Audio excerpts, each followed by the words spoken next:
Morning. Morning. I'm Warren Buffett, Chairman of Berkshire, and this is my partner, this hyperactive fellow over here is Charlie Munger. And we'll do this as we've done in the past, following the Saddam Hussein School of Management. We're going to go through the business meeting in a hurry, and then we're going to do questions, and we'll do those until 3:30 with a break at noon, when we'll take off for 30 minutes or so while you can grab lunch. And those of you, we're operating in an overflow room as well, so those of you who are in the overflow room now can join the main floor after the noon break, because we'll have plenty of room then. We'll go until 3:30. We'll try to get to all the questions we can. We've got 11 zones, 10 of them in this room, and we'll just make our way around them. I've got a little map here which I'll get oriented on here in a second. And let's see. And I think we'll get through the business meeting now. Incidentally, I don't see that movie before it's shown, but that was one of our directors singing at that final session there. We keep costs down at Berkshire. Okay, the meeting will now come to order. I'm Warren Buffett, Chairman of the Board of Directors of the company, and I welcome you to this 1998 annual meeting of shareholders. I will first introduce the Berkshire Hathaway directors that are present in addition to myself. So we have, and I can't see very well with the lights here, but if you'll stand as I name you: Susan T. Buffett, the vocalist;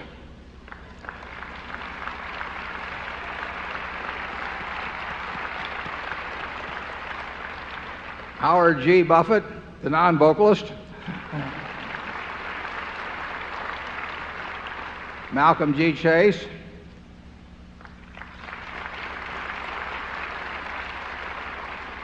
Charlie, you've met; and Ron Olson;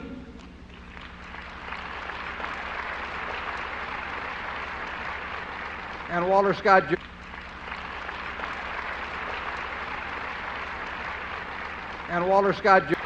Also with us today are partners in the firm of Deloitte & Touche, our auditors. They are available to respond to appropriate questions you might have concerning their firm's audit of the accounts of Berkshire. Mr. Forrest Crutter is Secretary of Berkshire. He will make a written record of the proceedings.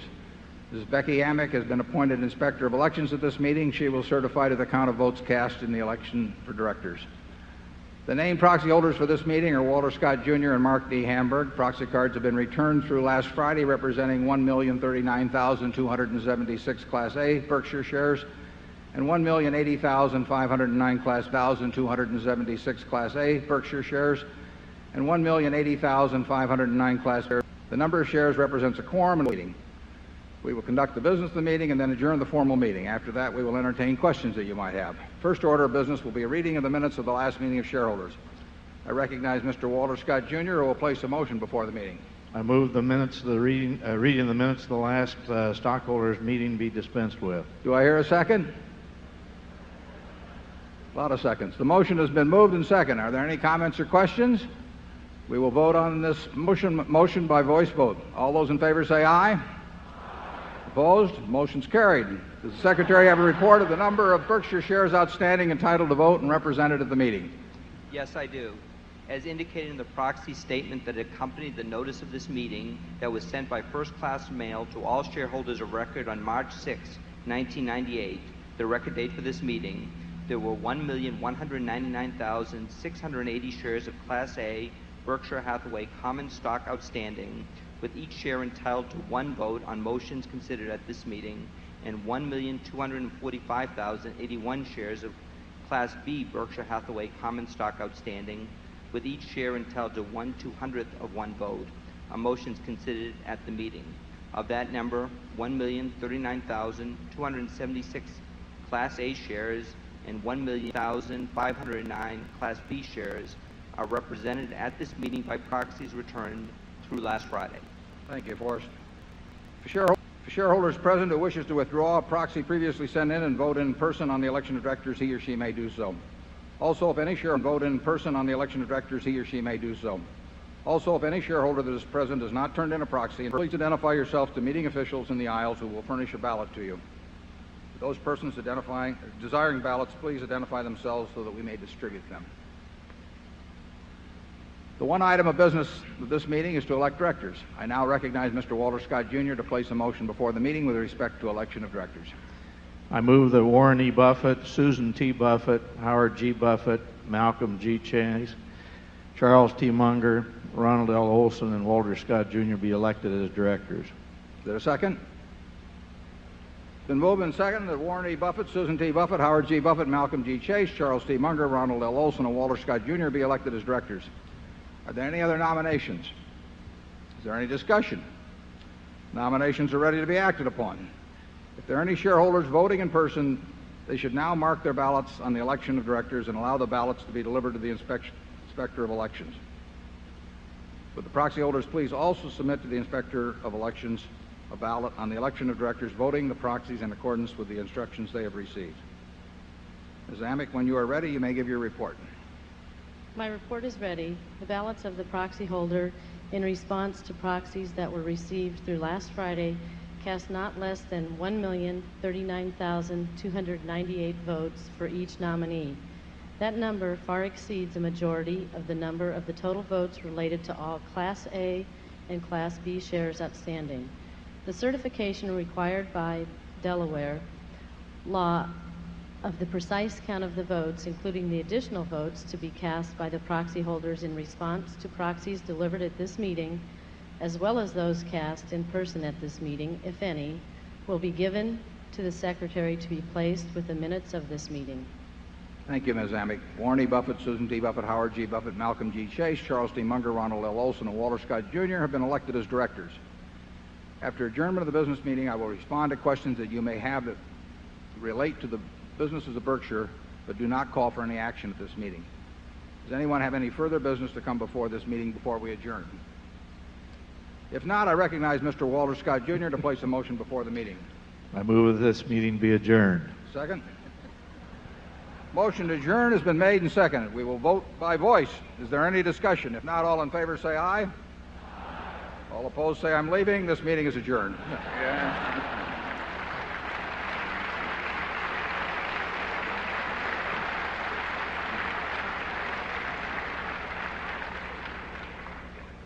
Charlie and I may not get paid much, but we work fast on an hourly basis.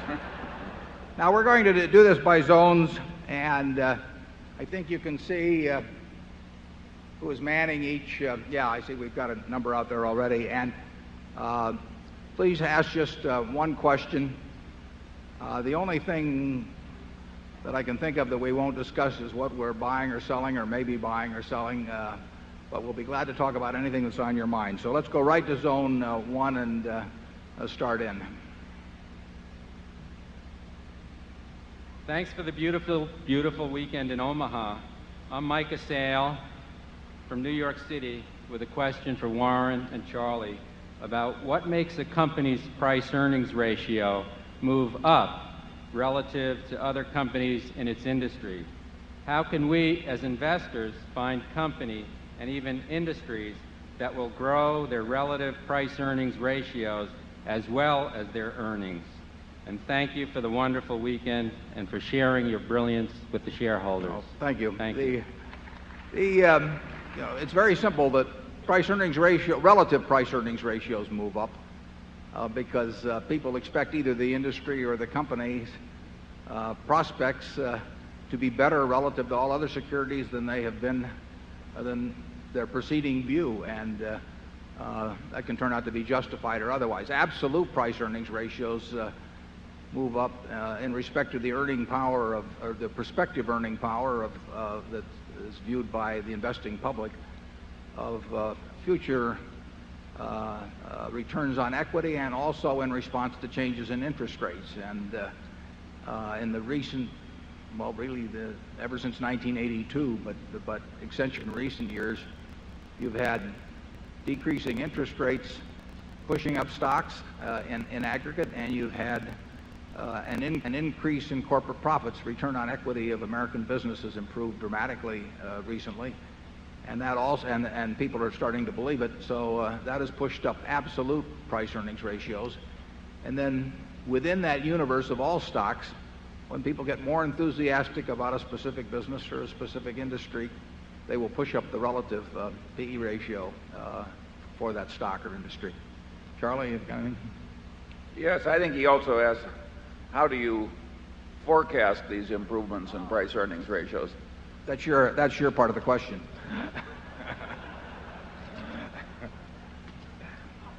Around here, I would say that if our predictions have been a little better than other people's, it's because we tried to make fewer of them.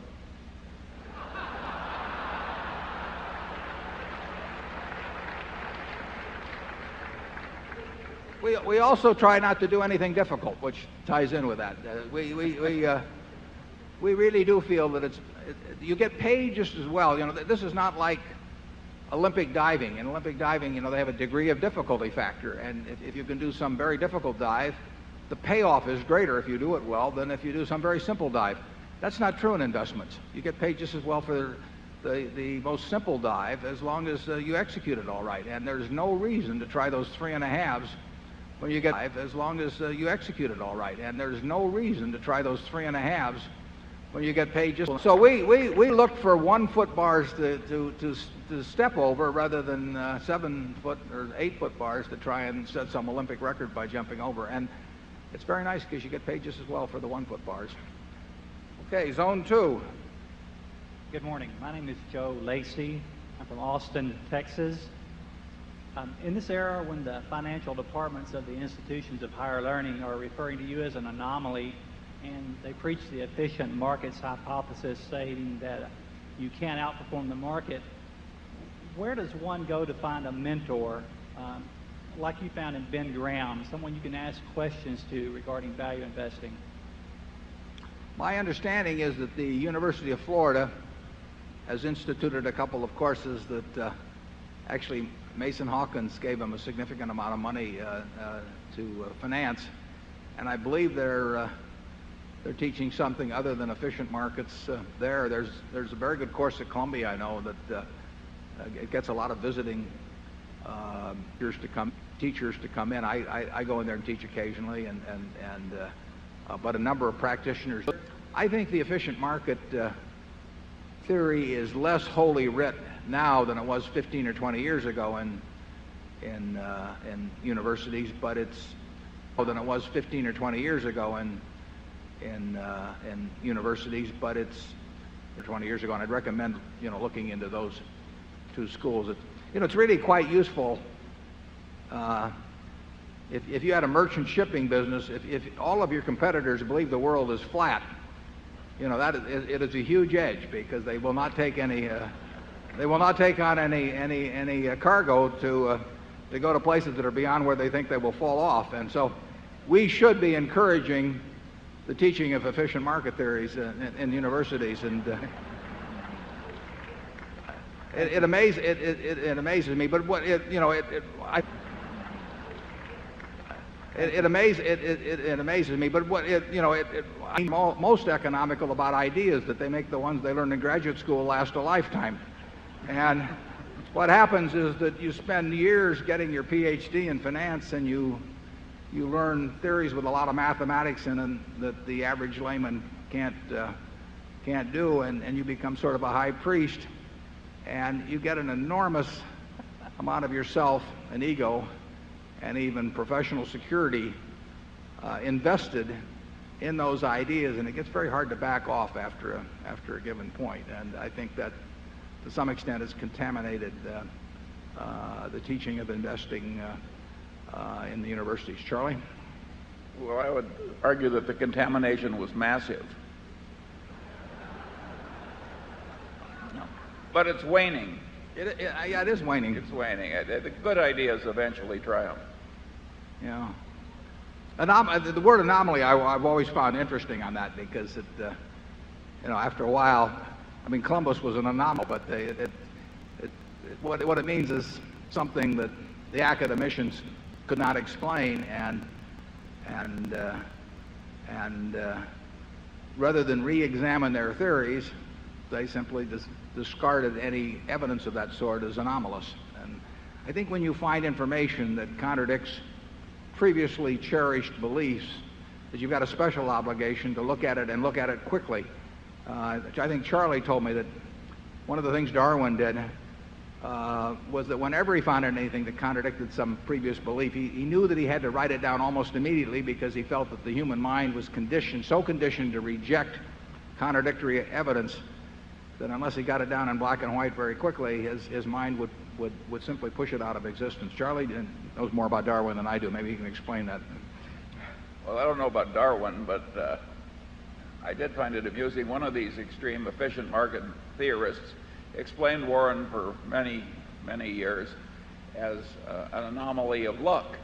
And he got to 6 sigmas, 6 standard deviations of luck. And then people started laughing at him, because six sigmas of luck is a lot. So he changed his theory. Now, because six sigmas of luck is a lot. So he changed his theory. Now, see, I'd rather have the 6 sigmas of luck, actually. The one thing he couldn't bear to leave was his 6 sigmas. Let's try zone 3. My name is Warren Hayes. I'm from Chicago, Illinois. I understand from various publications like Outstanding Investor Digest that many of the best value investors are buying high-quality, multinational Japanese companies that are trading below net working capital value. Do you agree that these values exist in Japan, and would you consider the purchase? Do you agree that these values exist in Japan, and would you consider the purchase of some of them? I will give a tout on it. I read the Outstanding Investors Digest, OID, and it's a very good publication. And I have read some of the commentary about Japanese securities. We've looked at securities in all major markets, and we certainly looked at them in Japan, particularly in recent years when the Nikkei has so underperformed the S&P here. We're quite a bit less enthused about those stocks as being any kind of obvious bargains than the people that you read about in OID. The returns on equity in most areas of Japanese business, returns on equity are very, very low, and it's extremely difficult to get rich by being the owner of a business that earns a low return on equity. We always look at what a business does in terms of what it earns on capital. We want to be in good businesses. What we really want to be is in businesses that are going to be good businesses and better businesses 10 years from now. And we want to buy them at a reasonable price. But many years ago, we gave up what I've labeled the cigar butt approach to investing, which is where you try and find a really kind of pathetic company, but it sells so cheap that you think there's one good free puff left in it. We used to pick up a lot of soggy cigar butts. I mean, I had a portfolio full of them.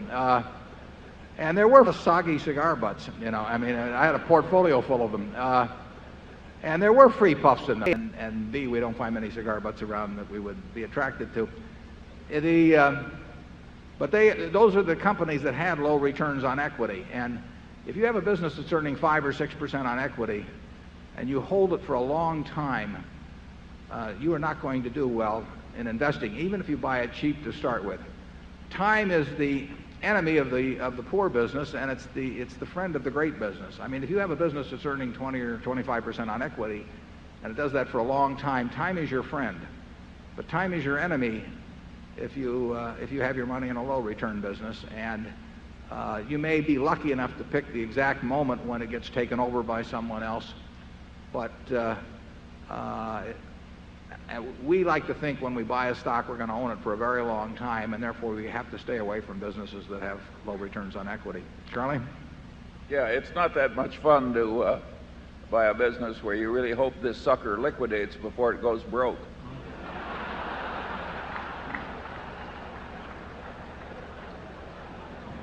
We've been in a few of those too. Right.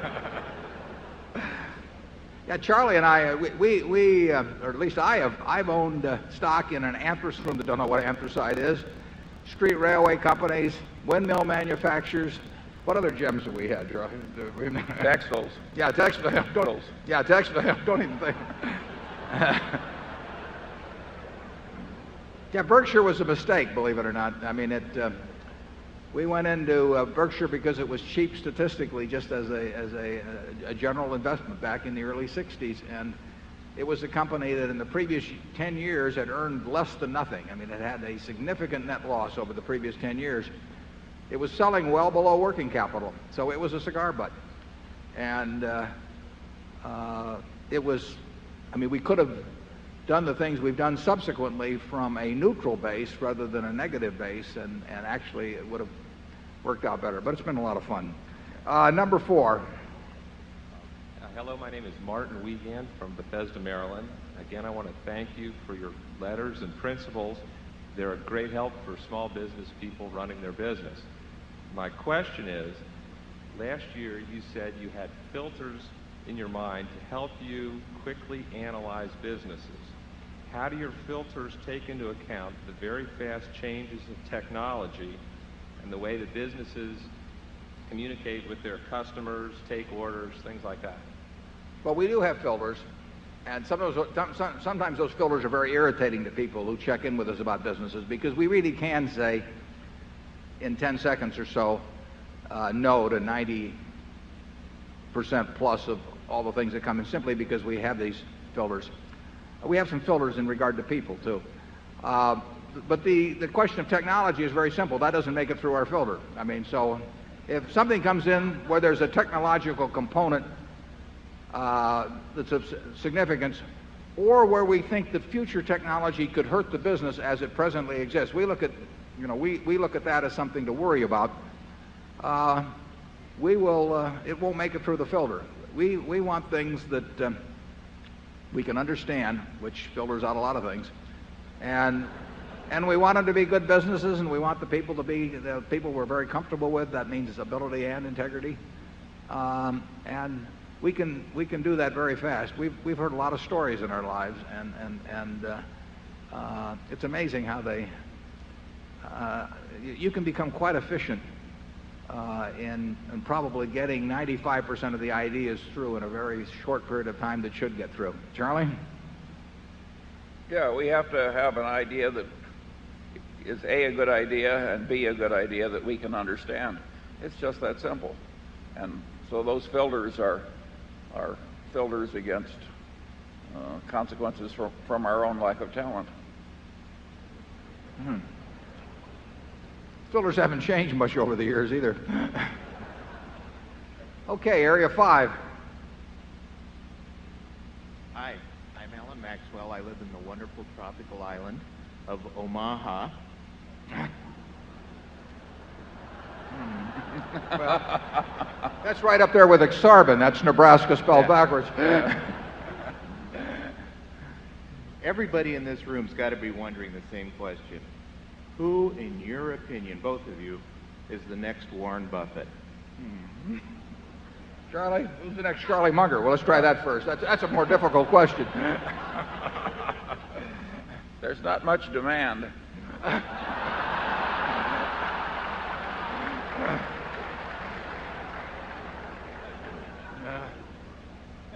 I don't think there's only one way to succeed in life, and our successors in due time may be different in many ways, and they may do better.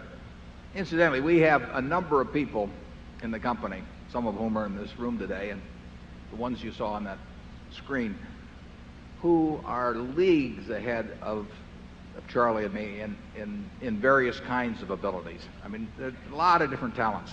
We've got a fellow in this room today who's the best bridge player probably in the world, and Charlie and I could work night and day, and if he spent 10 minutes a week working on it, he'd play better bridge than we would. And all kinds of intellectual endeavors that for some reason or another, one person's a little bit better wired for than someone else. And we have people running our businesses that if Charlie and I were put in charge of those businesses, we couldn't do remotely as well as they do. So there's a lot of different talents. The two that we're responsible for is keep able people who are already rich motivated to keep working at things where they don't need to do it for financial reasons. I mean, it's that simple. And And that's a problem any of you could think about. And you'd probably be quite good at it if you gave it a little thought, because you'd figure out what would cause you to work if you were already rich and didn't need the job. Why would you jump out of bed and be excited about going to work that day? And then we try to apply that to the people who work with us. Secondly, we have to allocate capital. And these days we have to allocate a lot more capital than we had to allocate a decade ago. That job is very tough at present. Sometimes it's very easy. And it will be easy at times in the future, and it'll be difficult at times in the future. But there are other people that can allocate capital, and we have them in the company. Charlie, you have any? No. Okay. Number 6. Good morning. My name is Jad Corey. I'm from Gaithersburg, Maryland. I just want to thank you for sharing your wisdom. And my question is, what criteria do you use to sell stock? I kind of understand how you buy it, but I'm not sure how you sell. Yeah. Well, the best thing to do is buy a stock that you don't ever want to sell. I mean, that's what we're trying to do. And that's true when we buy an entire business. I mean, we've bought all of Geico, or we bought all of See's Candy, or the Buffalo News. We're not buying those to resell. I mean, what we're trying to do is buy a business that we will be happy with if we own it the rest of our lives, and we expect to with those. It's the same principle applies to marketable securities. You get extra options with marketable securities. You can add to holdings, obviously easier. We can never own more than 100% of a business, but if we own 2% of a business and we like it at a given price, we can add and have 4 or 5%. So that's an advantage. Sometimes if we need money to move to another sector, like we did last year, we will trim from some holdings, but that doesn't mean we're negative on those businesses at all. I mean, we think they're wonderful businesses, or we wouldn't own them. And we would sell, if we needed money for other things. The Geico stock that I bought in 1951, I sold in 1952. It went on to be worth 100 or more times, before the 1976 problems, 100 or more times what I'd paid. But I didn't have the money to do something else. So you sell if you need money for something else. You may sell if you believe that valuations between different kinds of markets are somewhat out of whack. And we have done a little trimming last year in that matter. But that could well be a mistake. I mean, the real thing to do with a great business is just hang on for dear life. Charlie? Yes, but the sales that do happen, the ideal way is when you found something you like immensely better.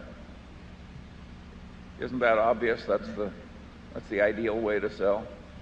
And incidentally, the ideal purchase is to have something that you already like be selling at a price where you feel like buying more of it. I mean, we probably should have done more of that in the past in some situations. But that's the beauty of marketable securities. You really do. If you're in a wonderful business, you do get a chance periodically maybe to double up in it or something of the sort. If the stock market were to sell a lot cheaper than it is now, we would probably be buying more of the businesses that we already own. They would certainly be the first ones that we would think about. They're the businesses we like the best. Charlie? Nothing more. Okay, Zone 7. Good morning, Mr. Buffett and Mr. Munger. My name is Ron Wright from Iowa City, Iowa. New companies have always been of interest to me. Is it reasonable to assume an Omaha-based company with only $5 billion in the bank might succeed in telecommunications? Well, I think that a new company with $5 billion in the bank is probably better off than most new companies, but be like Jennifer Gates as a newborn. I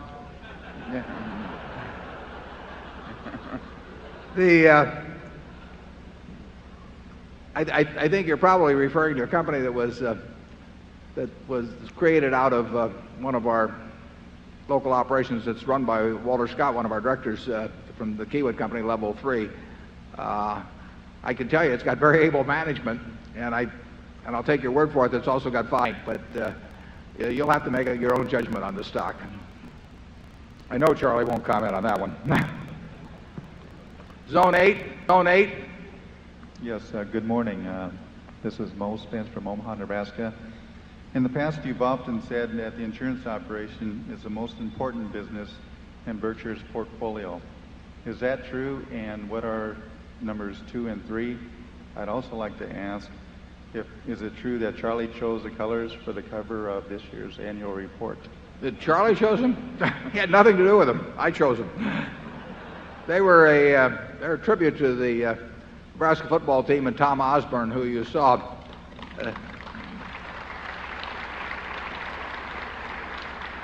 Tom, incidentally, has a very low-key style, and Bobby Bowden a few years ago was in Lincoln, and he said that on their first date that Nancy had to slap Tom 3 times, and somebody said, "Was he that fresh?" And she said, "No, I was just checking to be sure he was alive." Tom had a fairly conservative offense for a time in the past, although it hasn't been so conservative the last few years. But somebody said at that time the most reckless thing he did was to eat some cottage cheese a day after the expiration on the carton. But I chose the colors. Now, what was the question? What was the question, Charlie? You remember? A memorable question, but give it to us again.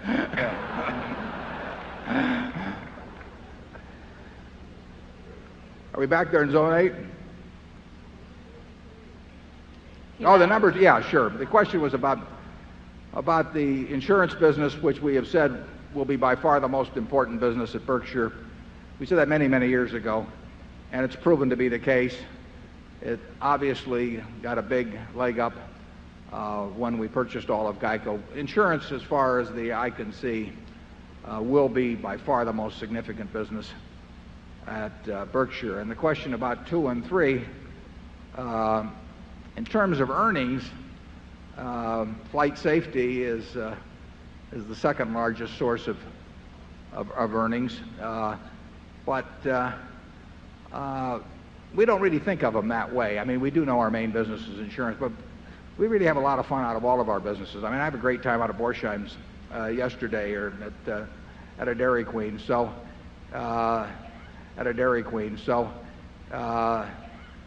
It will be accident to some extent the second or third or fourth largest. That'll be determined by opportunity. We bid on certain businesses or negotiated on them that could have been very large businesses if they'd become part of Berkshire, and that'll happen again in the future. So we have no predetermined course of action whatsoever at Berkshire. We have no strategic planning department. We don't have any strategic plan. We react to what we think are opportunities, and if it's a business we can understand, and particularly if it's big, we would love to make it number 2. Charlie?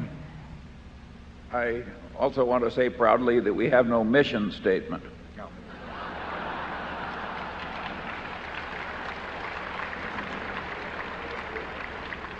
It's hard to think of anything that we do have, as a matter of fact. Yeah, we have never had I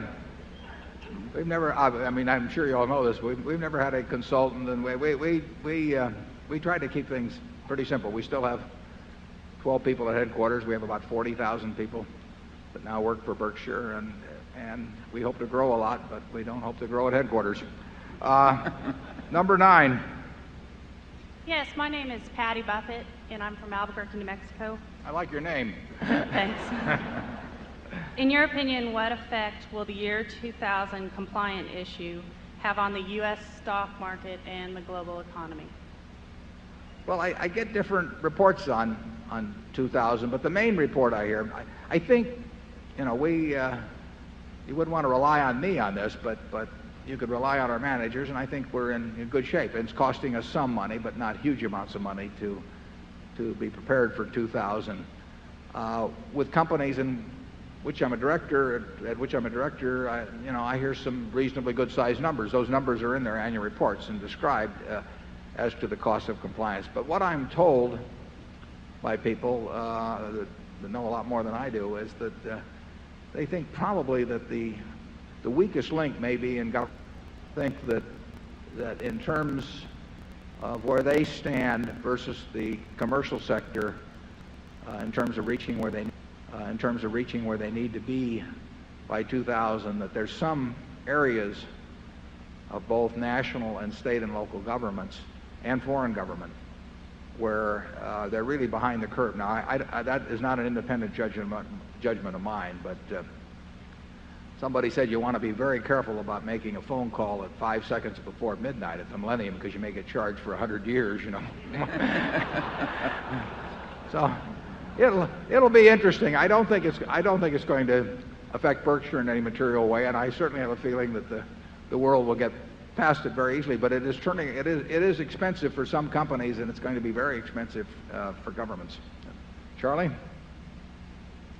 Yeah, I find it interesting that it is such a problem. You know, it was predictable that the year 2000 would come. Yeah. Yeah. Yeah, we decided that back in 1985, actually. We didn't welcome it, understand. That's not Berkshire's style, though. It is fascinating, isn't it, when you think about it, that a whole bunch of people with 160 IQs that could build up such a problem. But here we are, and that's why we stick with simple things. Number 10. My name is Kristen Schramm. I'm from Springfield, Illinois, and I'm a proud shareholder of Berkshire Hathaway. We're glad to have you here. I've heard a little about your thoughts on trying to control campaign spending.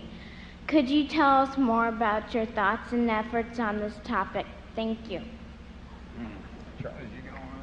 I think it was campaign spending. Oh, campaign spending. Yeah, I have joined something that Jerry Kohlberg, this is personal, this has nothing to do with Berkshire, but that Jerry Kohlberg has spearheaded, and it's taken a position, and there are probably 30 or so, mostly business people, taken a position against soft money, and also taken a position on very fast disclosure of campaign finance money, because I personally think that the arms race in terms of campaign spending by businesses, has just begun. I mean, it doubled in the last election, but political influence, and I don't mean that by buying a vote, but I mean just in terms of having a big ear in Washington or in other state capitals. Political influence has been an underpriced product in the past. I mean, the government is enormously important in this country to most companies. It was amazing how cheaply it could be, attention could be purchased, but the price is going up, and there will be an escalation, and I don't think it's easy if you're the manager of a business and you own 1/10 of 1% of it, and you're in a business that's heavily affected by government. I don't think it's very easy to tell your board of directors that you're going to take a hands-off approach. So I think legislation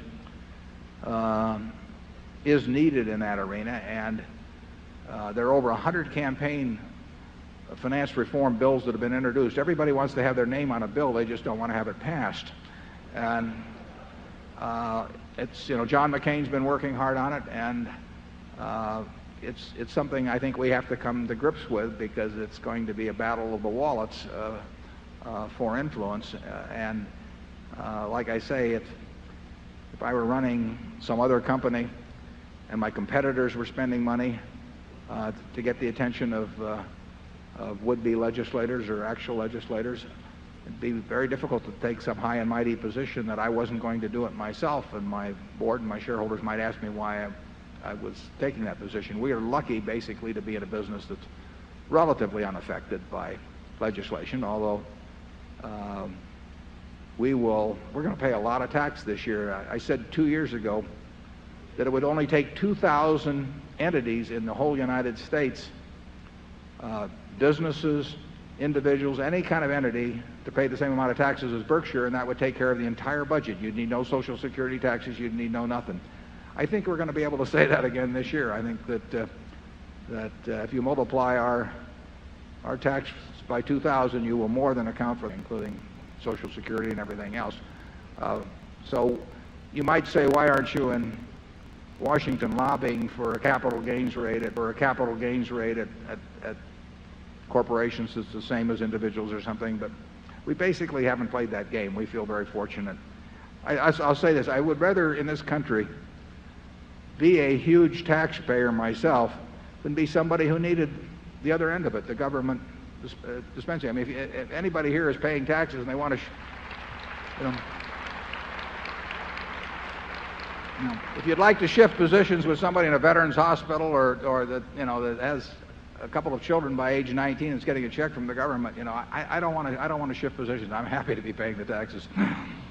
Zone 11, please. I think 11 is probably the remote. Yeah. So we're going to hear this from the overflow room. Are we there? Yes. Good morning, Mr. Buffett, Mr. Munger. My name is Patrick Brown from Charlotte, North Carolina, and I've watched returns on equity for the banking sector in the U.S. go up a good bit over the last few years, and the returns on tangible equity for some of the major banks that have led the consolidation have gone up a good bit more. Leads me to wonder whether these returns are sustainable over either the near term or the longer term, 5-10 years out. Well, that's the $64 question, because the returns on equity, and particularly tangible equity, as the gentleman mentioned, and particularly tangible equity in the banking sector even, those returns have hit numbers that are unprecedented. And then the question is, if they're unprecedented, are they unsustainable? Charlie and I would probably think that we would certainly prefer, we would not base our actions on the premise that they are sustainable. 20% plus returns on tangible equity, or on book equity, and much higher returns on tangible equity. In the banking field, you have a number of enterprises that on tangible equity are getting up close to the 30% range. Now, can a system where the GDP in real terms is growing maybe 3%, where in nominal terms it grows 4 to 5%, can businesses consistently earn 20% on equity? They certainly can't if they retain most of their earnings, because you would have corporate profits rising as a percentage of GDP to the point that would get ludicrous. So under those conditions, you'd either have to have huge payouts, either by repurchases of shares or by dividends or by takeovers, actually, that would keep the level of capital reasonably consistent among industry, or because you couldn't sustain, let's just say every company retained all of its earnings and they earned 20% on equity. You could not have corporate profits growing at 20% as a part of the economy year after year. This has been a better world than we foresaw in terms of returns, and so we've been wrong before, and we're not making a prediction now, but we would not want to buy things on the basis that these returns would be sustained. We told you last year, if these returns are sustained and interest rates stayed at these levels or fell lower, that stock prices are in aggregate are justified, and we still believe that. But those are two big ifs, and the particularly big if, in my view, is the one about returns on equity and on tangible assets. It certainly goes against classic economic theory to believe that they can be sustained. Charlie, how do you feel about it?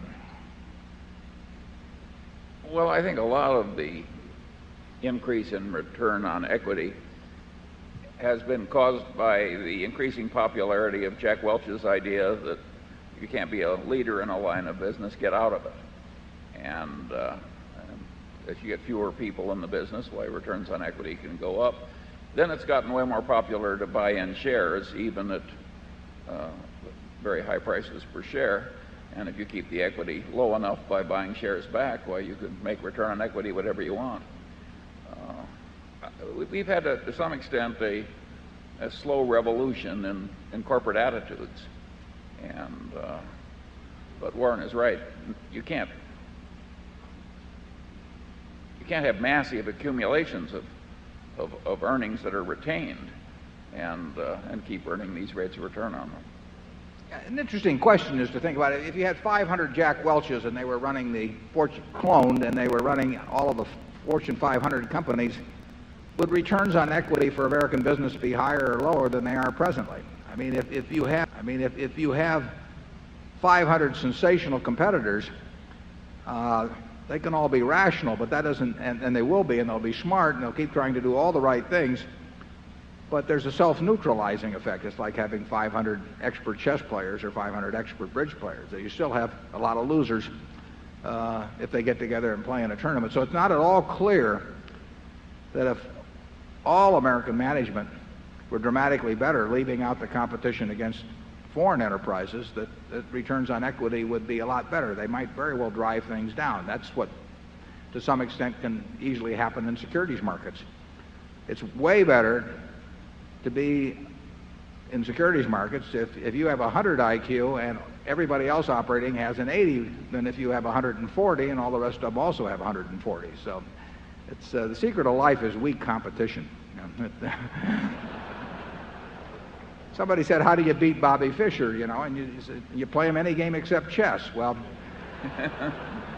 that's how you beat Jack Welch. You play him any game except business. Oh, he's a very good golfer, I want to point out. He shot a 69 a few months ago when I saw him at a very tough course. Jack manages to play 70 or 80 rounds of golf a year and come in subpar occasionally while still doing what he does at GE. He's a great manager. But 500 Jack Welches, I'm not at all sure would make stocks more valuable in this country. Zone 1. I'm Ben Knoll, and I'm from Minneapolis. And first, I just wanted to thank you for providing your past annual letters to the shareholders, and Mr. Munger for providing your speech to the graduate students at the USC a couple years ago. Drawn a lot of insights from that, not only in investing, but also in my day job as a business manager. And I'm wondering if you could help me with my summer reading list and provide some additional suggestions for reading in the fields of investing and management, other than the standards of Graham and Fisher and so forth. Charlie? Yeah. I have recently read a new book twice, which I very seldom do. And that book is Guns, Germs, and Steel by Jared Diamond. And it's a marvelous book. And the way the guy's mind works would be useful in business. He's got a mind that is always asking why. And he's very good at coming up with answers. I would say it's the best work of its kind I have ever read. I read a little easier book recently. I'm not even sure of the title. I don't pay much attention to titles when I get into the books, but it's something to the effect of the quotable Einstein. I mean, it's a lot of his commentary over the years, and it's great reading. The Fermat Theorem was the book. That isn't the exact title either, but it's the story of the discovery of the answer on that. That's a very interesting book. One of our shareholders from Sweden gave me a copy of that when I was in New York, and I've enjoyed it. Zone 2. Mark Rabinoff, I'm a shareholder from Melbourne, Australia.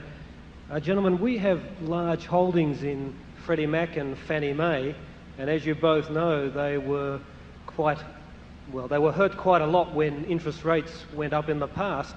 I'm wondering if you think they'll be hurt again when interest rates go up in the future. Well, the question about Freddie Mac and Fannie Mae and on interest rates, they are not as interest rate sensitive as people formerly thought they were, but it would be the pattern. You know, I have a feeling that if interest rates got extremely low, so that there was a huge turnover of the portfolio, and then rates went up dramatically, that even though they have various ways of protecting themselves against interest rate scenarios, that might get very tough. I think there would be some kind of squeeze there. They may have good answers as to why that wouldn't happen, incidentally, because they certainly worry about every kind of interest rate scenario. That's their job. But I think, in a sense, very low interest rates are more of a long-term, because if you get a portfolio chock full of, say, 4% mortgages or something of the sort, and then you had a huge move upward, that would be quite painful for some period of time, no matter what you've done in the way of hedging. Charlie? I've got nothing to add. Yeah. That's what happened to the savings and loans, in effect, you see, 25 years ago or whenever it was. Freddie and Fannie have other functions, and they've got a lot of advantages, but they have a savings and loan type operation. They just do it on a very big scale, and they get their money from in a very different manner than from millions of depositors. But the basic economics have some similarity. Zone 3. Jane Bell, Des Moines. Since I became a Berkshire Hathaway shareholder, I've been coming to these meetings. This is my second. I've been coming to these meetings ever since I've been a shareholder.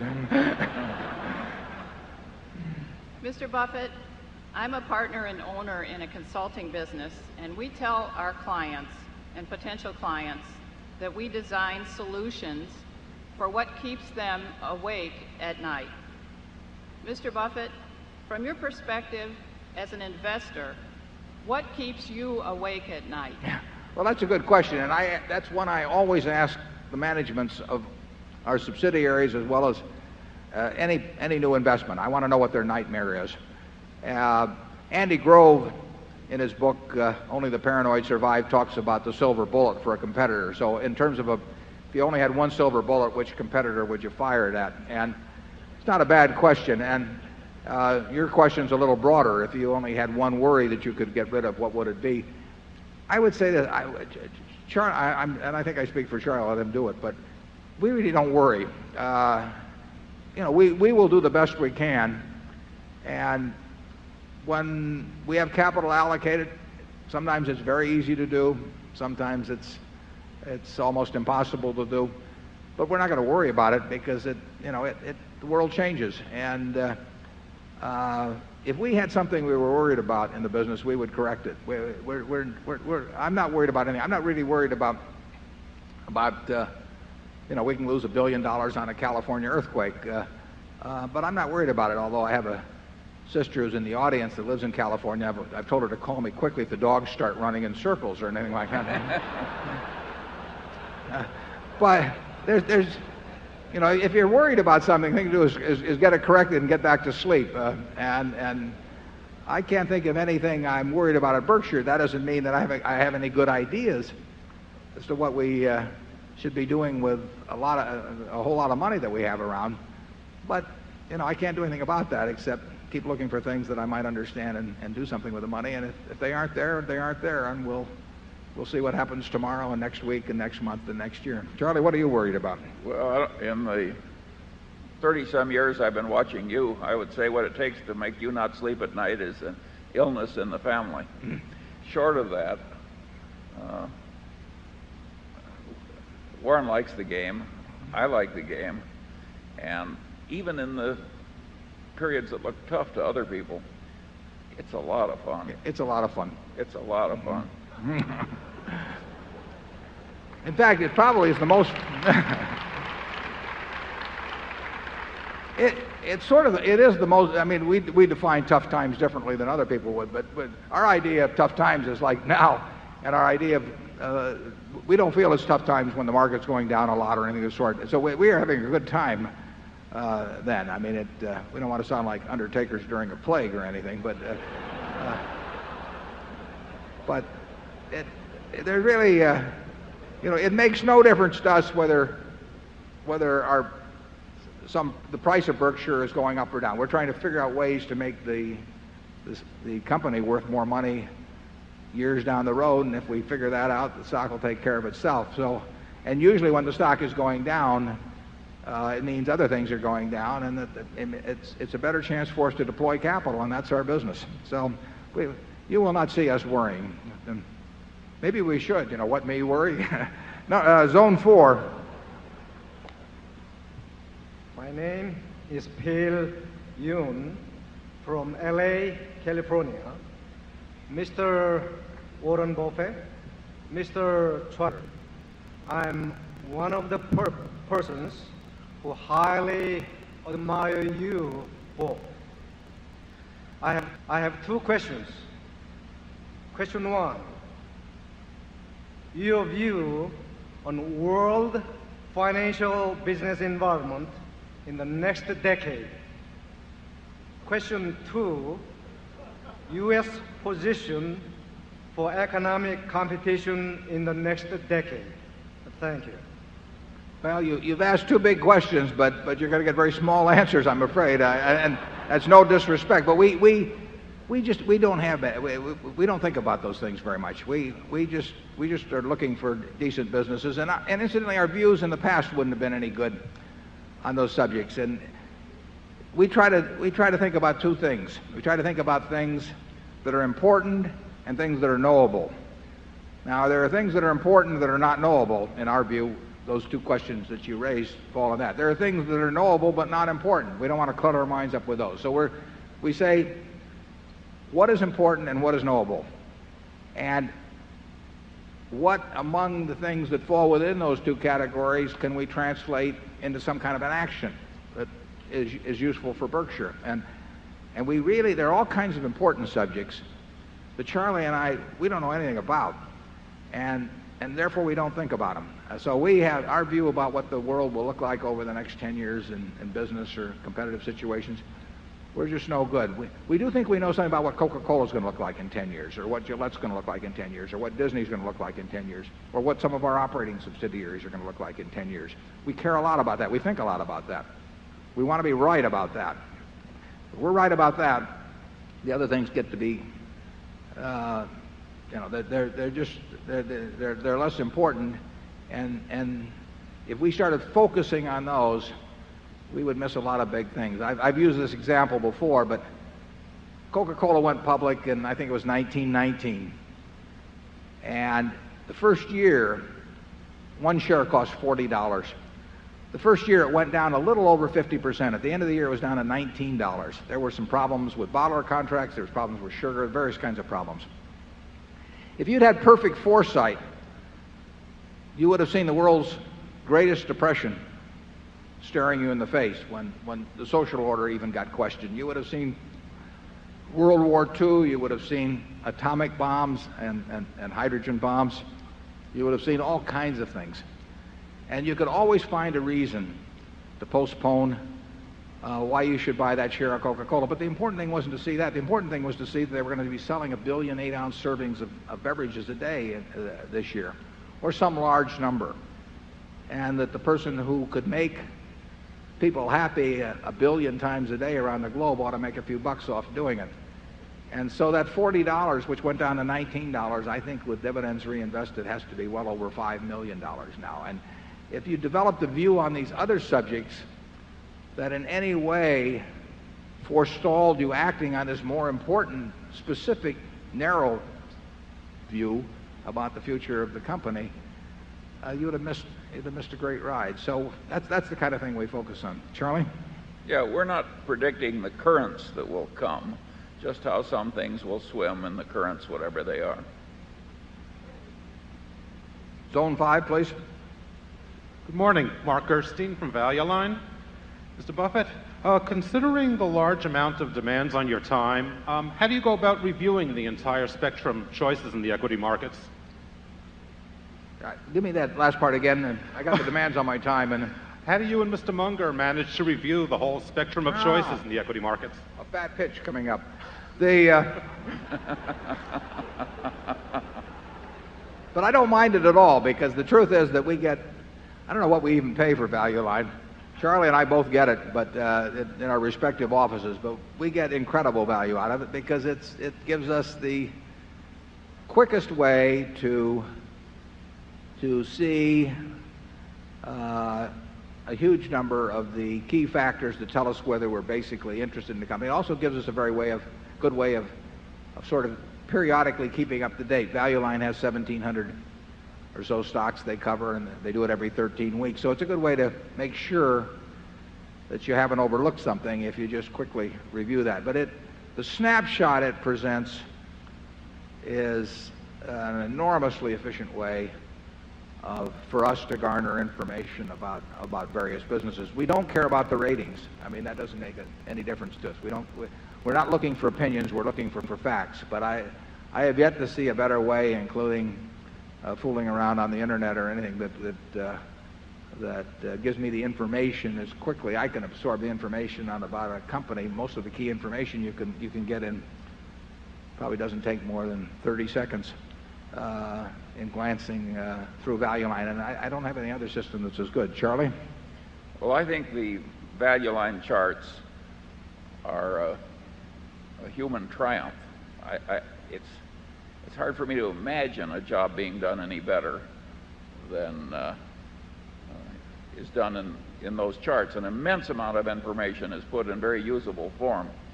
And if I were running a business school, we would be teaching from Value Line charts. And when Charlie says the charts, he does not mean just the chart of the price behavior. He means all that information that really is listed under the charts that gives the detailed financial information. You can run your eye across that.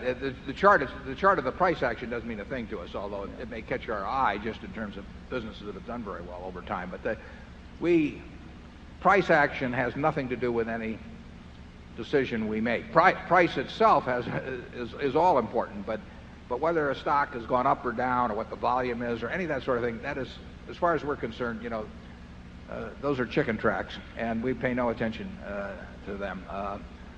But that information that's right below the chart, in those 10 lines or so, 15 lines, if you have some understanding of business, it's a perfect snapshot to tell you very quickly what kind of a business you're looking at. Zone 6, please. David Winters from Mountain Lakes, New Jersey. With the consolidation in the insurance industry, how do you think that will affect Berkshire's insurance businesses and the long-term development of the float? And if I may, not to encourage your dogma to run over your karma, but how do you think your policy of partnership and fair dealing has enhanced or detracted from your investment returns? Thank you. Well, the consolidation taking place in insurance has been taking place for some time. There have been some big mergers over the years. There are developments in insurance. We mentioned the super cat bonds, which are not bonds at all, but that has an effect. But I would say that there's no merger that has taken place that I regard as being detrimental either to our GEICO business or to our reinsurance business. That has not been a factor, and I think if there were some more mergers, it would not be a factor. I see no way that any entities being put together would change the competitive situation in respect to GEICO. GEICO, operating just as it does independently, is as competitive as can be, and it would not benefit by being part of any other organization. And our reinsurance business is much more opportunistic, and it's not consolidation there. It's just lack of fear generally by competitors who can price particularly cat business at a rate that could be totally inadequate, as I use an illustration in the report, but nevertheless it could appear to be profitable for a long time. And there's probably more of that going on now, and there'll probably be a lot more going on in that arena. We have some sensational insurance businesses, though. I have to tell you that I don't think you really have to worry too much about how we do in insurance in the future. We had a number of GEICO people here today. I hope you got a chance to meet them. GEICO, and you saw Lorimer Davidson. I really was hoping he could be here, but Davey is 95 years old. I went to visit him a few months ago. And it just isn't easy for him to get around, but he built a sensational company, and it stumbled once. Jack Byrne got it back on track, and Tony Nicely's got it going down the track at about 100 miles an hour, and it's getting faster all the time. So we've got a great business there. Charlie? Nothing to add. Zone 7. Yes, Bill Ackman from New York. Is there a price at which it's inappropriate for a company to use its capital to buy back its stock? Give me that again. For example, Coca-Cola at 40 PE. Is that a smart place for Coke to deploy capital? Well, it sounds like a very high price when you name it in terms of a PE to buy back the stock at that sort of number. But I would say this. Coca-Cola's been around 112 years now, and there are very few times in that 112 years, if any, when it would not have been smart for Coca-Cola to be repurchasing its shares. Coca-Cola is probably, in my view, among businesses that I can understand, it's the best large business in the world. I mean, it is a fantastic business, and we love it when Coke repurchases shares and our interest goes up. We owned 6.3% of Coca-Cola in 1988 when we bought in. We actually increased that a little bit a few years later. But if they had not repurchased shares, we probably would own about 6.7% or 6.8% of Coke now. As it is, we own a little over 8% through repurchases. There are going to be about 1 billion 8-ounce servings of Coke sold around the world, or Coca-Cola products sold around the world today.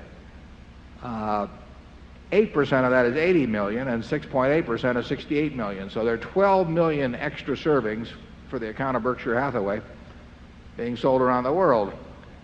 And they're making a little over a penny a serving, so, you know, that gets me kind of excited.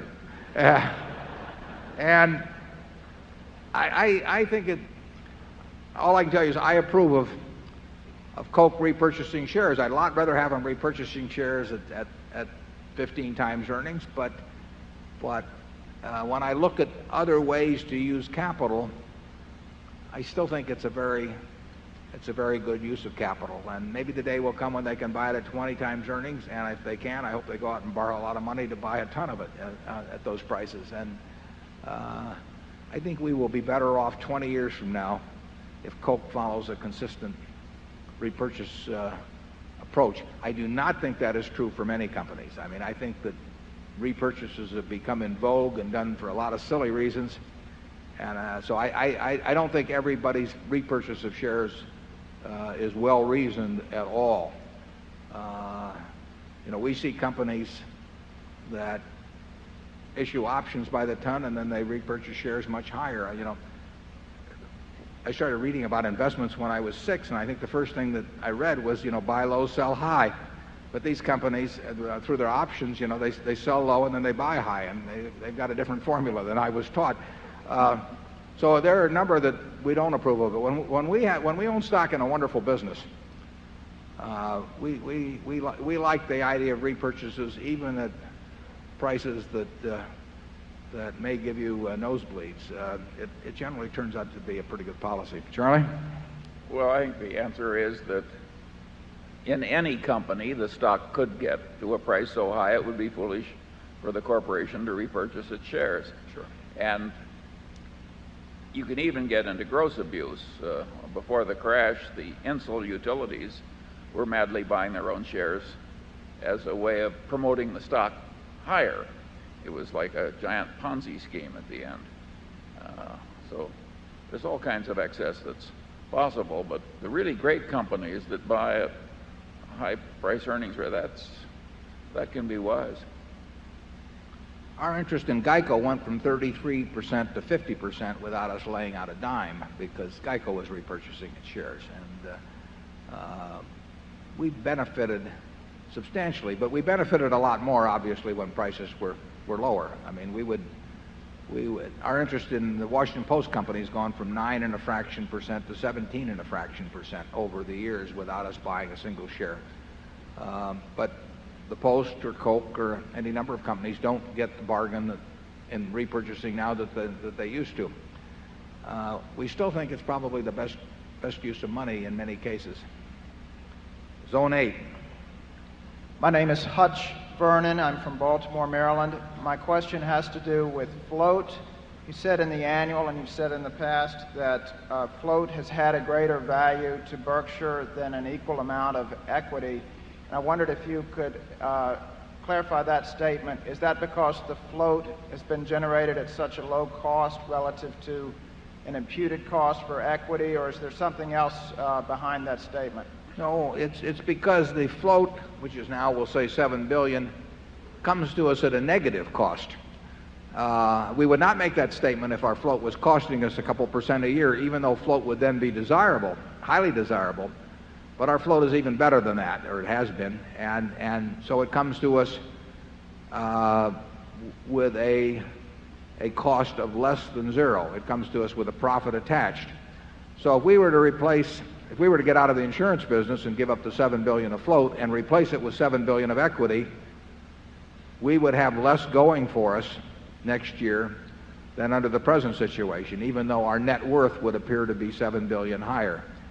And I have said that if we were to make the decision, if we were offered the opportunity to go out of the insurance business and that $7 billion liability would, as part of that decision, would evaporate from our balance sheet so that our equity would go up $7 billion with no tax implications, we would turn down that proposition. So obviously we think that $7 billion, which is shown as a liability, when it's viewed as part of an insurance business, is not a liability at all in terms of real economic value. And of course the key is not what the float is today and not what the cost is today. The key is what is the float going to be 10 or 15 years from now, and what is the cost going to be 10 or 15 years ago. And we will work very hard at both increasing the amount of float and keeping the cost down somewhere close to our present level. That makes it a very attractive business when that can be done. GEICO's a big part of of doing that, but we've got other things, other insurance operations that will be important in that too, and we may have others besides that in the future. Charlie? Yeah, if the float keeps growing, that is a wonderful thing indeed. We really have a marvelous insurance business. In addition to having this remarkable earning power, it's way less likely to get really clobbered than most insurance businesses. So I think it's safer on the downside and has a better upside. And it may sound strange, but we don't regard losing $1 billion in the California quake as getting really clobbered. I mean, that's part of the game. There are many companies that have greater exposures than that really aren't getting paid for it. And you don't see it specifically, but any company that has a ton of homeowners business in Florida or Long Island or along the coast of Texas may have exposures many times our billion, and really exposures many times our billion, and really not be getting paid appropriately or specifically. Zone 9. Hi, my name is Mary Semler from Seattle, Washington. Japan is a major holder of U.S. Treasuries. Given the troubled Japanese economy, do you foresee Japan cashing in their U.S. investments to bail themselves out? Why or why not? Sorry, I didn't get all that. I didn't get that either. I was busy chewing here, but Japan is a major holder of U.S. Treasuries. Given the troubled Japanese economy, do you foresee Japan cashing in the U.S. investments to bail themselves out? Why or why not? The problems with the Japanese economy, and does that mean that are you thinking particularly about them dumping treasuries or something of the sort? That's exactly what she's... Yeah. Well, it's very interesting. All the questions about what so-called foreigners do with investments. Let's just assume the Japanese or any other country decides to sell some U.S. government holdings that they have. If they sell them to U.S. corporations or citizens or anything, what do they receive in exchange? They receive U.S. dollars. What do they do with the U.S. dollars? I mean, they can't get out of the system. If they sell them to the French, You know, the French give them something in return. Now the French own the government securities. But really, as long as we, the United States, run a deficit, a big deficit, a trade deficit, we are accepting goods and giving something in exchange to foreigners. I mean, when they send us whatever that it may be, and on balance they send us more of that than we send over there, we give them something in exchange. We may give them an IOU, we may give them a government bond, but we may give them an investment they make in the United States. But they have to be net investors in this country as long as we're net consumers of their goods. It's a tautology. So I don't even know quite how a foreign government dumps its government bonds without getting some other type of asset in exchange that may have an effect on a different market. The one question you always want to ask in economics is, and not a bad idea elsewhere too, but is, and then what? Because there's always a second side to a transaction. And just ask yourself, if you are a Japanese bank and you sell $1 billion worth of government bonds, U.S. government bonds, what do you receive in exchange? And what do you do with it? And if you follow that through, I don't think you'll be worried about foreign governments selling U.S. bonds. It is not a threat. Charlie? If I owned Japan, I would want a large holding of U.S. Treasuries. You're on an island nation without much in the way of national resources. I think their policy is quite intelligent for Japan, and I'd be very surprised if they dumped all their treasuries. If they're a net exporter to us, though, what choice do they have? I mean, think about it. If they send over more goods to us than we send to them, which has been the case, they have to get something in exchange. Now, for a while, they were taking movie studios in exchange. You know? They were taking New York real estate in exchange. I mean, they've got a choice of assets, but they don't have a choice as to whether, if they can send us more than they get from us, whether they get some investment asset in return. I mean, it's amazing to me how little discussion there is of that, the fact that there's two sides to an equation. But it makes for better headlines when read the other way. Zone 10. This is John Vaughn from Detroit, Michigan. Nebraska's Senator Kerry has proposed private investment accounts for up to 2 percentage points of the current payroll tax. His words were, and I quote, "People want more than just a transfer payment, they want wealth." Do you approve this proposal? And if you do, would you recommend passive investing, i.e. index? Or if you recommend active investing, would you and Charlie want to give it a shot?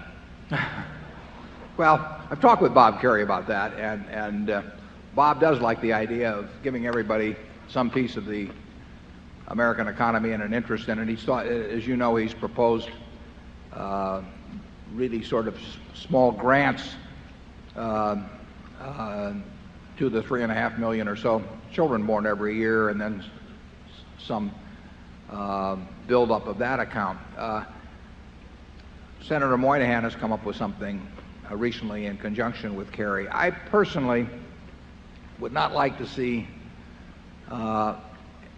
any major amount of Social Security, and Moynihan is talking about 2%, and I suggested the idea that maybe 2% out of the 12 and a fraction percent at the option of the beneficiary, Social Security participant, could be devoted to some other system, but then they would only get 5/6 of the basic Social Security benefit. I don't think you could drop it below that, because you wouldn't want people turning 65 or maybe more advanced age in the future, 70, and not having the safety net of Social Security. So I wouldn't want to drop it below about 5/6 of the present benefits.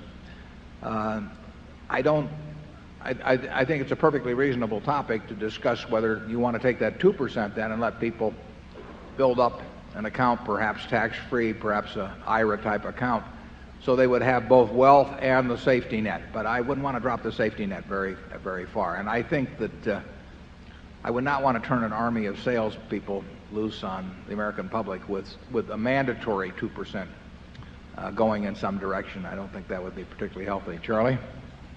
I'm much less enthusiastic than you are. In other words, your negative or conservative attitude is way more affirmative than mine. I think the idea of getting the government into promoting the value of equities, in Japan we have a taste of that now. The Japanese government has been using the postal savings system to buy equities massively year after year after year. I don't think we need to get the government into the equity market.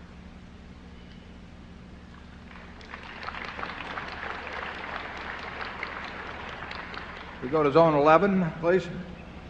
I'm Dale Max from University Park, Illinois. And I've got a question for each of you, a short question for Charlie, and maybe a little longer for Warren. My question for Charlie is, in a business school sense, what is the cost of capital for Berkshire Hathaway? And my question for Warren is that I've been on the internet and I look at Yahoo and they give you recommendations for companies. And when I search for Berkshire Hathaway, it shows that nobody is recommending Berkshire Hathaway, despite the fact that there are maybe 1,000 people that are wearing signs here. I love Berkshire Hathaway, and of course I've got mine on too, but what seems to be the problem in lack of recommendations? Well, we're not recommending Yahoo, incidentally, either, but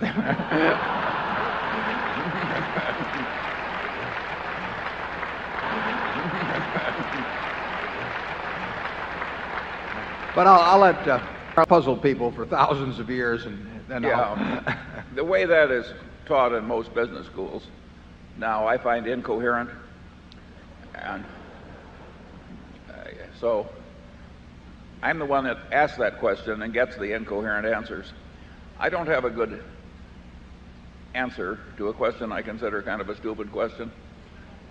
What is the cost of capital at Berkshire Hathaway when we keep drowning in this torrent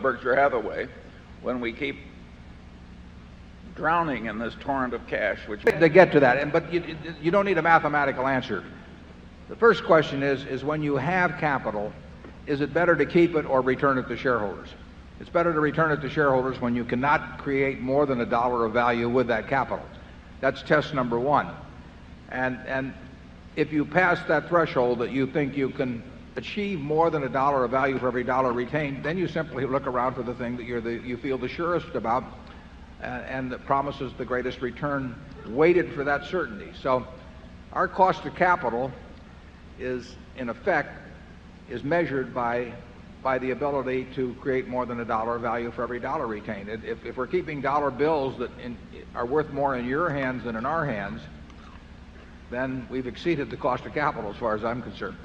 And once we think we can do that, then the question is how do we do it to the best of our ability? And frankly, all of the stuff I see in business schools, and I've not found any way to improve on that formula. Now, the trouble that you may have is that many managements would be reluctant to distribute money to shareholders, even if they would rationalize that they would do better than they then actually do. But that may be a danger on it, but that won't be solved by them hiring a bunch of people to come up with some cost of capital that also justifies them keeping the money, because that's what they'll do otherwise.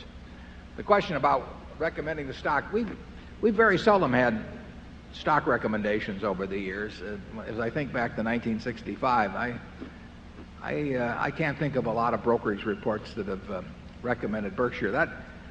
I'm not looking for any, reports at all. We are not looking to have Berkshire sell at the highest possible price, and we're not looking to try and attract people to Berkshire who are buying stocks because somebody else recommends them to them. We prefer people who figure out for themselves why they themselves want to buy Berkshire, because they're much more likely to stick around if they enter the restaurant because they decide it's the restaurant they want to eat at than if somebody has touted them on it. And that's our approach. So we do nothing to encourage, but I think even if we did, we probably wouldn't generate a lot of recommendations. It's not a great stock to get rich on if you're a broker.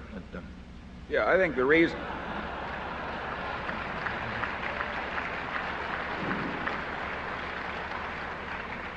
I think one of the main reasons why it's so little recommended in the institutional market is that it's perceived as hard to buy in quantity.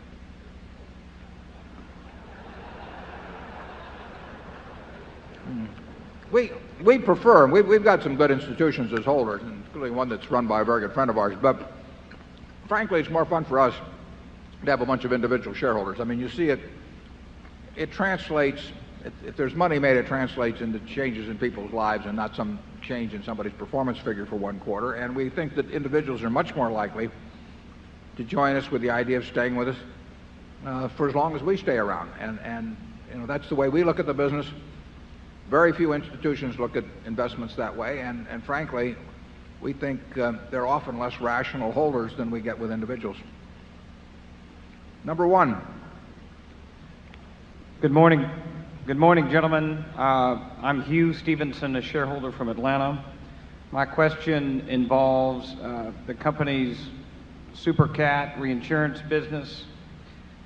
You've addressed some of this, but I would like for you to expound on it, please.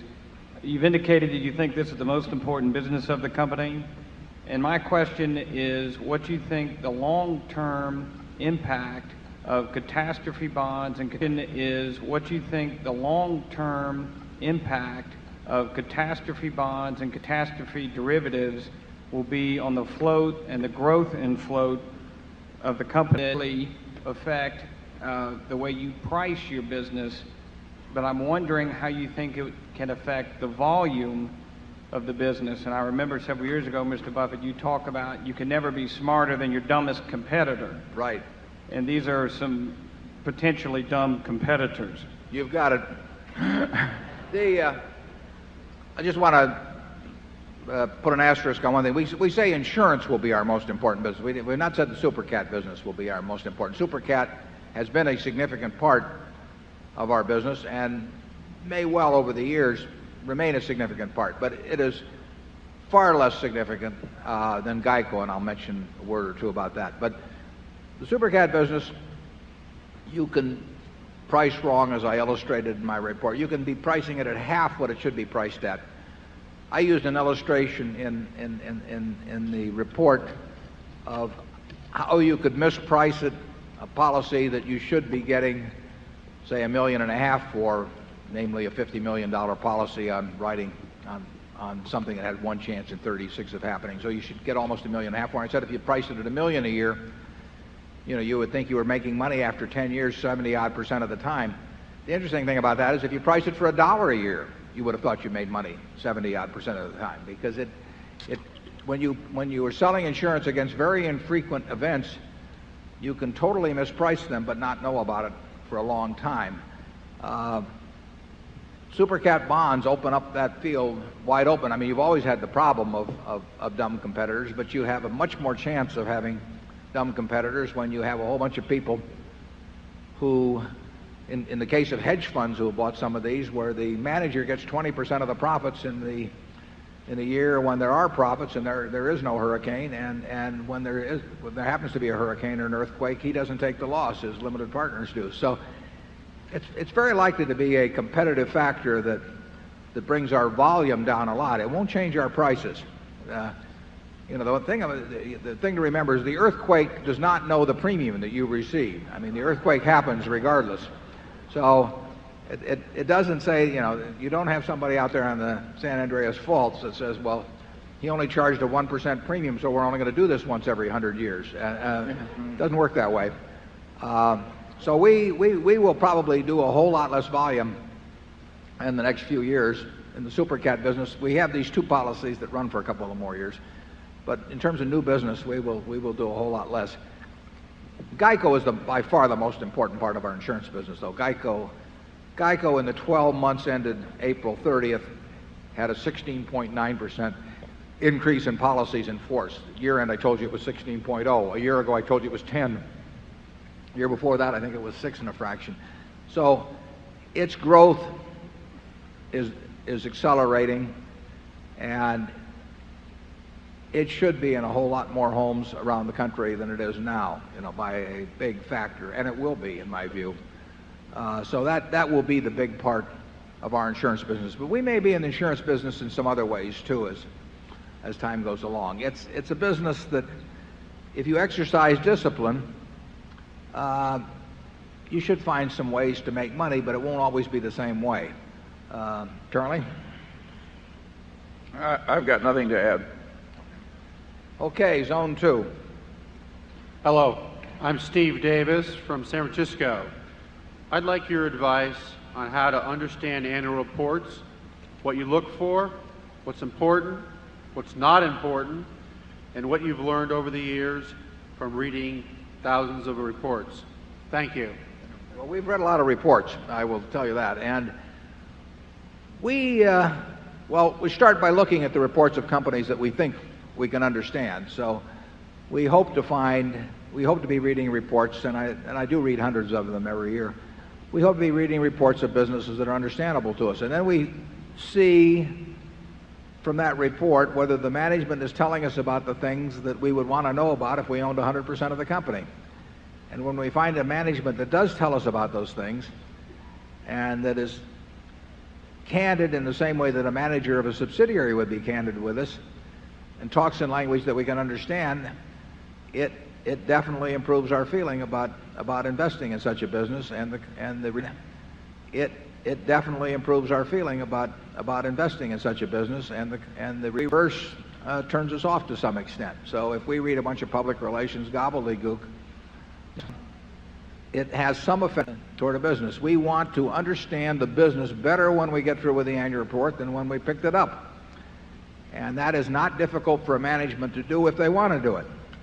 If they don't want to do it, we think that is a factor in whether we want to be their partners over a 10-year period or so. But we've learned a lot from annual reports. For example, I would say that the Coca-Cola annual report over the last good many years has been an enormously informative document. I mean, I can't think of any way if I had had a conversation with Roberto Goizueta or now Doug Ivester, and they were telling me about the business, they would not be telling me more than I get from reading that annual report. We bought that stock based on an annual report. We did not buy it based on any conversation of any kind with the top management of Coca-Cola before we bought our interest. We simply bought it based on reading the annual report, plus our knowledge of how the business worked. Charlie?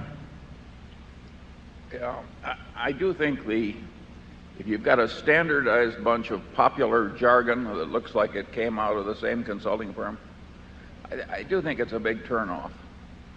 That's not to say that some of the consulting mantras aren't right, but I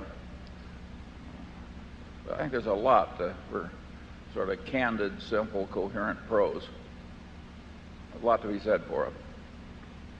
Almost every business has problems, and we just assume the manager would tell us about them. We would like that in the businesses we run. In fact, one of the things, we give very little advice to our managers, but one thing we always do say is to tell us the bad news immediately, and I don't see why that isn't good advice for the manager of a public company. Over time, I'm positive it's the best. I'm positive it's the best policy, but a lot of companies, they're dying just to pump out what they think is good news all the time, and they have this attitude that that you've got a bunch of animals out there to be fed, and that they're going to feed them what they want to eat all the time. And over time, the animals learn. So we try and stay away from businesses like that. What you seldom see in an annual report is a sentence like this: "This is a very serious problem, and we haven't quite figured out yet how to handle it." But believe me, that is an accurate statement much of the time.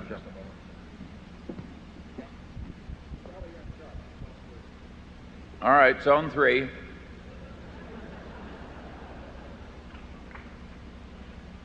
I'm Larry Dirks, and I live in the area, and I would like to know what your prediction is for Coca-Cola's long-term growth versus Pepsi-Cola's recent efforts to increase their competitiveness with Coke. Yeah.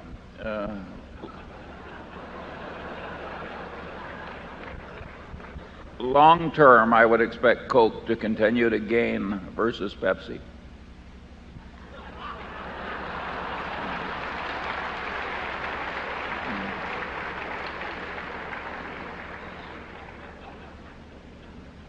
has he been doing while I was gone? What'd you say, Charlie?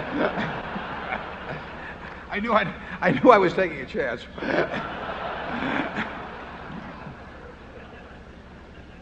What was the question? I said that long term I expected Coke to continue to gain versus Pepsi. Oh, well, it's those kind of insights is why we keep him on the job year after year.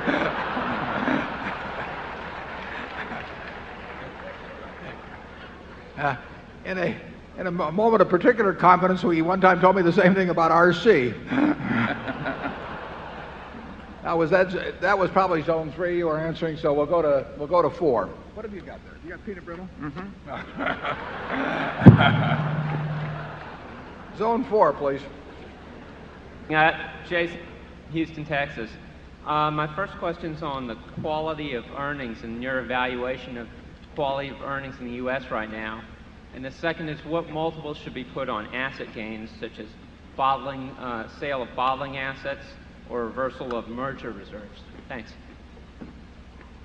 Yeah, well, taking the second question, for example, at Coca-Cola, where the bottling transactions are incidental to a long-term strategy, which, in my view, has been enormously successful to date and which has more successes ahead of it. But in the process of rearranging and consolidating the bottling system and expanding to relatively undeveloped markets, there have been and there will be a lot of bottling transactions, and some produce large gains, some produce small gains.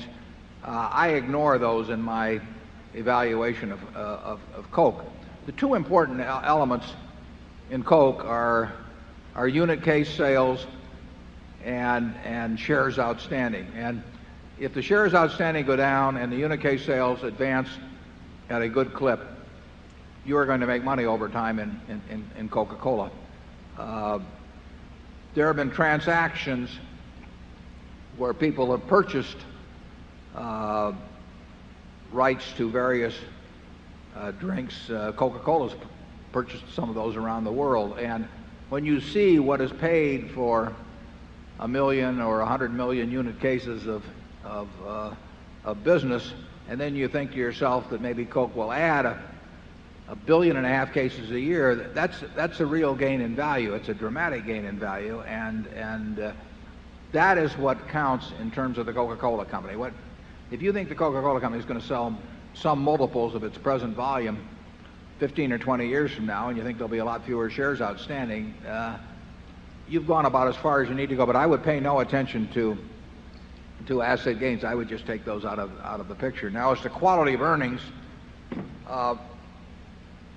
Charlie and I feel that in several respects, but in one important respect, that the quality of earnings has gone down, not because the policy has changed, but because it's just become more significant, and that's in the case of stock options. There are certain companies that we've evaluated for possible purchase where in our calculation of earnings, the earnings are maybe 10% less per year, per share, than reported. And that isn't necessarily the end of the world, but it is a difference in valuation that is significant and is not reported under standard accounting. So we think the quality of earnings as reported by a company with significant stock option grants every year, we think is dramatically poorer than one where that doesn't exist. And there are a lot of companies that fall in that category. Coca-Cola's earnings are very easy to figure it out. Just figure out what they're earning per case from operations, and you'll see over the years the earnings per case go up, and the cases go up, and the shares go down. And it doesn't get much more complicated than that. Charlie? You've said it wonderfully. I just wish we had more like that. Yeah. GEICO, the key, the same way as policies in force and underwriting experience per policy. And that is exactly the way, as noted in the annual report, we pay people there. We pay them from the bottom to the very top based on what happens with those two variables. And we don't talk about earnings per share at GEICO, and we don't talk about investment income. We don't get off the track because there are two things that are going to determine what kind of business that GEICO is over a long period of time. And policies at GEICO are unit cases at Coca-Cola. Zone 5. Hello, Mr. Buffett and Mr. Munger. My name is James Claus from New York City, and I just wanted to ask you a question. Both you and Mr. Munger have repeatedly said that you don't believe that business valuation is being taught correctly at our universities. And as a PhD student at Columbia Business School, that troubles me understandably, because in a couple of years I'll be joining the ranks of those teaching business valuation. My question isn't what sources such as Graham or Fisher or Mr. Munger's talks you would point people that are teaching business valuation to, but do you have any counsel about the techniques of teaching business valuation? Well, I was lucky. I had a sensational teacher in Ben Graham, and we had a course there. There's at least one fellow out in the audience here that attended with me, and just Ben made it terribly interesting. What we did was we walked into that class and we valued companies, and he had various little games he would play with us. Sometimes he would have us evaluate company A and company B with a whole bunch of figures, and then we would find out that A and B were the same company at different points in its history, for example. And there were a lot of little games he played to get us to think about what were the key variables, and how could we go off the track. I remember one time Ben met with Charlie and me and about 9 or so other people down in San Diego in 1968 or so, and he gave all of us a little true-false test, and we all thought we were pretty smart, and we all flunked. But that was his way of teaching us that a smart man playing his own game and working at fooling you could do a pretty good job at it.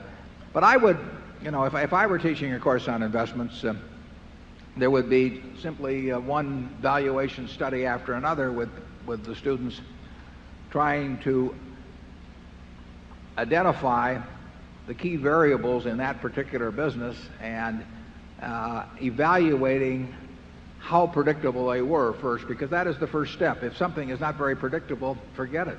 You don't have to be right about every company. You have to make a few good decisions in your lifetime. But then when you find, the important thing is to know when you find one where you really do know the key variables, which ones are important, and you do think you've got a fix on them. Where we've done well, Charlie and I made a dozen or so very big decisions relative to net worth, but not as big as they should have been. And we've known we were right on those going in. I mean, they just weren't that complicated, and we knew we were focusing on the right variables and that they were dominant. And we knew that even though we couldn't take it out to 5 decimal places or anything like that, we knew that in a general way we were right about them. And that's what we look for, the fat pitch. And that's what I would be trying to teach students to do. And I would not try to teach them to think they could do the impossible. Charlie? Yes, if you're planning to teach business valuation, and what you hope to do is teach the way people teach real estate appraising. So you can take any company, and your students, after studying your course, will be able to give you an appraisal of that company, which will indicate really its future prospects compared to its market price. I think you're attempting the impossible. Yeah, probably on the final exam, I would take an internet company, and I would say the final exam, the question is, how much is this worth? And anybody that gave me an answer, I would flunk. Right.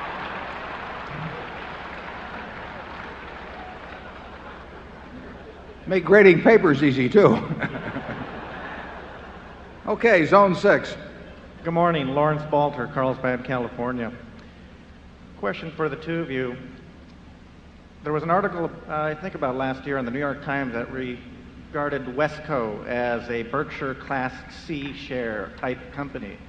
And I'd like to know your comments on that. And the second question is, if I were to write you a check for the operating businesses that Berkshire owns, how much would it have to be? Big. Charlie is the resident expert on Wesco, so I'm going to let him address that subject. He gets very eloquent on this. Yeah, we always say that per unit of book value, Wesco is worth way less than Berkshire, and indeed the market is saying the same thing. It is not a clone of Berkshire. It's a historical accident.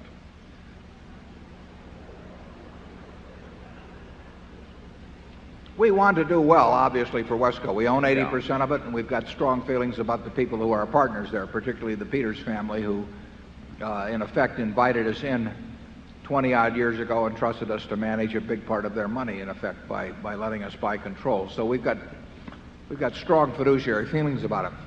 It suffers in comparison with Berkshire because, for one thing, anybody that wants a tax-free merger is going to want to come to Berkshire.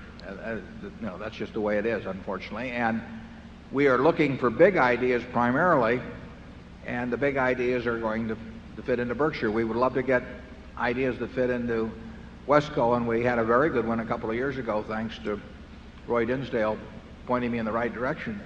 And we added Kansas Bankers Surety to Wesco, and it's a gem, and it's run by Don Toll, who's done a terrific job.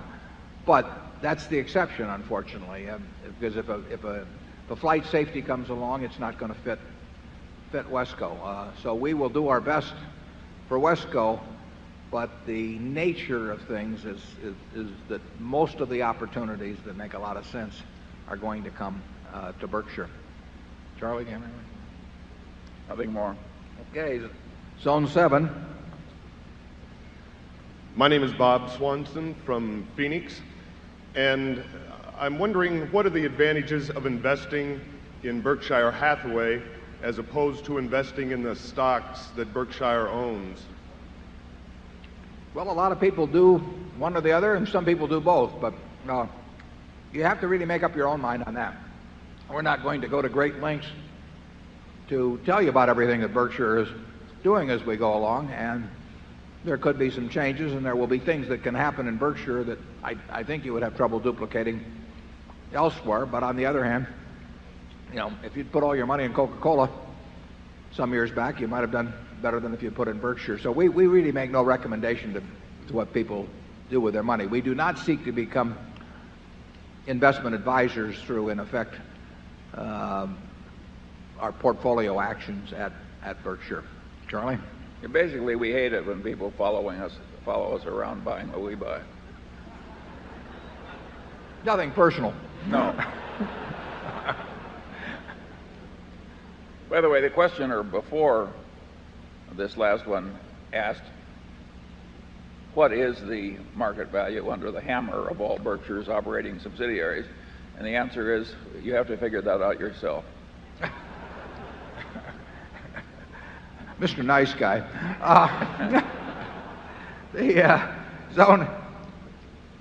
But we give you the information, incidentally, where your judgment on that should be about as good as ours. There's nothing mysterious about valuing the Buffalo News or See's Candy or Flight Safety or Dairy Queen. So you really have the same information we have in that. I mean, if there's material information that we aren't giving you about any important Berkshire subsidiary, we'd like to give it to you because we think you are entitled to have the information that enables you to value the various pieces. Because of the aggregate size of Berkshire now in terms of market capitalization and some of the positions we own, the smaller subsidiaries really cannot have that much effect. We love them just as much. I enjoy all of the businesses we're in, and I enjoy the people that run them. So we don't make we don't differentiate in our attitude within the company, but in terms of the actual impact on the valuation of Berkshire, there are a number that really they just don't make that much difference in terms of figuring out whether Berkshire's worth X or X minus 1,000 or plus 1,000, because 1,000 now is over $1 billion in terms of valuation. $1 billion is still a lot of money. Area 8, please. Hello, Mr. Buffett, Mr. Munger. My name is Robert McCormick. I'm from Holdings, Nebraska, and I would like to know how much you attribute the gains enjoyed by the stock market these past years to the baby boomer generation investing for their retirement. Yeah, I would say that personally, I would not think that has much to do with it. I think the two big factors well, there's three big factors. One is the improved return on equity, which was a fundamental factor that pushed stock prices up. Two is the decline in interest rates that pushed stock prices up. And then finally, stock prices advancing themselves brings in buying. It doesn't go on forever, but it creates its own momentum to some extent if you have these underlying factors that started to push it along. So I would say two of the three factors are fundamental, and the third is a market-type factor that bull markets do feed on themselves. And I think that you've seen some evidence of that. But I don't think that any specific, the 401k factor or whatever it may be was it by itself. But I do think money is pouring into mutual funds, for example, because people have had a very favorable experience with those funds. And that does bring investors along. People want to be on the train. Charlie? And I think, incidentally, many of them have very unrealistic expectations. Yeah, the general investment experience in the last, 18 years in common stocks has been awesomely high, I think, by any past standards now. Isn't that right, Warren? Right. Well, you've had, since 1982, you've had roughly tenfold in the Dow and probably similar in the S&P. And with a huge amount of money and with more participants all the time. And there are people coming into the market every day because they feel that they've missed the boat, or they're coming in heavier than they came in before simply because they've had a pleasant experience. And past experience does not mean much in terms of what you should expect from your investments. You will do well in your investments because you own or bought things at the right price and the businesses behaved well from that point forward. Well, you won't have 18 more years at 17 or 18% per annum. That I think we can virtually guarantee. Area 9. Hello. I'm Tubby Stamen from Palm Beach, Florida. I know you enjoy bridge very much. I know you play my late husband's convention. Tell me, how often are you able to devote to this wonderful game? How many times a week do you play other than the internet? I didn't get all of that, Charlie. How much bridge are you playing? Uh-oh. Yes. Well, we should put this in the annual report because it may be a material factor. I'm probably at least 10 hours a week, maybe a little more. I don't get any better by doing it either. It's rather discouraging, but it is a lot of fun, and it has to have come out of reading time. I don't think it's hurt Berkshire yet, but that may be because we're in a slow period generally. If the market goes down a lot, I promise to cut back on my bridge. Charlie? Yeah. Well, I probably play 3 or 4 hours a week, but I don't play on the internet. He plays a lot of golf, though. Confess, Charlie. Oh, yes. Yeah, we both spend about the same amount of time goofing off. I mean, if you want to know. Okay, Area 10. Yes, my name is Cary Blecker, also from West Palm Beach, Florida. With all due respect to Mr. Eisner, if he's in the audience, there's been some criticism levied recently at the Disney company, mainly from an accounting professor at one of the state universities in New York, in reference to Disney's purchase of capital cities and the way they accounted for that purchase.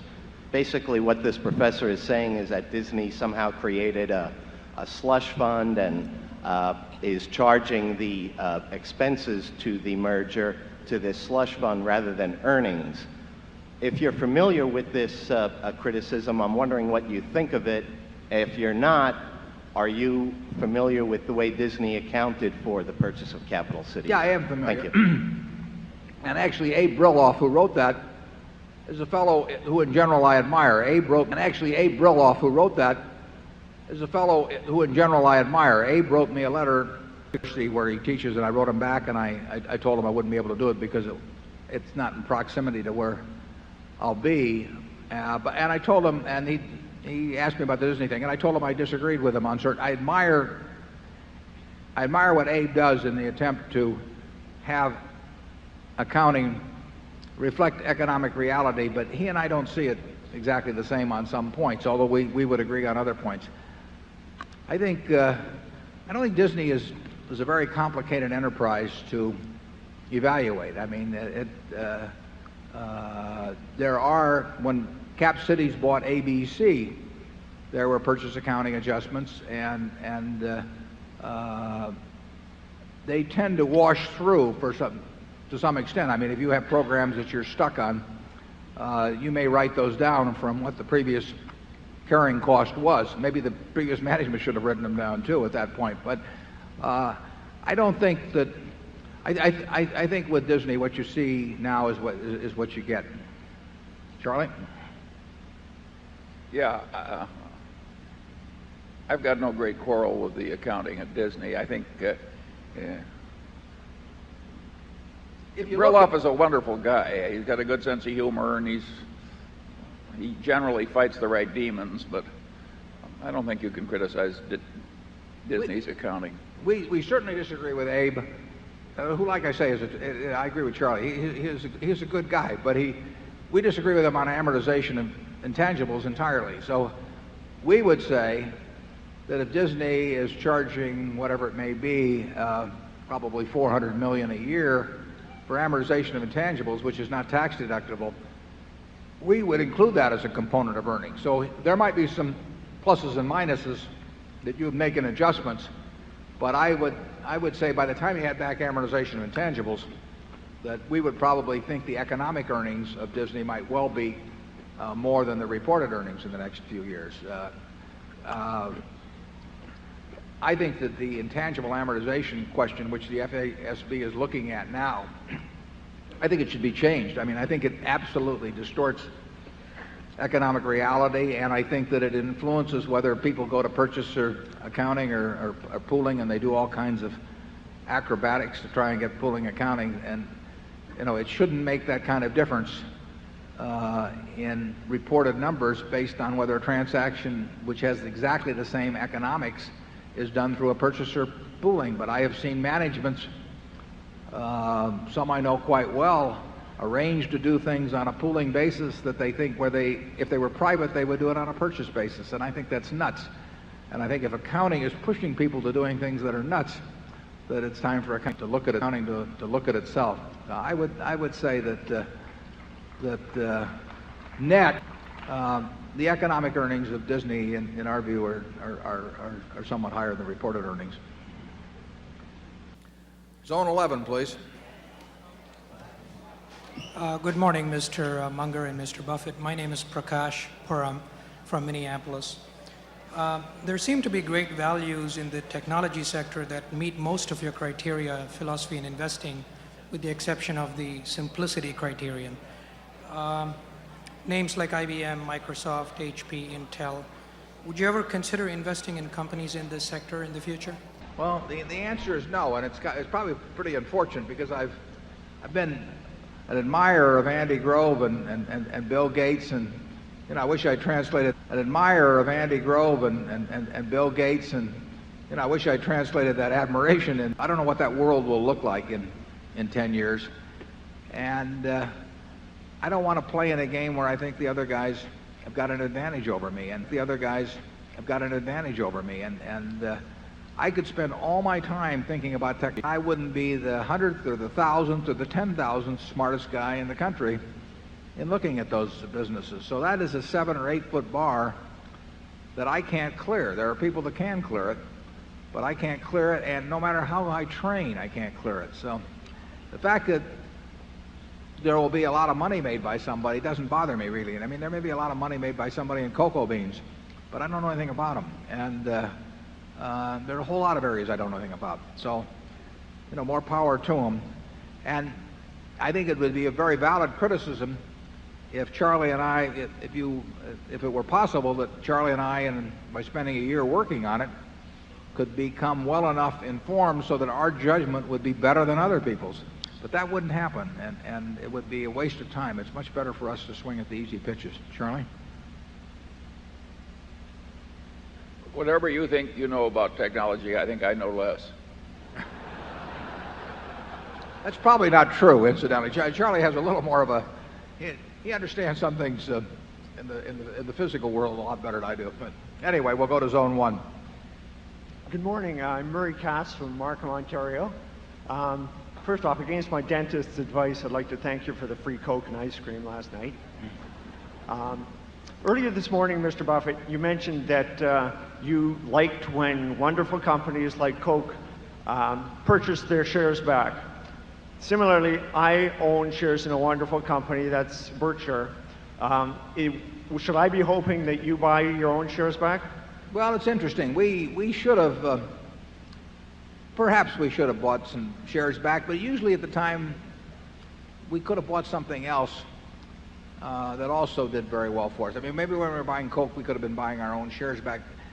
To some extent, there hasn't been that much trading in them, but I think it's a valid criticism to say that we have missed the boat at various times in not repurchasing shares.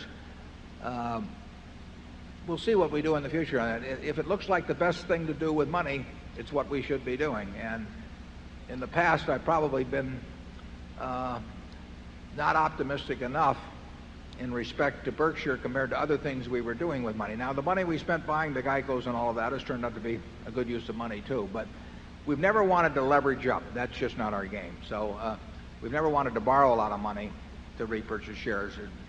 We might advise other people to do it, but it's not our style ourselves. We've got all our money in the company. We've got all of our friends and our relatives' money virtually. So we have never felt that we wanted to leverage up this company like it was just one of a portfolio of 100 stocks. But it's a valid criticism to say that we have not repurchased shares when we should have. And it's also a valid criticism to say that we've issued some shares we shouldn't have issued. Charlie? Well, I would agree with both comments. Area 2.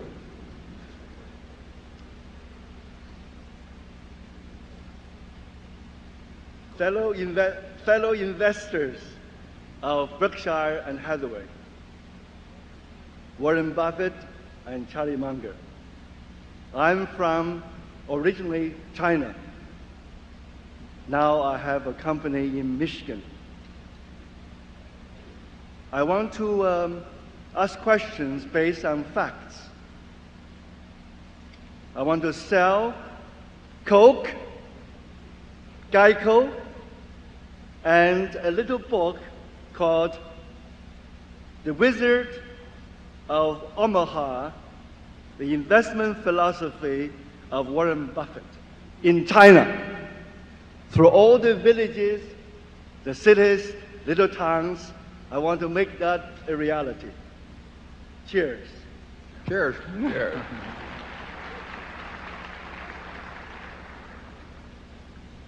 Zone 3? I'm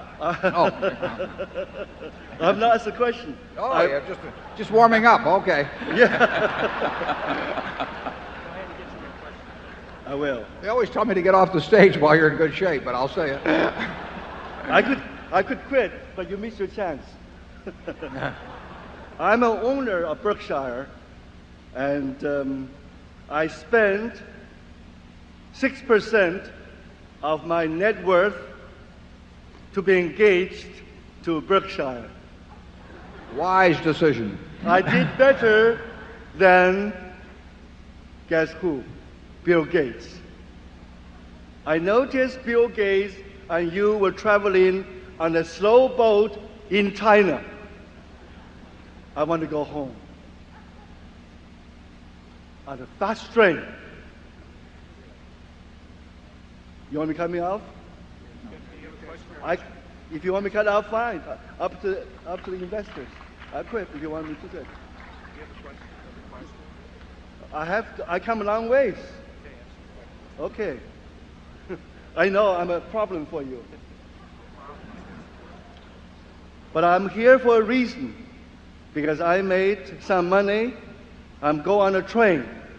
A smile train.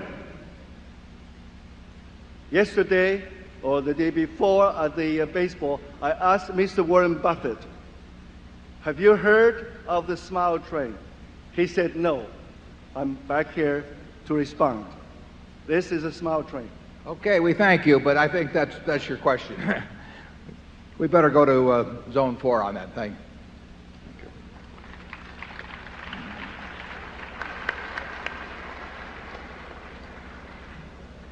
Good morning or afternoon, actually. My name is Matt Schwab. I'm from New York, Pound Ridge, New York.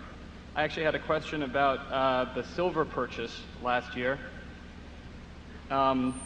When you announced it, you said that you believed that supply and demand fundamentals would only be established at a higher price, reestablished at a higher price. I was just wondering if you could go into more detail about what some of those fundamentals are. I mean, we've read a lot about like battery technology and some other things. Yeah, we have no inside information about great new uses for silver or anything of the sort. But the situation, and you can get these figures, and they're not precise, but I think they're in general they're generally accurate. You can see from looking at the numbers that aggregate demand, primarily from photography, from industrial uses, and from ornamental jewelry type uses, is close, call it 800 million plus ounces a year. And there are 500 million or so ounces being produced of silver annually, although there will be more coming on in the next couple of years. There's more coming on right now. However, most of that silver is produced as a byproduct in the mining of gold or copper or lead zinc, so that since it's a byproduct, it's not very responsive to price changes, because obviously if you've got a copper mine and you get a little silver out of it, you're much more interested in the price of copper than silver. So you have 500 million ounces or so of mine production, and you have 150 million ounces or so of reclaimed silver, a large part of which relates to the uses in photography. So there's been a gap in recent years of perhaps 150 million ounces, but none of these figures are precise, which has been filled by an inventory of bullion above ground, which may have been 1.2 billion or more ounces a few years back, but which has been depleted. And no one knows the exact figures on this, but there's no question that the bullion inventory has been depleted significantly, which means that the present price for silver does not produce an equilibrium between supply as measured by newly mined silver plus reclaimed silver and usage. And that eventually something will happen to change that picture. Now, it could be reduced usage, it could be increased supply, or it could be a change in price. And that imbalance is sufficiently large that even though there is some new production coming on, and there is the threat of digital imaging that will reduce silver usage perhaps in the future in photography, but we think that that gap is wide enough so that it will continue to deplete inventories, bullion inventories, to the point where a new price is needed to establish equilibrium. And because of the byproduct nature, which makes the supply inelastic, and because the nature of demand, which is relatively inelastic, that we don't think that price change would necessarily be minor. It's interesting because silver has been artificially influenced for a long time. You saw that movie about, it was William Jennings Bryan, who was editor of the Omaha World Herald and a congressman from Nebraska, and whose brother was governor of Nebraska, who was the big silver man, and they used to talk 16 to 1. The 16 to 1 ratio, I think, goes back to Isaac Newton when he was master of the mint. Charlie will know all about that because he's our Newtonian expert here. But that ratio had kind of mystical significance for a while. It didn't really mean anything. And in 1934, the government passed an act called the Silver Purchase Act of, surprisingly, 1934, which set an artificially high price for silver at that time, when production and usage was much less. And the government, the U.S. government, ended up accumulating 2 billion ounces of silver. Now, this was at a time when demand was a couple 100 million ounces a year, so you're talking 10 years supply. So there was an artificially high price for a while. By the early 1960s, that became an artificially low price of $1.29.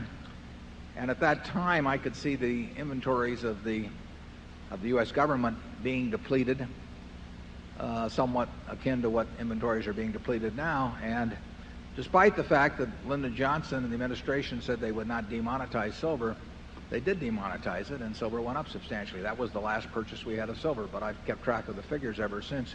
The Hunt brothers caused a great amount of silver to be converted into bullion form, including a lot of silver coins. So they again increased the supply in a very big way by their action and pushing the price way up to the point where people started melting it down. So you had these dislocations in silver over a 60-plus year period, which has caused the price to be affected by these huge inventory accumulations and reductions. And we think right now that, or we thought last summer when we started buying it, that at the price we bought it, that was not an equilibrium price, and that sooner or later, and we didn't think it was imminent because we don't wait till things are imminent. We were going to buy a lot of silver.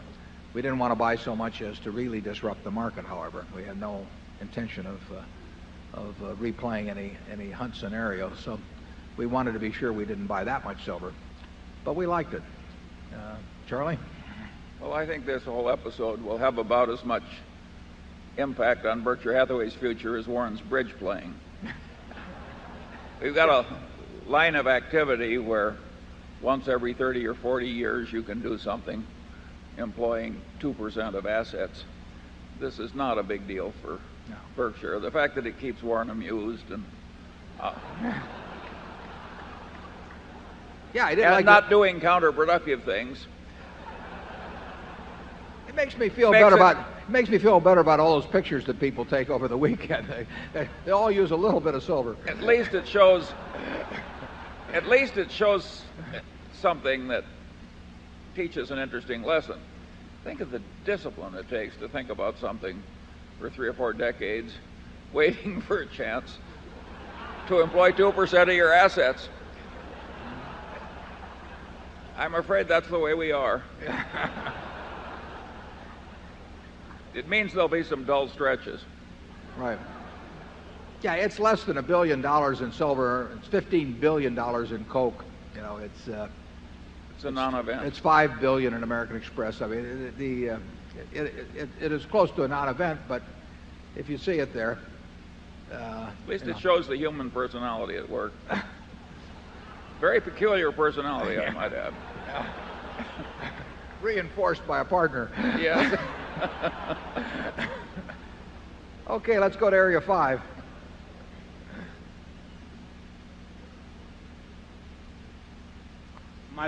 My family is a Class B shareholder. Thank you for issuing those shares. I have one observation and one question. Your Class B share is creating a new phenomena in this country.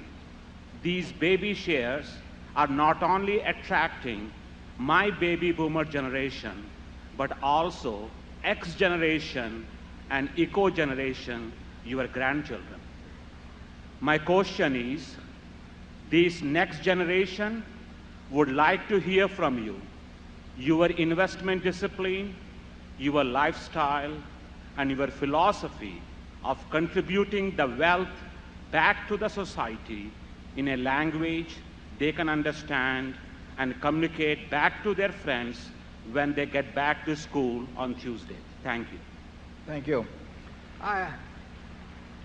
Well, I appreciate that, and I would say the only speeches I give, I get a lot of requests, perhaps because I don't do them, but I get a lot of requests, including from a lot of our managers in terms of trade conventions, all kinds of things. The only groups I talk to are students, and I try to talk to college and university students, although I've talked to high school students too, whenever it fits in terms of travel schedules, and I just think that if you're going to spend your time with groups talking, that rather than entertain people, that it probably is better to talk to the group who talked about it. And Charlie and I are never reluctant to talk, so we do it. Charlie has given a couple of talks.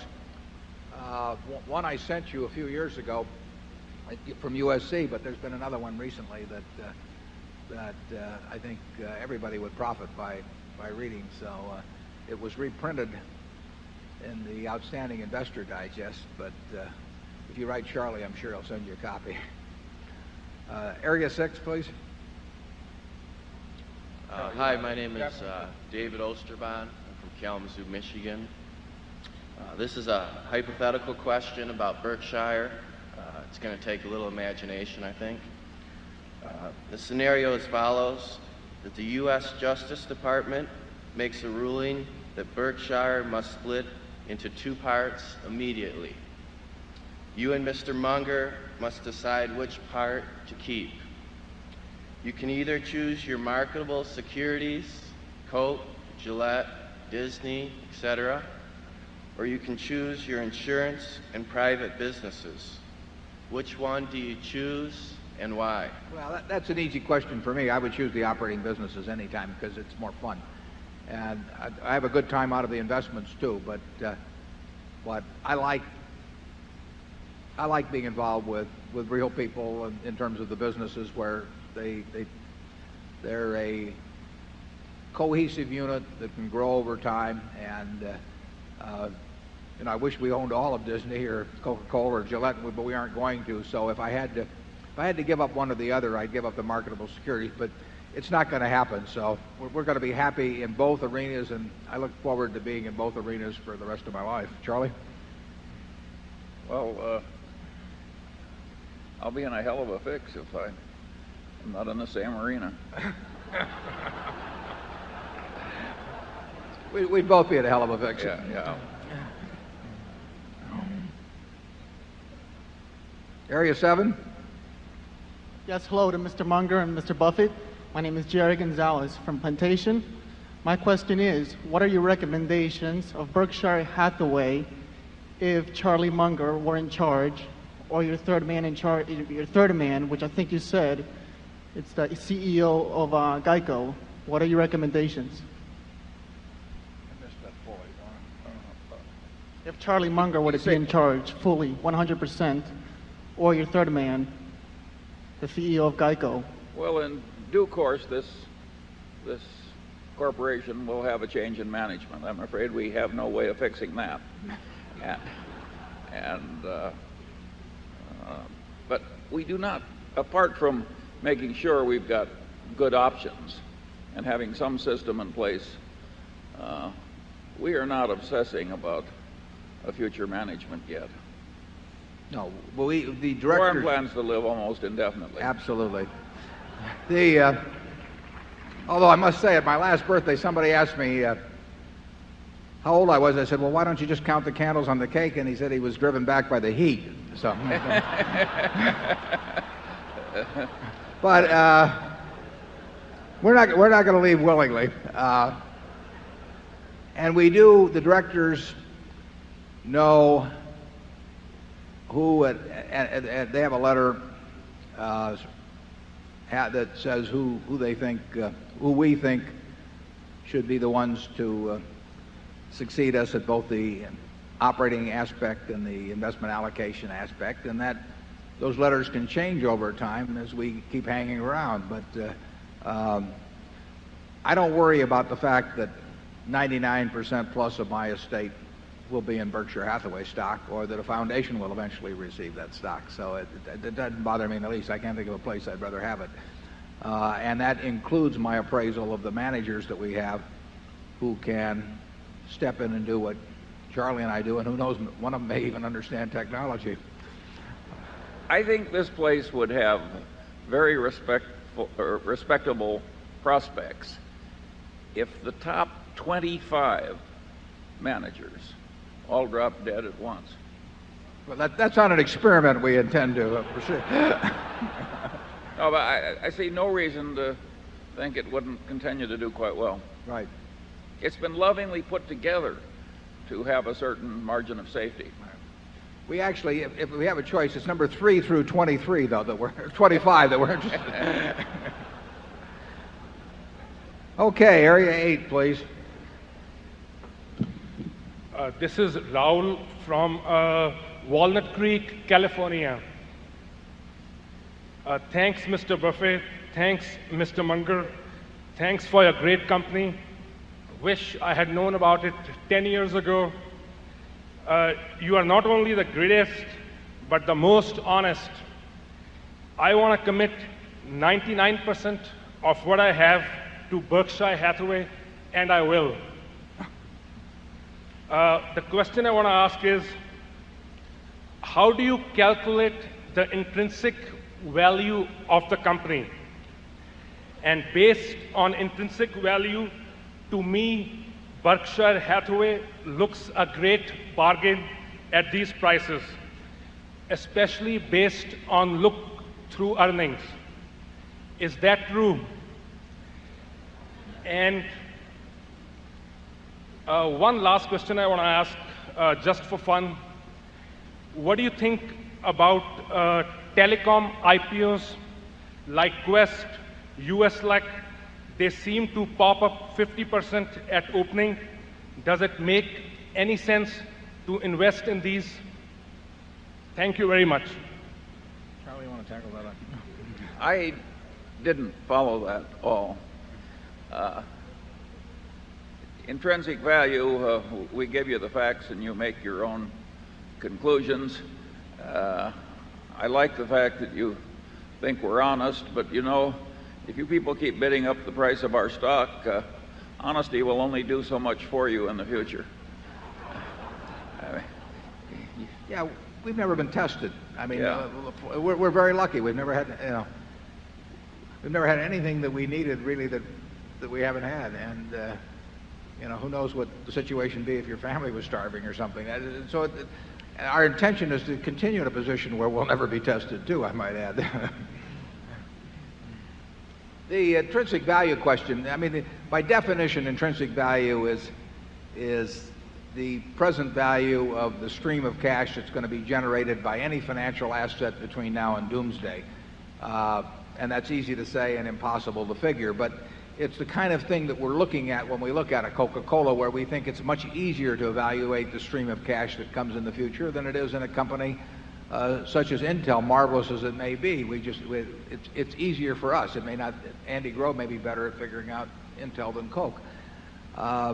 And in Berkshire, it is complicated by the fact that we have no business that naturally employs all of the capital that flows to us. So it is dependent to some extent on the opportunities available and the ingenuity used in when that cash pours in, as it does. Some businesses have a natural use for the cash. Actually, Intel has a good natural use for the cash over time as they've expanded in their business, and many businesses do. But we do not have a natural use. We have some businesses that use significant amounts of cash. Flight Safety will buy a lot of, build a lot of simulators this year, and they cost real money. But in relation to the resources available, we have to come up with new uses, new ways to use cash, and that makes for a more difficult valuation job than if you've got, well, the classic case used to be a water or electric utility where the cash could be deployed and the return was more or less guaranteed within a narrow range. And it was very easy to make calculations then as to the expectable returns in the future. But that's not the case at Berkshire. We've got very good businesses, and both directly and partially owned, and those businesses are going to do well for a long, long time. But we do have new cash coming in all the time, and sometimes we have good ideas for that cash, and sometimes we don't, and that does make your job more difficult in terms of computing intrinsic value. We'll have, we're going to break after the next question. At that time, we break whenever Charlie and I run out of candy up here, actually. We're going to let everybody that you can get something to eat if you want to stick around, and we will be here till 3:30 when we reconvene at 12:30. And those of you who have been with us this morning and have had enough, we thank you for being here this weekend. We've had a terrific time with you, so I'm very appreciative of that. Let's have a question from Zone 9, and then we'll go to lunch. Good morning. My name is Frank Jervich. I'm a shareholder from London, Ontario, Canada. My question is for Mr. Munger, and it concerns his models. And the question specifically is related to market valuation. I know I'm not going to get a prediction. That's not your bag. What I'm curious about is there any specific touchstone models that you reflect upon and trying to gain perspective at these markets where the historic valuations are quite high, and why do you draw on those models? My second question is for Mr. Buffett, and it relates to taxation. If you were able to trade your portion of your portfolio at least in a tax-exempt fashion, like 401k plans or in Canada the RSP plans, would you possibly trade more actively? Charlie, you want to answer yours first? Yeah. Well, the Munger system for dealing with reality is to have multiple models in the head and then run reality against multiple models. I think it's a perfect disaster to look at reality through just one model or two. There's an old proverb that says, to the man with only a hammer, every problem looks pretty much like a nail. And that is not our system. So I can't sit here and run through all the models in my head, even though there aren't that many. But multiple models is the game. The question about taxation, it would not, if we were running Berkshire absent a capital gains tax, I don't think it would make much difference in what we do. I don't think it would make, it certainly wouldn't make a difference in causing us to trade actively. We own the businesses we want to own. We don't own them because taxes have restrained us from selling them. And as I mentioned earlier, I'm fairly sure we'll pay at least $1 billion in income tax this year. We might not, but it looks that way to me, that we'll pay $1 billion. And I could do things that at least deferred, and I certainly could do things by doing nothing that avoided paying that $1 billion in tax, or a good bit of the $1 billion, call it $800 million of the $1 billion. But that is not a big factor with me. It's never been a big deal with me. I paid my first income tax when I was 13, so I guess I got brainwashed at the time. And it doesn't bother me a lot to be paying taxes. I think net personally, I'm undertaxed in relation to what the society has delivered to me. And I don't send along any voluntary payments to the IRS. I want you to understand. But I really do. I mean, there's nobody I want to trade places with, and because their tax situation is better than mine, and so it would not increase the activity. I've been asked to take one more question from Zone 10. I'm not sure why, but maybe because they see that I still have candy up here. So Zone 10, please, and then we'll break. Mr. Buffett and Mr. Munger, my name is Sanjeev Merchandani, shareholder from Boston. First of all, thank you to both of you for everything. I have two questions. For you, Mr. Buffett, you obviously have filters that you apply on selecting people as you do on stocks. Can you tell us a little bit about what those filters are? Filters on people?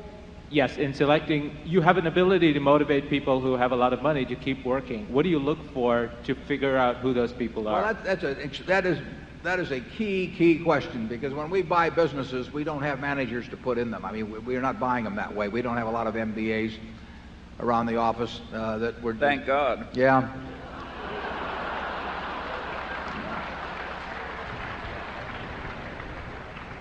That I have not promised that they're going to have all kinds of opportunities. So, as a practical matter, we need management with the businesses that we buy. And 3 times out of 4 or thereabouts, the manager is the owner and is receiving tens of millions, maybe hundreds of millions of dollars. So they don't have to work. And we have to decide in that time when we meet them whether they love the business or love money. And we're not making a moral judgment.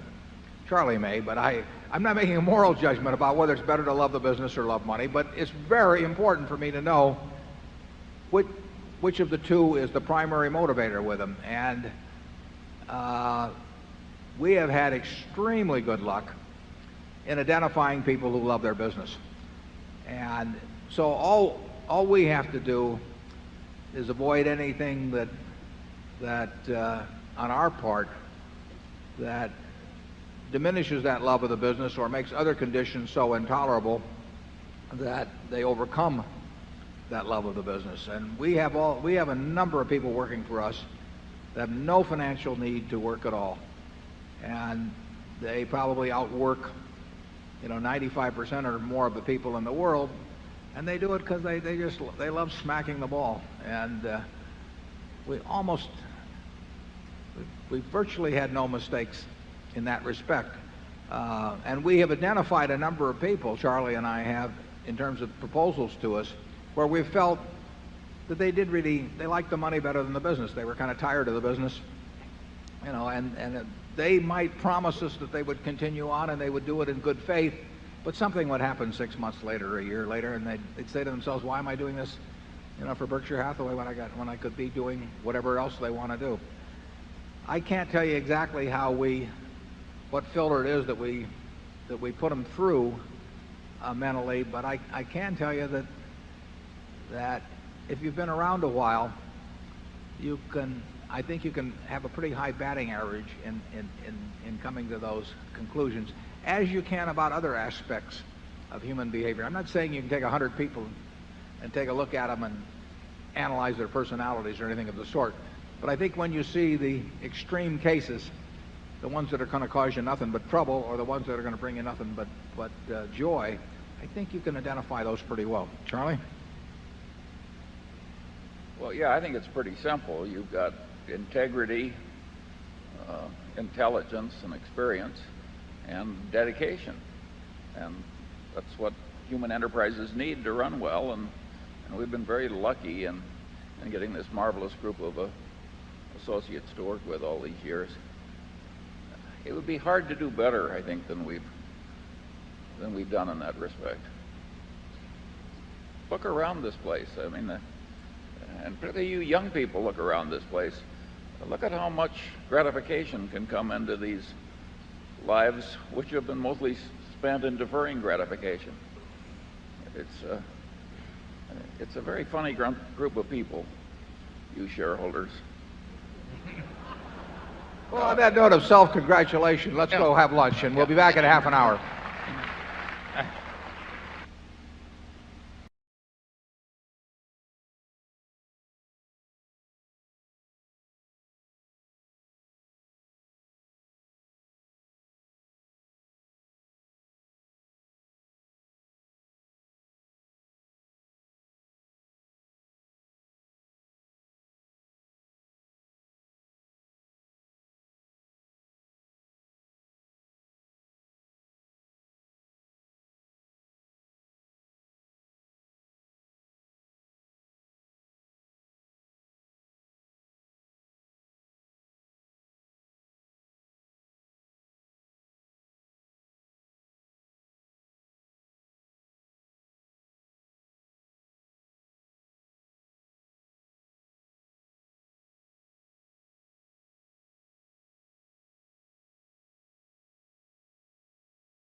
Let's settle down, please, and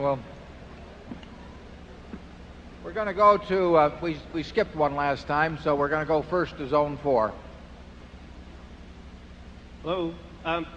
My name is Nelson Arata. I'm from Southern California, and I have a question. It's not really related to intrinsic value or any of that stock stuff, but more on houses. I'm still quite young. I don't have a house yet, and I'm thinking about buying a house someday soon. And in order to do that, I'm going to have to put a down payment, which means I might have to share or sell my shares. And I was wondering if you can provide some insight on when is the best time to buy a house and how much down payment you should be putting down in relation to interest rates and also in relation to available cash and the stock market. Well, Charlie's going to give you an answer to that in a second. I'll just relate one story, which was when I got married, we did have about $10,000 starting off, and I told Susie, I said, now, you know, there's two choices. It's up to you. We can either buy a house, which will use up all my capital and clean me out, and it'll be like a carpenter who's had his tools taken away from him, or you can let me work on this, and someday, who knows, maybe I'll even buy a little bit larger house than would otherwise be the case. So she was very understanding on that point, and we waited until 1956. We got married in 1952, and I decided to buy a house when the down payment was about 10% or so of my net worth, because I really felt I wanted to use the capital for other purposes. But that was a way different environment in terms of what was available to buy. In effect, if you have the house you want to buy, I definitely believe in just going out and probably getting the job done. But in effect, you're probably making something in the area of a 7 or 8% investment implicitly when you do it. So, you'll have to figure out your own equation from that. Charlie probably has better advice on that. He's a big homeowner. In both senses of the word.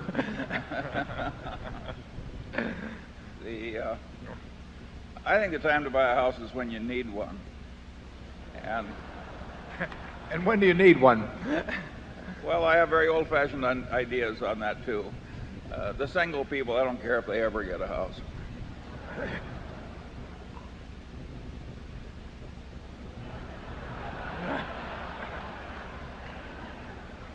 When do you need one if you're married, Charlie? I'll follow up here for this.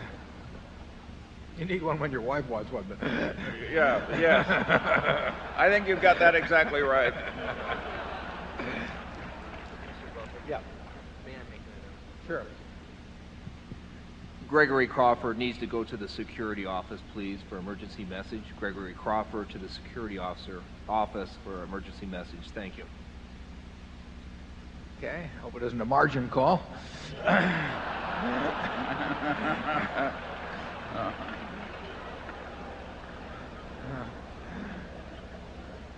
Okay, we'll go to zone 1, please. I'm Ralph Pfeffer from Phoenix, Arizona. The question I'm going to ask does not pertain to Berkshire Hathaway.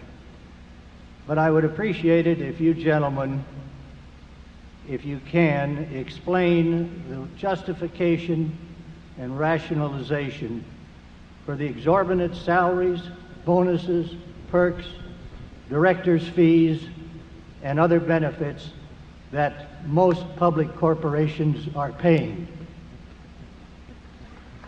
Well, I would say this. In my own view, the most exorbitant are not necessarily the biggest numbers. What really bothers me is when companies pay a lot of money for mediocrity, and that happens all too often. But we have no quarrel in our subsidiaries, for example, for paying a lot of money for outstanding performance. I mean, we get it back 10 or 20 or 50 for one. And similarly, in public companies, we think that there have been managers and are managers who have taken companies to many, many, many billions of market value, more than would have happened with virtually anyone else.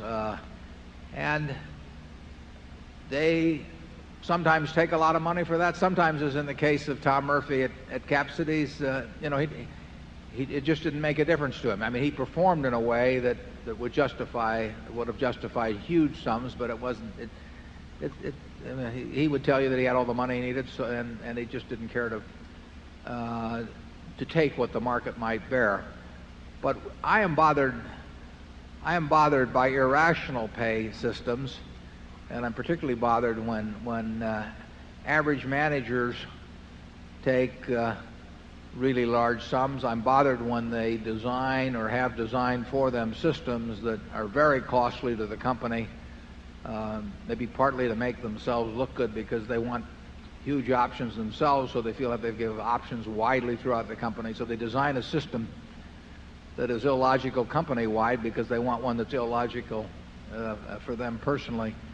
But large sums per se don't bother me. I'm not saying, whether any individual might want to take them or not. But I do not mind paying a lot of money for performance. It's done in athletics, it's done in entertainment, but in business, the people who are the 200 hitters and the people who would not attract a crowd as an entertainer have worked it out so that, the system has evolved in such a way that many of them take huge sums, and I think that's obscene, but I can tell you there isn't much you can do about it.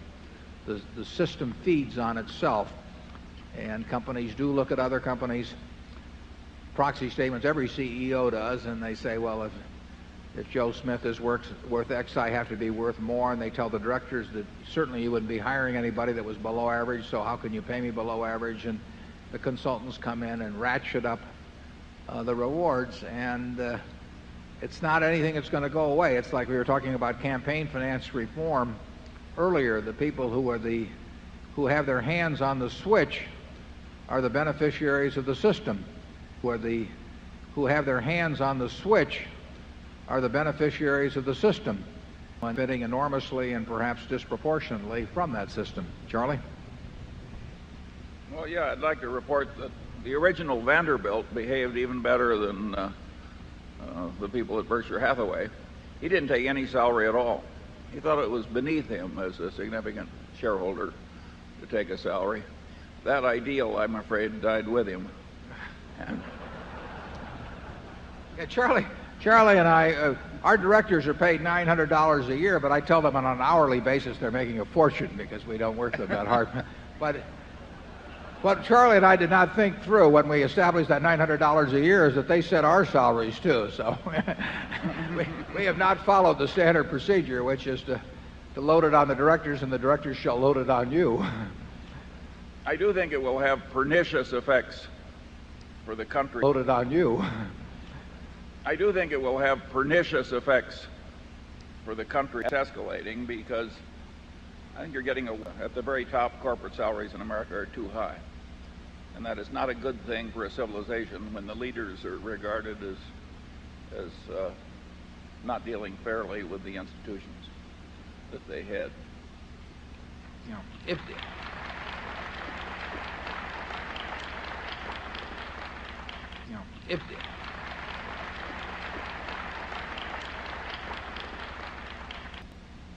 All I can say is that prostitution would be a step up for them.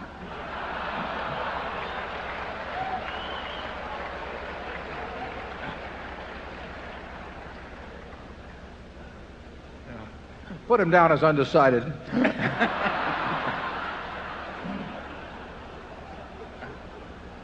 Zone 2, please. I'm Dan Blum from Seattle, Washington, via Cambridge, Massachusetts. I want to ask whether the issuance of Class B stock has achieved the objective which you announced for it when it was created. Well, I would say this, that considering the alternatives we faced, which was the imminence of unit trusts that would have been promoted with heavy front-end commissions, with substantial annual fees, with bad tax consequences, and with probably a misrepresentation of the historical record in such a way that people who really didn't know much about securities would have been enticed in. With that as an alternative, I think the B stock was the best thing we could have done, and I feel good about how it's worked out. I think that we didn't set out to issue it. We don't like talking anybody into buying our stock, but I don't think in any way that the group we have here diminished in the least by having a mix of B and A shareholders as opposed to A only. The B has worked out as well as possible. I hope that we haven't enticed anybody in with unreasonable expectations. That's the biggest thing that Charlie and I worry about. And it's hard not to have that happen with the historical record. I know it would have happened in a big way with the unit trust. So, it's like making the mistake originally of starting with Berkshire. I think we enjoy things as they come along, and we've gotten a good group with the B shareholders, and we're happy with the present situation. Charlie? Yeah, we wanted to step hard on what we regarded as a disreputable financial scheme, and that we did. And I think the way we sold the B was such as to attract the kind of people who really did look at it on a long-term basis. We did everything we could to discourage people who thought they were going to make a lot of money in a hurry. So I think we attracted a whole new group of shareholders who were quite similar in perspective to the shareholder group that we already had, and that was our hope. Zone 3, please. My name is Alan Rank from Pittsburgh. I first want to thank Susan Jacques for returning the cocktail yesterday, and I hope she was rewarded with good sales at Borsheim's.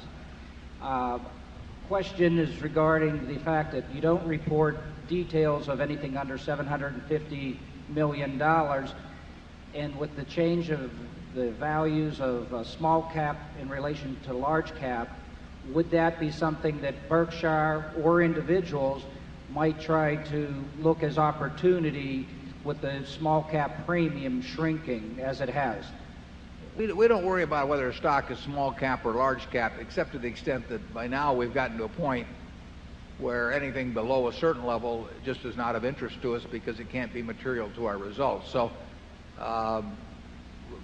we never think of opportunities as existing because of something as small cap or sectors or all that, what generally gets merchandised. So our cutoff point is set more or less at the point where we think it's material. That's not as defined by the SEC. We could have a higher limit, but we think when you get down below 2% of assets or thereabouts, that the reporting of positions would not affect anybody's calculation of intrinsic value or give them insights about the way we run the business, but it would be more for the people who are looking for things to piggyback on. And so we will move the cutoff point up as we go along. Because of our size, we will never be in companies that have capitalizations that of $500 million or $1 billion, because we just can't put enough money in. Occasionally we'll be in one just by accident, but we're looking at things that we can put $500 million in ourselves at least. At $500 million, a 5% position is a $10 billion market cap, and that limitation has hurt, will hurt, is hurting our performance to some degree. If Berkshire were exactly 1/100th of its present size, in all respects owning the operating businesses it did, but all 1/100th the size, our prospects would be better than they are with the kind of money we have presently. Charlie? I've got nothing to add. Okay, Zone 4, please. Okay. My name is Tom Conrad. I'm from McLean, Virginia. I just wanted to first thank you, Mr. Buffett and Mr. Munger, for each year answering our questions. I found myself at 5 a.m. standing outside the door here, and I don't do that for anyone. And it's a real pleasure to hear your answers. I have two questions. One is, with Travelers, the company Travelers, and their merger with Citibank, do you have confidence in the management of Sandy Weil?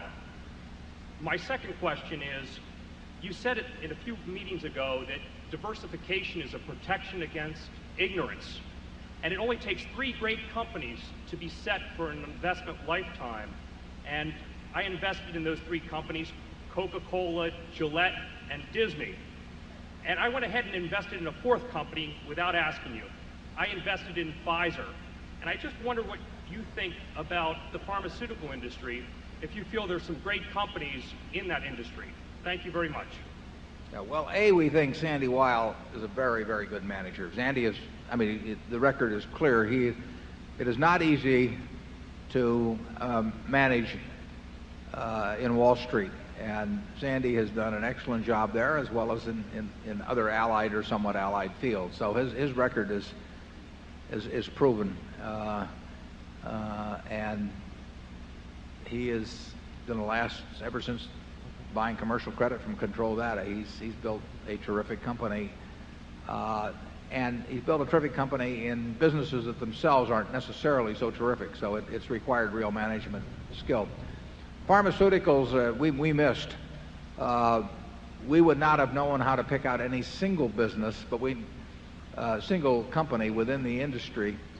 But we certainly should have recognized, didn't do anything about it, that the industry as a whole represented a group that would achieve good returns on equity, and where some sort of a group purchase might have made sense. We did buy one a while back, but we didn't. It was peanuts, and it would have been. It was within our circle of competence to identify the industry as likely to enjoy very high profits over time. It would not have been within our circle of competence to try and pick a single company. Charlie? Yeah, we stupidly blew that one.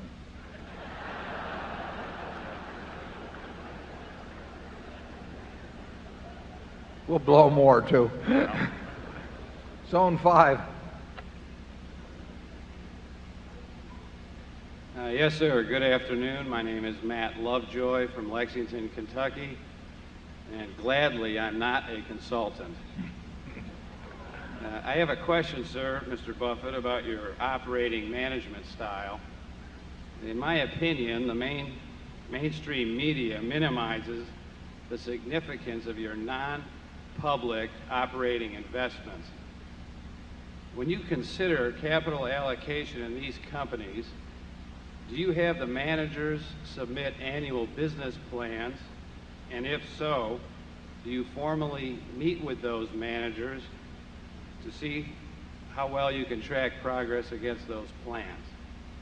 Yeah, that's a good question, and the answer is that we may meet with some of them annually, we may meet with others semi-annually, but we have no formal system whatsoever, and we will never have a formal system. We don't demand any meetings of any of our managers. We have no operating plan submitted to headquarters. Some of the companies use operating plans themselves, some of them don't. They are all run by people who have terrific records, and they have different batting styles. And we're not about to tinker with somebody that's batting with 375 just because somebody else holds the bat a little differently or uses a different weight bat or something of the sort. So we believe in letting them do currently and in the future what has been successful for them in the past. And different people have very different styles. I've got my own style, but we have managers that like to talk things over. We have other managers that like to go their own way. And we have managers that have a by-the-book approach, which works well. We have other managers that wouldn't dream of that. We have managers that, most managers probably have monthly statements of financials. We have other managers that don't. And that really isn't a problem. What we want to have is good managers. And there's more than one way to get to at least business heaven. And we have a number that have found different ways to get there. So we have never imposed. We have certain requirements because we're a public company, and SEC requirements and Internal Revenue Service coordination.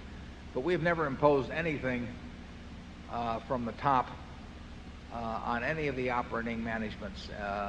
We have MBAs running companies. We have people that never saw a business school. And talent is the scarce commodity. And when you find talent and they've got their own way of doing things, we're delighted to have them do it. More than letting them have them do it. We want them to do it their way. We don't want to change them. Charlie? Yeah, the truth of the matter is that we have decentralized power in the operating businesses to a point just short of total abdication. And we don't think our system is right for everybody. It has suited us and the kind of people that have joined us. But we don't have criticism for other people like Emerson Electric or something who have operating plans and compare performance quarterly against plan and all that sort of thing. It's just not our style. Yeah, we centralize money, and everything else we decentralize pretty much. But and I don't know whether you've met him here, but for example, Al Yulshi is here. He started flight safety in 1951, and I don't know what he'll spend on simulators this year, but it could easily be $100 million or thereabouts. And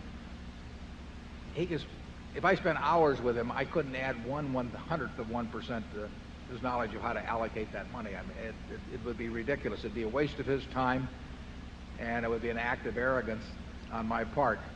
And I have no worries about how Al allocates the money. And that's an unusually capital-intensive business compared to most of our businesses.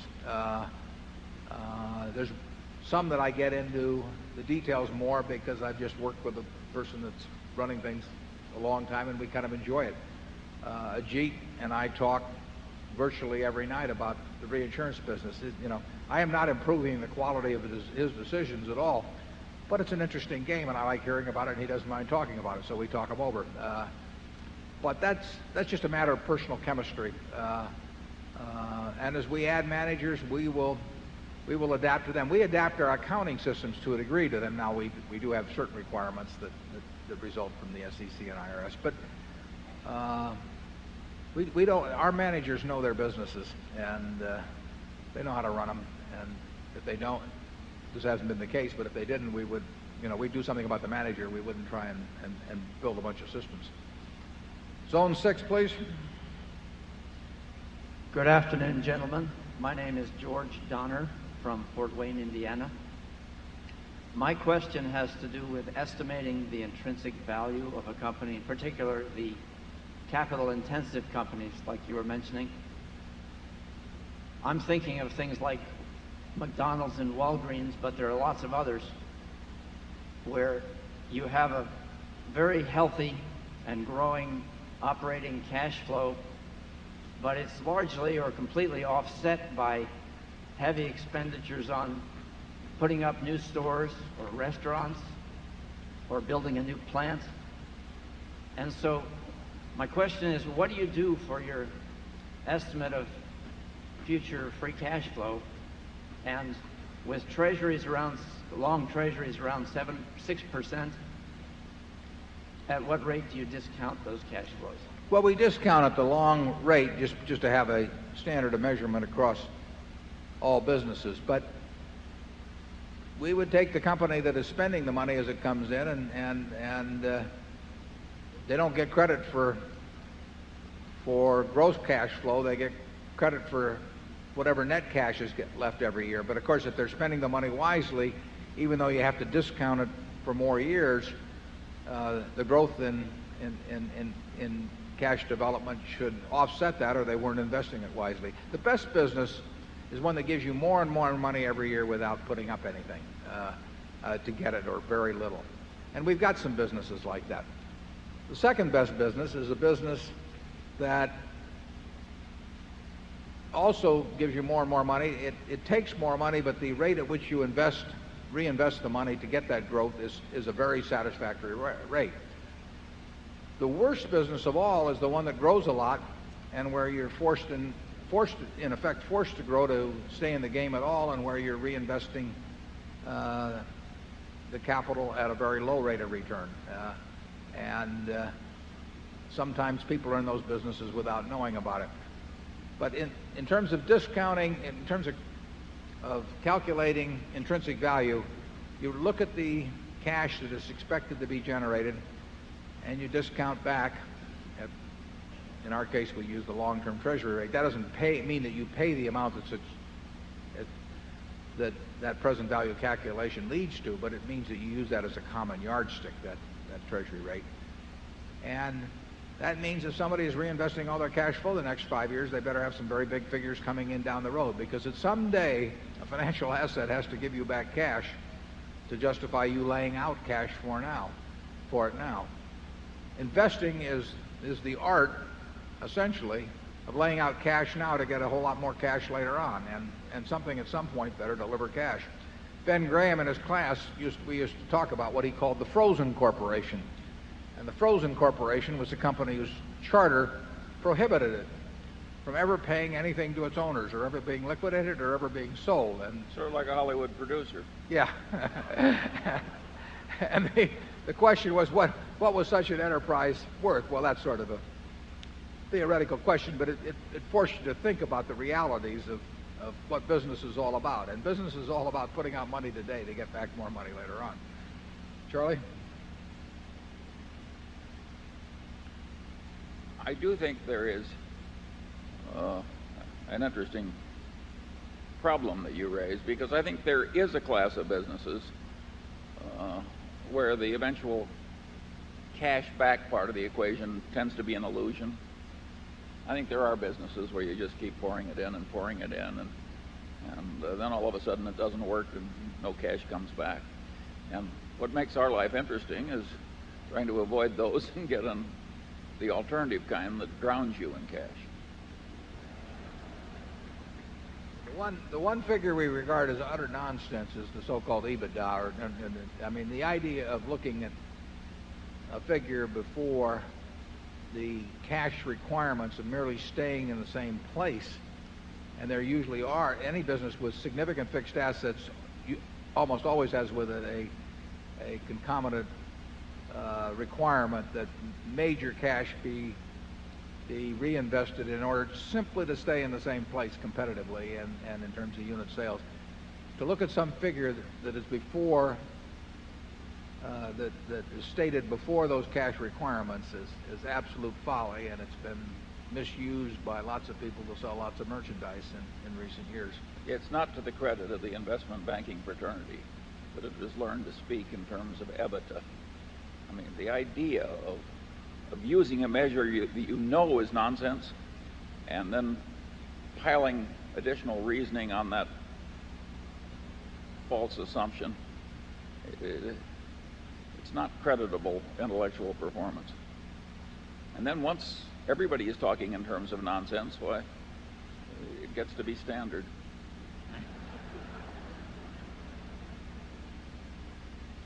Zone 7, please.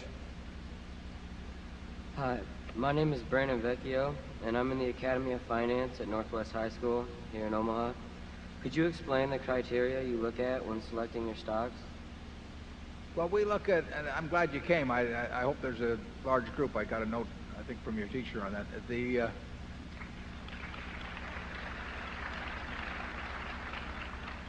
We look at it, the criteria for selecting a stock is really the criteria for looking at a business. We are looking for a business we can understand.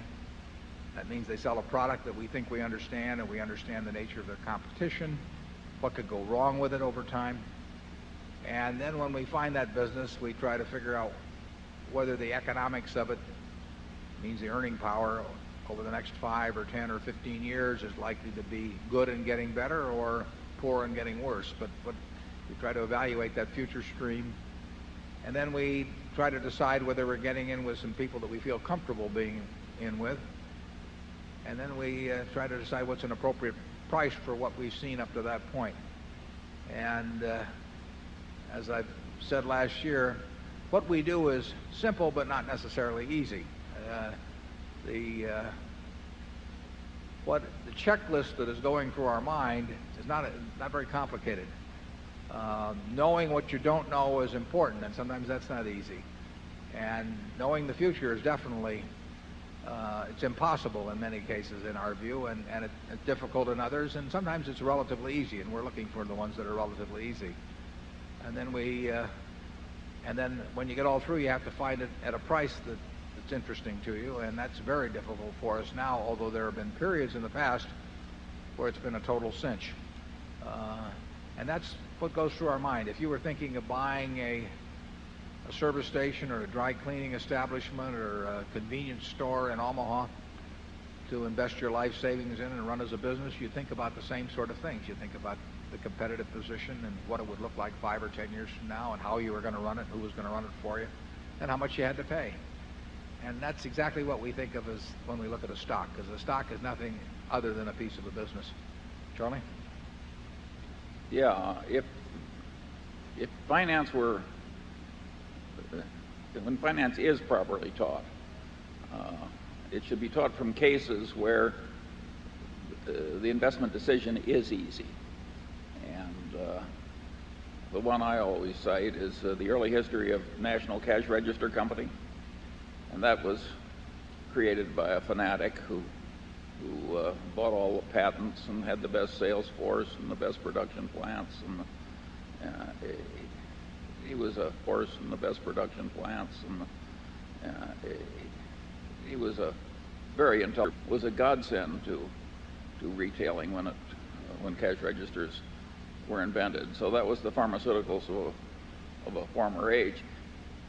If you read an early annual report prepared by Patterson, who was CEO of National Cash Register, an idiot could see that this was a talented fanatic, very favorably located, and that therefore the investment decision was easy.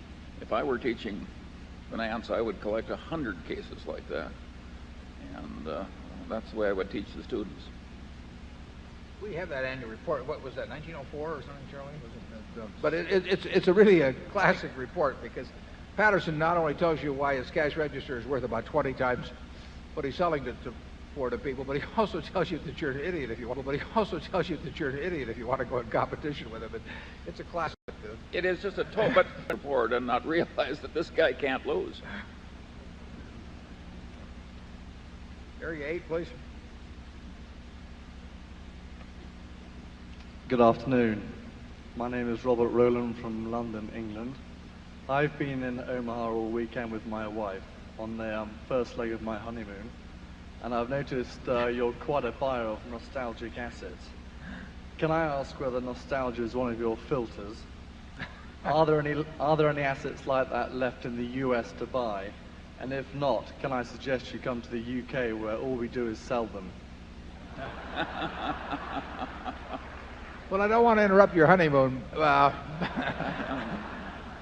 if you'd send me a list of those companies over there that are long on nostalgia, that might be to our liking, because Charlie and I tend to operate from sort of a Norman Rockwell frame of mind, and it is true that the kind of companies we like sort of do have a homey Norman Rockwell Saturday Evening Post type character to them. They have character. And they're the kind of companies, I think, frequently that people, when they join them, expect to spend the rest of their lives there, rather than look at it as something to stick on the resume. And there are businesses like that.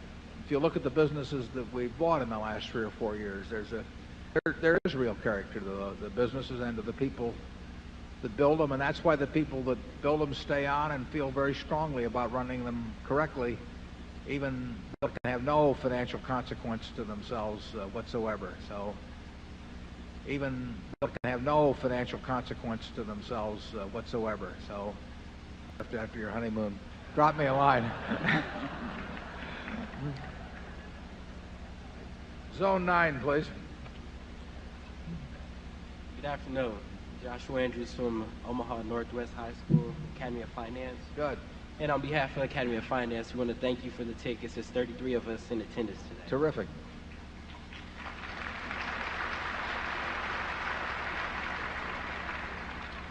We had the opportunity to play a national game, an investment challenge, and on the list of stocks there were BRK.A and BRK.B. Can you explain what the difference of the two stocks are? Yeah, the difference between the Berkshire A and B is simply that an A can be converted to a B at any time in the ratio of 1A into 30 Bs. The B cannot be converted into the A, so it's a one-way street into 30 Bs. The B cannot be converted into the A, so it's a one-way street on of the B is exact. So anything that anytime the A ever gets any money of any kind, from dividends or liquidation or a merger or something of the sort, for every $30 that you get on the A, you're going to get $1 on the B. The two differences are that there is less voting power proportionately in the B, and the B does not participate in a designated contributions program that Berkshire runs, simply because that would be very, very hard to administer. And when we issued the B, we pointed out those two differences. The B should never sell for more than 1/30th of the price of the A. When it sells just a tiny bit above that, then arbitrage settles in as people buy the A and convert it to B and sell the B. Occasionally the B may be at a slight discount to the A because it's not convertible the other way. But I think as a practical matter, you can treat the A and B as very equivalent investment choices. There's A and B as very equivalent investment choices. There's area 10, please. My name is Sheena Sho from the Academy of Finance. What recommendations would you give us as teenagers to prepare for our future and become as successful as you? Well, if you're interested in business, I definitely think you ought to learn all the accounting you can by the time you're in your early 20s. Accounting is the language of business. Now, that doesn't mean it's a perfect language, so you have to know the limitations of that language as well as all aspects of it. So I would advise you to learn accounting, and I would advise you to be, in terms of part-time employment or anything else, work at a number of businesses. There's nothing like seeing how business operates to build your judgment in the future about businesses. When you understand what kind of things are very competitive and what kind of things are less competitive and why that works that way, all of that adds to your knowledge. So I would do a lot of reading. If you're interested in investments, I would take the accounting courses. I do a lot of reading about investments, and I would get as much business experience. I would talk business with people that are in business to find out what they think makes their operation tick or where they have problems and why. I just think you just kind of sop it up every place that you can, and if it turns you on, you'll do well in it. I mean, I think that if it there certain activities grab different people, but if business is of interest to you, my guess is you'll do well. And if you understand business, you understand investments. Investments are simply business decisions that in terms of capital.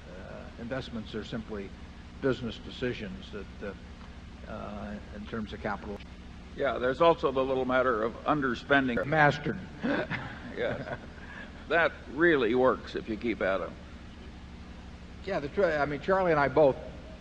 Charlie started having children at a rapid rate, so he was a lawyer when there was not big money, and then, but I was any money you save before you get out and start having a family is probably worth any dollar is probably worth $10 later on, simply because you can save it. It's the time to save is young, and you'll never have a better time to save than really pre-formation of a family, because the expenditures come along then, whether you like them or not. So work for yourself first and put the money aside. I was lucky that way. I didn't have to pay for my own college. Probably wouldn't have gone to college if I'd had to pay for it. But I was able to save everything I made in my teens, and those dollars got magnified quite a bit. Whereas the money when I started first selling securities, I mean the money I made then was taken up by family needs to quite an extent. So start saving early. A lot of it's habit anyway, so it's a great habit to have. Okay, zone 1, please. I'm Tony Alsnett from New York City. Following up on the questionnaire from London, in light of the current dearth of investment opportunities, do you see yourselves investing in non-U.S. companies which are well-managed, understandable, and growing? Well, if we find such companies as you describe at a price that's half attractive, we're perfectly willing to buy them. So the answer to that is yes, but we would be looking to an extent worldwide, irrespective of market conditions in the United States. Now, market valuations in this country tend to be fairly well matched in most of the major countries. So there's been a bull market all over the world in a huge way in the bigger markets. And so unfortunately, I mean, it would have been nice for us if the U.S. market had tripled and other markets had stayed the same, and then we would be very likely to be finding things abroad. We're not finding them abroad, but we're certainly looking for the kind of thing you're talking about. We are not reluctant to invest abroad, and our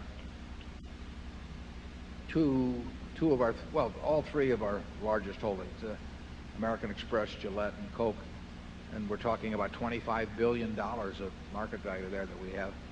All three of those have major businesses abroad, and in the case of Coke and Gillette, it's a majority of their earnings from abroad. So we're interested, and there's better growth opportunities in many areas abroad than here.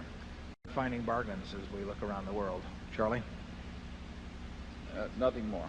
Okay. Area 2. My name is Henry Allen, Mamaroneck, New York. Question I have is a little delicate, relates to my family and heirs rather than myself, because I'm a couple of decades older than you gentlemen. You've been very candid about the succession and the estate planning, but how will the recipients of huge grants, charitable grants, get the liquidity they need to use the money without unduly driving the stock down? Well, I don't think that supply and demand in terms of specific, let's just say that 3% of Berkshire were to be added to the supply annually. I don't think that makes much difference. What really makes the difference is the prospects of the business. If my charitable foundation were operative today, it would have to sell, it would have to give away 5% of the value of the foundation every year. And if Berkshire paid no dividend, that means it would have to sell 5% of the holdings per year. I don't think that the price of Berkshire would be materially different if there were a seller of, that would be, in this case, 2% of Berkshire's capitalization. I don't think it would be materially different. If it is, it probably should be different. I mean, there should be a reasonable amount of trading that can take place annually without affecting the price of the stock materially, or the price of the stock is being propped for sort of unnatural reasons. So I wouldn't really worry about that. We had one shareholder die about a year and a half ago that had 0.75% of the company, for example. It was sold in, I don't know, 6 weeks or thereabouts, and they raised at that time $250 million or thereabouts from the sale. I am not worried about that. I'm worried about, I mean, I don't worry, but the key factor is, what are the prospects of the businesses? If the businesses are worth money, there are all kinds of companies on their stock exchange who are perfectly decent businesses where 30 or 40% of the stock turns over a year, and Berkshire's price should not be way different if 10% trades a year as opposed to the present 3%. Charlie? I agree with that. I don't think there'd be any problem at all at the present time if the Buffett Foundation were selling 5% of its holdings every year.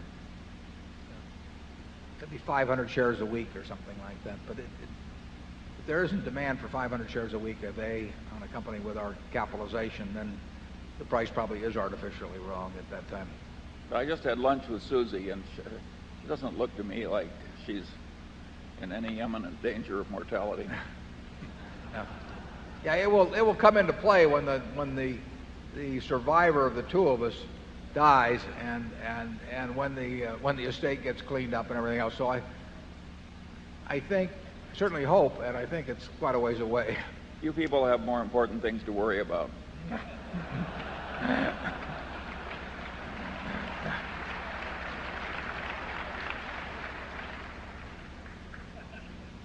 Zone 3, please. My name is Jim Howard. I'm from Syracuse, Indiana. My question is, does the book Buffettology by Mary Buffett present fairly, in all material respects, the calculations you used in evaluating the business for purchase, or did the lady just write a book? Well, it was written by two authors, but I would say that no, I would say that in a general way it gets at the investment philosophy, but I wouldn't say that it's not the book I would have written precisely, but I have no quarrel with it either. I actually think by reading Berkshire's reports, you should be able to get more. I would think you get more of our philosophy than in any other manner. I think Larry Cunningham, the fellow who held the symposium at the Cardozo School at Yeshiva, did the best job actually of sort of reconstructing the various things that have been written at Berkshire into sort of the best organized presentation of our philosophy. So he's selling it right here. It's a very practical. Yeah, he had it at Borsheim, in the mall outside Borsheim yesterday, and Larry did a very good job, and I had nothing to do with it, but I think I really think he's done a first-class job of sort of organizing by topic. I mean, all these things that I've sort of written annually, and Charlie's written over time. So that would probably be my, if I were picking one thing to read, that would probably be the one. Okay, Zone 4, please. My name is Leora Garner. I'm from Los Angeles, California, and I want to begin by thanking you for having Bob Hammond. It was a stroke of genius. I could shop at Borsheim's, and my husband was entertained while I did so. Well, Bob is not only the best bridge player around, but he is an entertaining guy too. He's great. Yeah, he is great. I agree with you. My question: you owned Disney once before and sold it.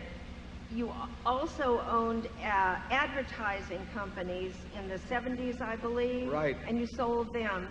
Could we have some insight into your thinking as to why you sold them? I'm not sure I want to give you any insight into that thinking.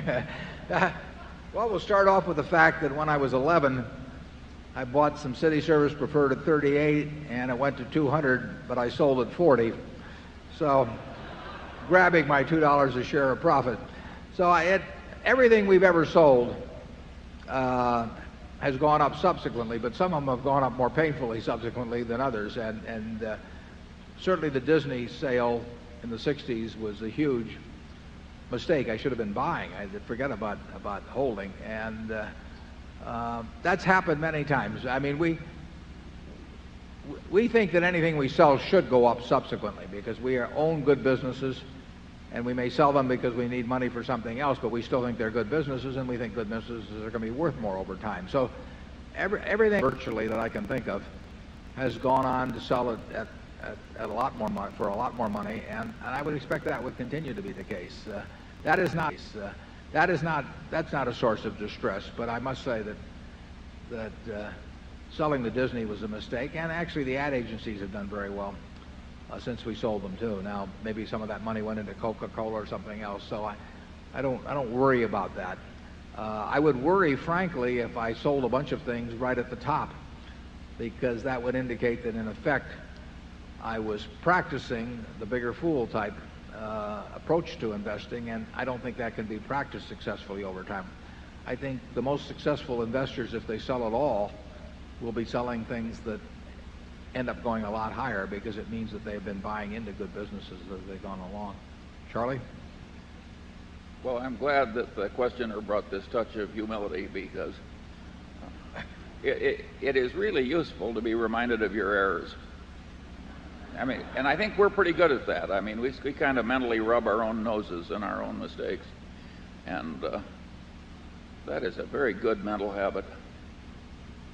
Warren can tell you the exact number of cents per share that he sold at and compare it with the current price. It actually hurts him.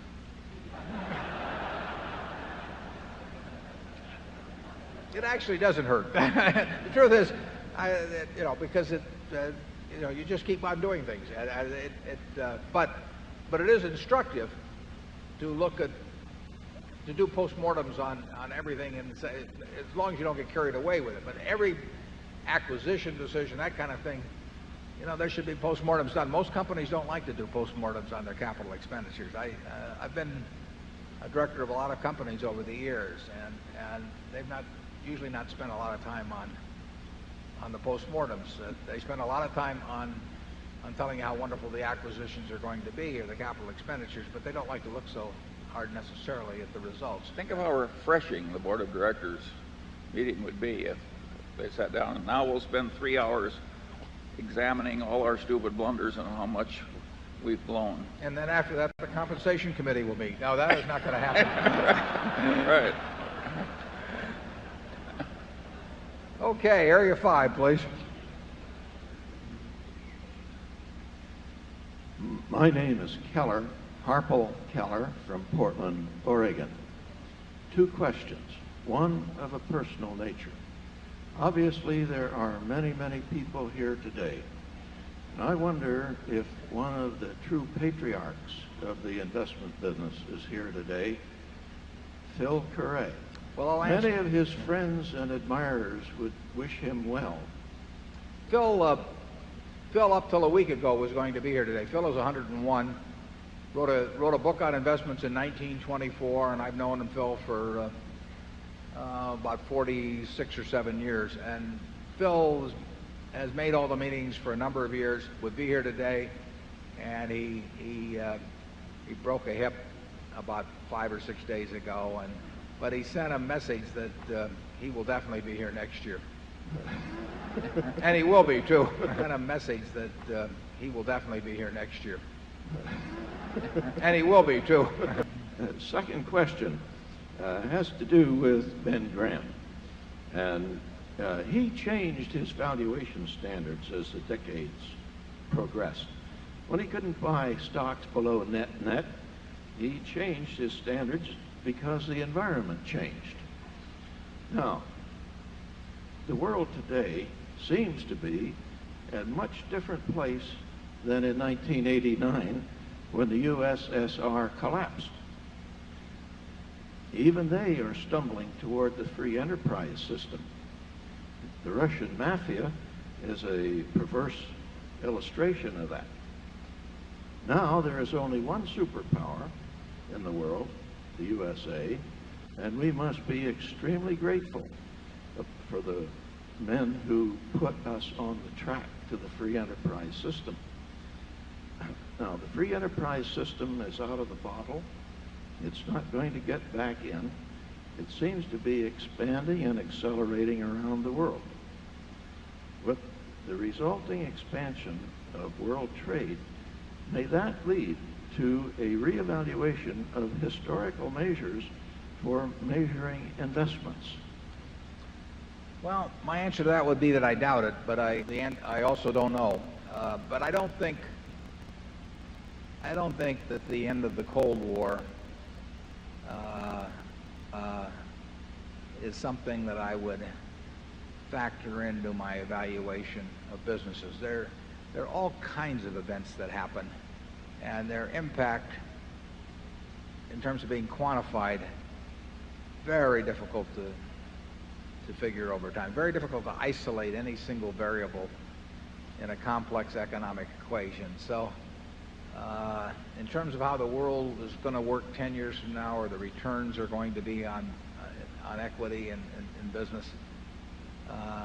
You know, I don't know what will be all the variables that impact on that, and obviously right now people are very bullish about the fact that those returns or something like those returns will continue. But I would not rely in making such a projection on the fact that the Cold War has ended or really any political or economic development around the world. I don't know how to predict future earnings of American business. And when I look at all of the great historic events of the past, nothing there gives me much in the way of a clue as to which ones would signal major changes in profitability of American business. Charlie? Well, I think you raised one very interesting question. If the rest of the world becomes very much more prosperous, as it will if it adopts the free enterprise system, which investments are likely to do best? I would argue that the Cokes and Gillettes and so on are likely to be helped by a great increase in prosperity in what is now the third world. And I'm not so sure that's true of a lot of other businesses. We like the international businesses we have, and as I say, that our three top holdings all have a major international aspect to them, and really in aggregate a dominant international aspect to them. And there's no question in my mind that a Coke will grow faster outside of the United States than in the United States, and the same is true of Gillette, and really the same is true of American Express. So that's built into our evaluation of those businesses. But I felt that way before 1989 too. I mean, it's very hard to evaluate how the ball is going to bounce generally, but around the world. But it is a plus to have products such as Gillette has or Coke have that have demonstrated the fact that they travel extraordinarily well around the world. That people crave those products, and that they're going to. No one's going to find a way to do it better than those two companies in their respective fields. So, and they sell an inexpensive products. So, all of that's going for us. But in terms of how stocks generally sell or the profitability of American business generally is in the future, it doesn't help me. Generally sell or the profitability of American business generally is in the future. It doesn't help me anymore. Hi, my name is Bartley Cohen. I just want to thank you for a great weekend. And my question is, after you bought Dairy Queen, I heard they put Coca-Cola into all the stores. But yesterday, when I went to the Nebraska Furniture Mart, they said they don't take American Express. And my question is,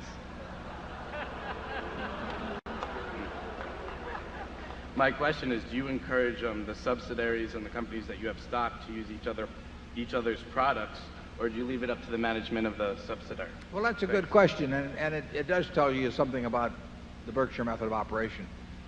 We tell each subsidiary to run their business in the way that they think is best for their operation. And Borsheim's takes American Express, See's takes American Express, the Furniture Mart doesn't, for example.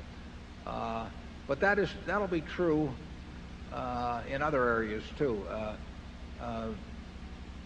If Harvey Golub at American Express, who absolutely done a sensational job for us, if he wants to talk with or have his representatives talk with anybody at any of our operations, we're all for that happening, but we will never tell a subsidiary manager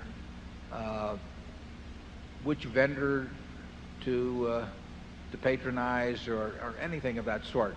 Once we start making decisions for our managers in that respect, then we become responsible for the operation, and they're no longer responsible for the operation. They are responsible for their operations, and that means they get to call the decisions, and they should do what is best for their subsidiary, and it's up to any other company that wants to do business with them to prove why that is best for them.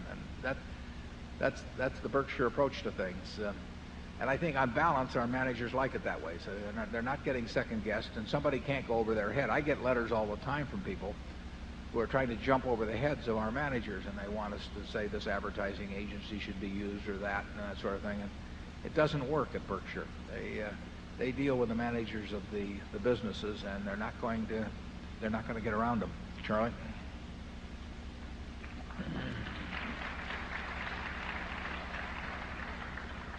I love your answer. It gives Warren lots of time to read annual reports at headquarters. Area 7. Hello, my name is Steve Errico. I'm from New York. What do you think is likely to happen with respect to the tobacco settlement, and what do you think should happen? And secondly, McDonald's and Dairy Queen are similar businesses. Was there a relationship between your acquisition of Dairy Queen and the disposal of McDonald's? Thank you. Yeah, there's no connection in the second case. They have certain similarities, but there's certainly a lot of differences too.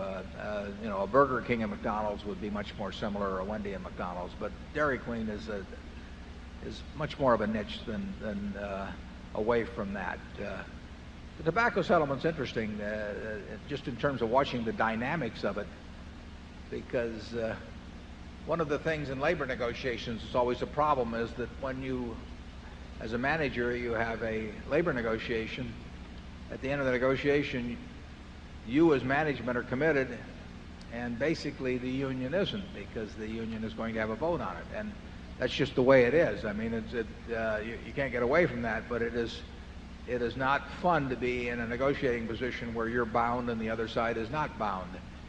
And although that wasn't totally contractually necessarily the situation in the tobacco area, it smelled like trouble to me for the tobacco companies, whether you feel they should have had that trouble or not, but it smelled like trouble to me when they were bound and you had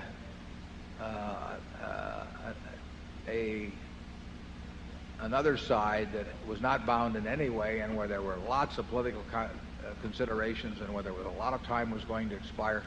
I mean, that did not smell to me like a deal that would stick. And I don't know any of the tobacco executives that were involved in that, but I don't know how much they agonized over getting in a position where they were bound and the other party wasn't. But I can tell you from labor negotiations that's not a pleasant place to be, and it's not a great strategic place to be. Charlie, what do you think on that?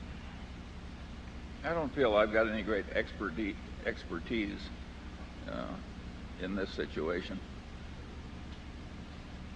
Well, neither did I, but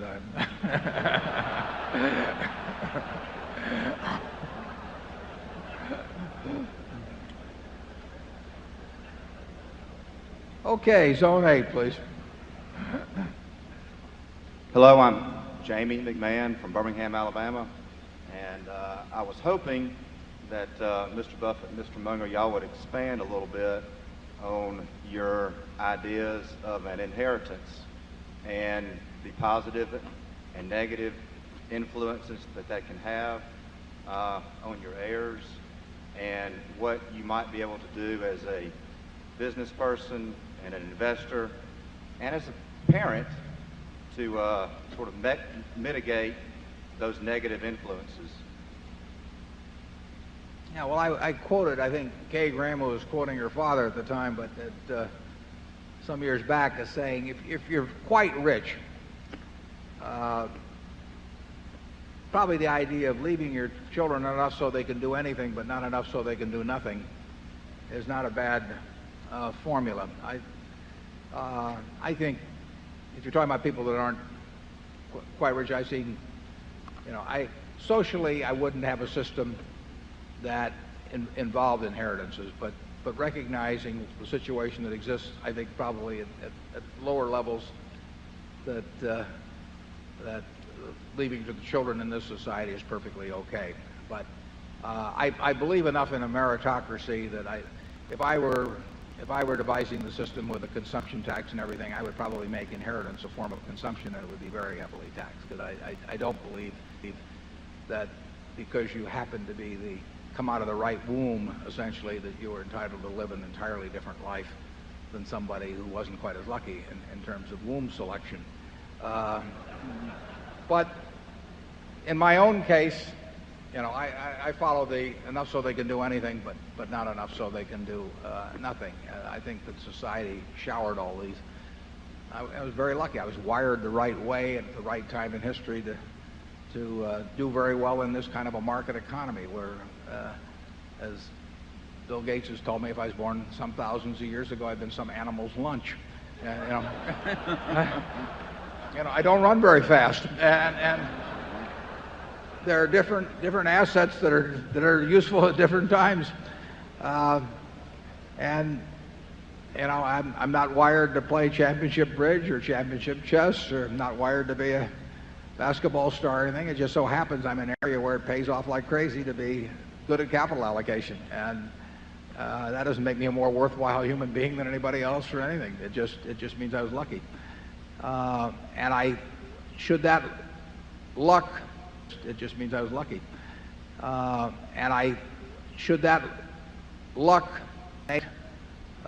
enable many generations of people that I would have some reservations about that. So that's my own feeling on inheritance. But Charlie has a bigger family, and he can give you a better answer.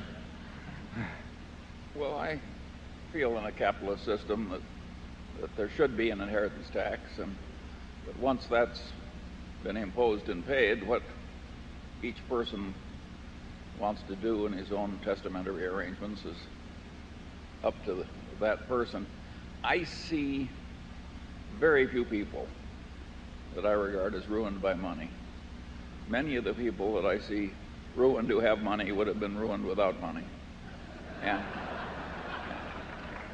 And I think the percentage of the people that are going to be living the life of the French aristocracy before the revolution is always going to be very small, and living the life of the French aristocracy before the revolution is always going to be very small, and there are plenty of grasping people to take the money away from the whole class of incompetents ruling the world as their money cascades ever higher. So I like a fair amount of charity, and certainly some testamentary charity is okay. But I feel it's an individual choice that people have to make. You get a choice there. Number 9. My name is Samuel Wong from Irvine, California. I have 2 questions. Question number 1, do you think the USA market is overvalued today? And question number 2, would you buy Berkshire Hathaway stock today? Considering the fact that they have a nice run up? If yes, presuming I have a kid, 20 years old, and he has $150,000 to invest in Berkshire Hathaway, and he won't need the money until 5 years later, gradually, would you recommend to buy A share or B share or the combination? Thank you. If you decide to buy Berkshire, I don't think it really makes much difference whether you buy A or B. But we don't make any recommendations about whether people buy or sell Berkshire. We never have, and that's a game we don't want to get into. In terms of overvalue, the question of whether the market's overvalued generally, it's simply as we said last year here in the annual report. The general market is not overvalued if 2 conditions are met, which is, in our view, which is that interest rates remain at or near present levels or go lower, and that corporate profitability in the U.S. stay at the present or close to the present levels, which are virtually unprecedented. Now, those are a couple of big ifs, as we pointed out.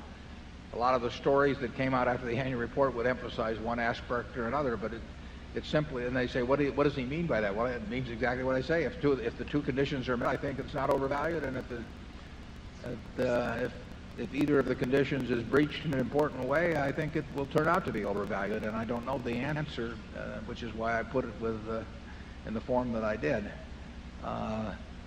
It's very tough at any given time to look forward and know what level of valuation is justified. You do know when certain dangerous things appear, and certainly if you're predicating your answer that stocks are okay at these prices you have, if you come to that conclusion, you have to also come to the conclusion that, in our view, that corporate earnings at present levels are likely to be maintained.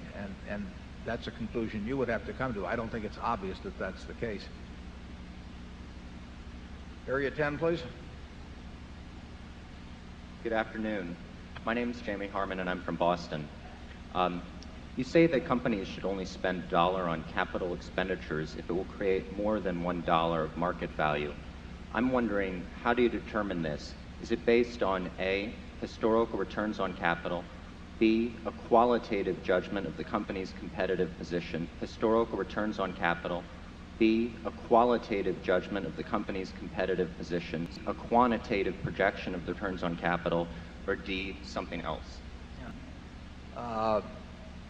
We can say, to date, every dollar we've retained has been worthwhile, because on balance, those dollars have produced more than $1 of market value, and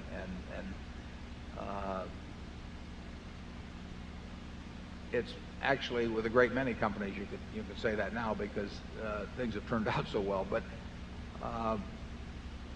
it would be a case, the check on it is if after 3 or 4 years you found that the dollars we retained haven't created more than value, then the presumption becomes very strong at that point that we should start paying out money.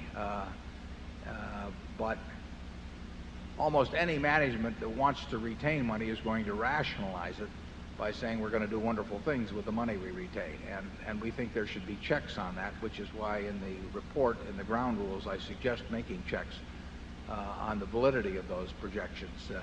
Charlie and I, if you asked us today whether the single dollar we retain from the earnings today, we've got a use for today that will produce more than $1 of value, the answer is no. We do think that based on history,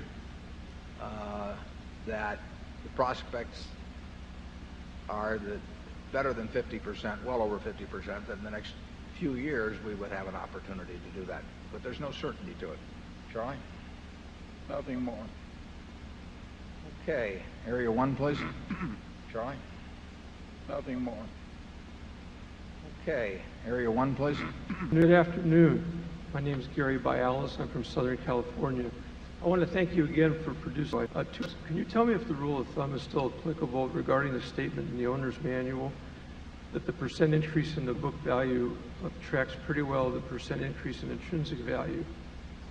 Or is the fact that you now have more owned businesses, especially ones like Geico and Flight Safety, mean that the spread between those two is possibly narrowed? Well, the two have tracked pretty well over the years. I mean, compared to the record of most businesses that are publicly owned, I would say that over the 33 or so year span, our market price has tracked intrinsic value more closely than 80 or 90% of the companies that we view, probably 90%. But that doesn't mean it does it all the time. And there are times when the market, but that doesn't mean it does it all the time. And there are times when the market has the change in intrinsic value, and there are times when obviously then that it will lag behind. So it's far from perfect, but it's better than most. Ideally, we would like it to track it perfectly. If we ran this as a private company and we met once a year and set a price on the stock to have it traded once a year, and Charlie and I were responsible for setting that price, we would try to set a price that was as close to intrinsic value as we could, and that would be, to the extent that we could do it, it would be a perfect tracking. The market isn't like that, and the market responds to a lot of other things. So it's not perfect. It's not getting more perfect in our view, but we still think that Berkshire companies. Charlie? Companies. Charlie? Nothing to add. I'm Elizabeth Cruz from New York City. I have a question about Gillette. Another significant Gillette investor, KKR, recently sold over $1 billion in Gillette shares that they had acquired through Gillette's acquisition of Duracell. Knowing that KKR has also been a successful investor, Do you see this as a negative signal about Gillette's future prospects, particularly on the eve of the launch of the Mach 3 razor? And what do you think their plans are for the remainder of their shares?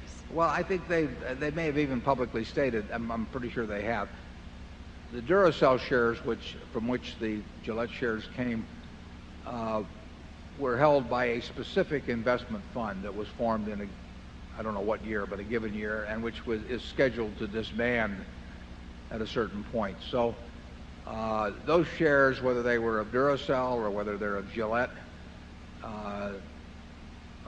were scheduled for disposition at some point within a given term.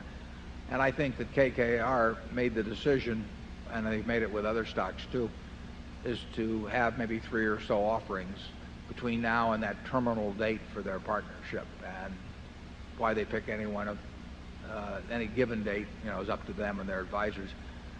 It means nothing to us. I mean,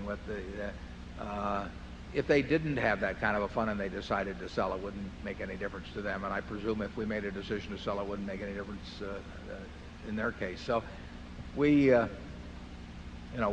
form our ideas of valuation independent of anybody else's thinking on it. But in the case of KKR specifically, they have a termination date on a partnership that own those shares and have to dispose of them one way or another between now and the termination date, and probably decided that with the quantity of stock they had that they were going to have several sales. The Mach 3 is terrific in quantity of stock they had that they were going to have several sales.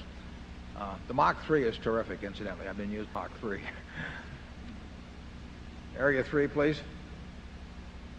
I'm Gertrude Goodman from Palm Springs, California. Mr. Buffett and Mr. Munger, there are many stocks that rise and eventually split. My question is, do you foresee in the near future a split for Berkshire Hathaway Class A? Well, that's an easy one. No, the answer is no. We have no plans to split the A. In effect, we let people who want to split the A split it themselves into a B. So anybody that owns the A can have a 30-for-1 split any morning they wake up and want to have such a split. And Charlie, do you have any additional comment? No, I think you said no perfectly.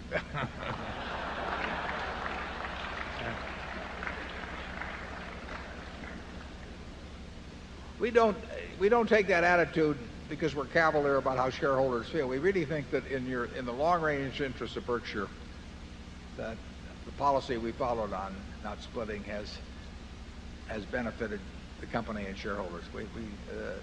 Nothing dramatic about it, but I think that we have a better class of shareholders in aggregate in this room than we would have if we were selling at $3 a share or $30 a share or maybe even $300 a share.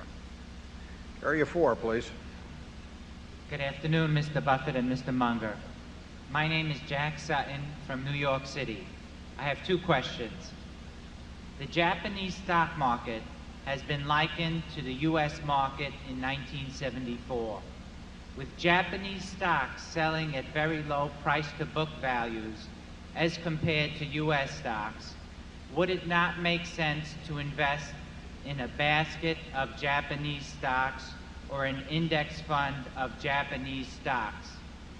Question number 2. Berkshire Hathaway tends to invest in companies with high margins and high return on common equity. Berkshire's investment in the airline business seems to have digressed widely from those principles. Could you elaborate on why Berkshire invested in the airline industry, and would Berkshire consider new investments in the industry in the future? Now, going to the first question, the reason that, and I don't know the exact figures, the Japanese stocks would sell at a lower price-book ratio than U.S. stocks is simply because Japanese companies are earning far less on book than American companies, and earnings are what determine value, not book value. Book value is not a factor we consider. future earnings are a factor we consider. And as we mentioned earlier this morning, earnings have been poor for a great many Japanese companies. Now, if you think that the return on equity of Japanese business is going to increase dramatically, then you're going to make a lot of money. I mean, and you're correct, you're going to make a lot of money in Japanese stocks, but the return on equity for Japanese businesses has been quite low, and that makes a low price to book ratio very, very appropriate, because earnings are measured against book. And if a company's earning 5% on book value, I don't want to buy it at book value if I think it's going to keep earning 5% on book value. So a low price book ratio means nothing to us. It does not intrigue us. In fact, if anything, we are less likely to look at something that sells at a low relationship to book than something that sells at a high relationship to book, because the chances are we're looking at a poor business in the first case and a good business in the second case. What was the other question on, Charlie? Buying it. Airlines. Oh, yes, I always repress everything on airlines. I don't want to.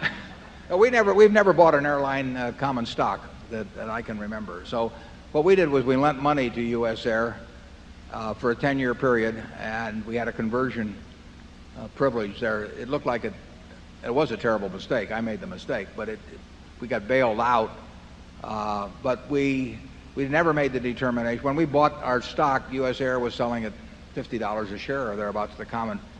And we didn't have an interest in buying U.S. Air at 50 or 40 or 30 or 20.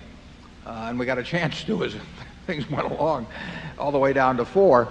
And we never bought it. And we never bought American or United or Delta or any other airline. It is not a business that intrigues us. We did think it was intriguing to lend money to them with a conversion privilege, and it's worked out now because we got lucky, and because Steve Wolf came along and really rescued the company from right at the brink of bankruptcy. But we're unlikely to be in airlines, although, again, we wouldn't mind lending money to a lot of businesses that we wouldn't buy common equity in. I mean, that could happen again in various industries, including the airline industry. Charlie, do you have anything to say on either the airlines or the Japanese market? Well, the airline experience was very unpleasant for us. The net worth just melted. It was like $1.5 billion, and it just went 100 million, 100 million, 100 million. And finally the cash is running down. It is a very unpleasant experience. And we try and learn from those experiences, but we're very slow learners.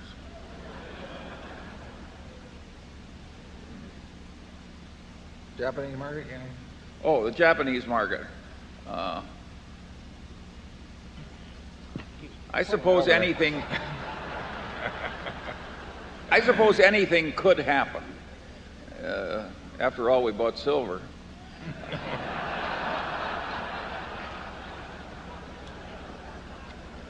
But we have never made a big sector play on a country. In fact, we've almost never made a big sector play. We would have to come to the conclusion the Japanese business, instead of earning whatever it's earning on equity now, is going to earn appreciably more on equity. I've got no basis for I wouldn't argue with anybody else feels that way. I wouldn't argue with them, but I have no basis for coming to that conclusion. And unless you come to that conclusion, you're not going to make good returns. I mean, unless that happens, you're not going to make good returns from Japanese stocks.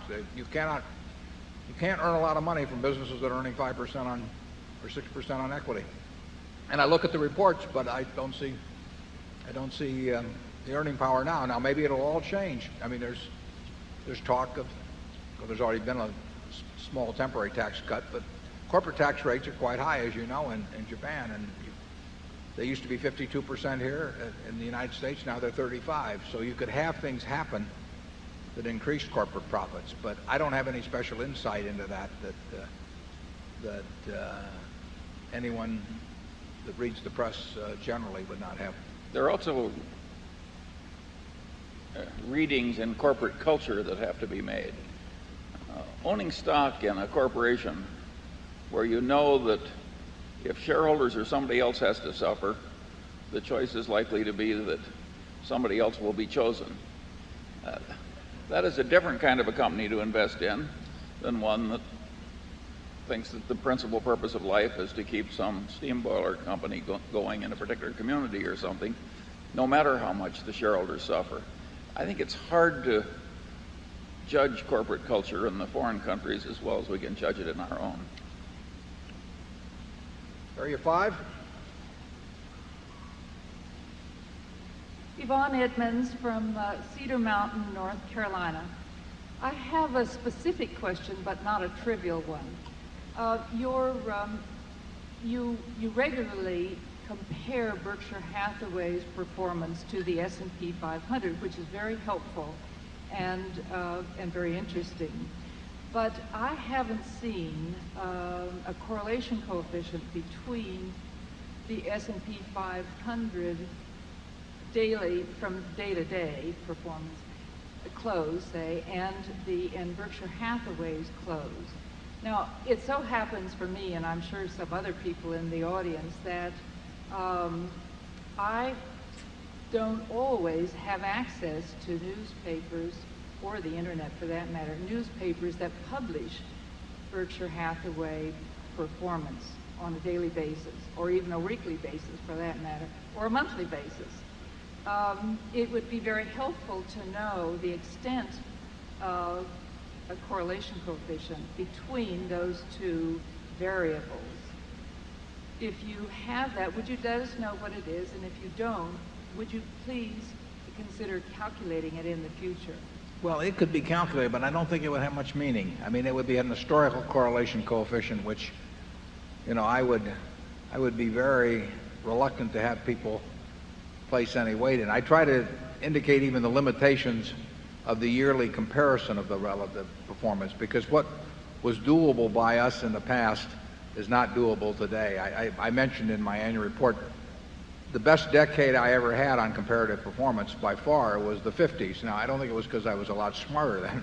I'm unwilling to accept that. But, you know, I had some edge of, well, there's probably 40 plus points per year. But I was working with it. That has no relevance to today whatsoever. It would be misleading to publish it or to make calculations based on it. So I think that you would find, I don't know what you'd find on a specific correlation between Berkshire and the S&P. You'd find a lot of correlation. Well, you might not find so much even. You'd find it in intrinsic value between that and Coke and a few stocks like that. But I don't really think that's particularly useful information going forward. We'd have no objection if anybody wants to make the calculation, but it wouldn't be something that would be of any utility to us. And if we don't think it's of utility to us, we don't want to put it out for shareholders as being a possible utility. We do think that the S&P annual calculation has some meaning because it's an alternative for people to invest. They don't need us to buy the S&P. So unless over time we have some advantage over that, you know, what are we contributing? What value is added by our management? So we think that people should hold us accountable, even though we would prefer not to be, because that it is a tough comparison for us as a tax-paying entity against the pre-tax calculation on the S&P. But we don't pay any attention to beta or any of that sort of thing. It just doesn't mean anything to us. We're only interested in price and value, and that's what we're focusing on all the time. And any kind of market movements or anything don't mean anything. I don't know what Berkshire is selling for today, and it really makes no difference. You know, it just doesn't make any difference. What does count is where it is 10 years from now. And I can't tell you what it was selling for on May 4th, 1983 or May 4th, 1986. So I don't care what it sells for on May 4th, 1998. I do care, you know, where it is in general 10 years from now. And that's where all the focus is. Charlie? Yeah, we're publishing data in the form where we would like it if we were the passive shareholder. And So you're getting the data and you're getting it on a time schedule based on what we would want if we were in your position. And we don't think the correlation coefficients would help us. We don't think anything that relates either to volume, price action, relative strength, any of that sort of thing. And bear in mind, when I was in my teens, I used to eat that stuff up. I mean, I was making calculations based on it all the time and kept charts on it and even wrote an article or two on it. But it just has no place in the operation now. One of the pleasant things about dealing with Warren all these years is he's never talked about a correlation coefficient. If the correlation isn't so extreme you can see it with the naked eye, he doesn't compute it. Okay, we're going to go to Zone 6, and I'm going to have a dilly bar, and Charlie's got one here, too. These are terrific. My question has to do with what you mentioned earlier about how companies have to reinvest a certain amount of cash in their business every year just to stay in place. And if one could say that the best businesses are the ones that not only throw off lots of cash, but can reinvest it in more capacity.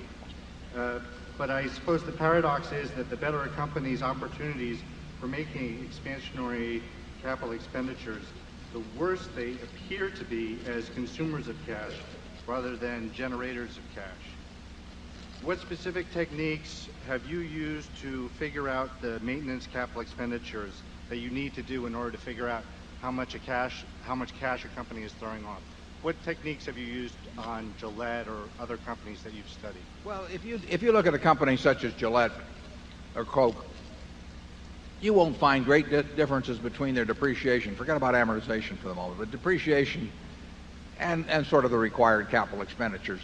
If we got into a hyperinflationary period, or I mean, you can set up cases where that wouldn't be true, but by and large, the depreciation charge is not inappropriate in most companies to use as a proxy for required capital expenditures, which is why we think that reported earnings plus amortization of intangibles usually gives a pretty good indication of earning power. And I've never given a thought to whether Gillette needs to spend $100 million more, $100 million less than depreciation in order to maintain its competitive position.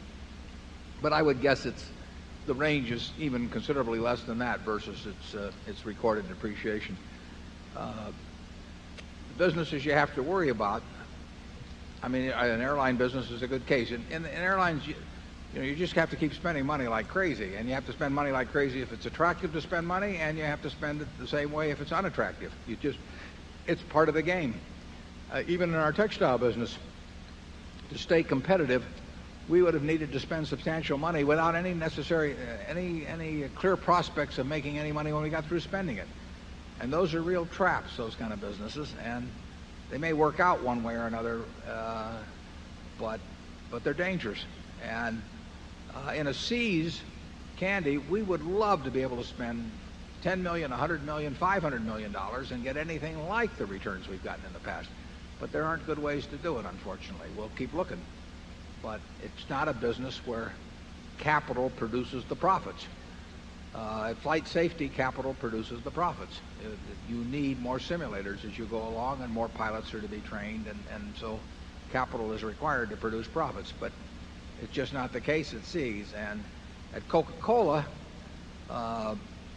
particularly when new markets come along, the Chinas of the world or East Germany or something of the sort, the Coca-Cola company itself would frequently make the investments needed to build up the bottling infrastructure to rapidly capitalize on those markets, the old Soviet Union. So those are expenditures. You don't even make the calculation on them. You just know you've got to do it. You've got a wonderful business and you want to have it spread worldwide, and you want to capitalize on it to its fullest. And you can make a return on investment calculation, but as far as I'm concerned, it's a waste of time because you're going to do it anyway. And you want to dominate those markets over time.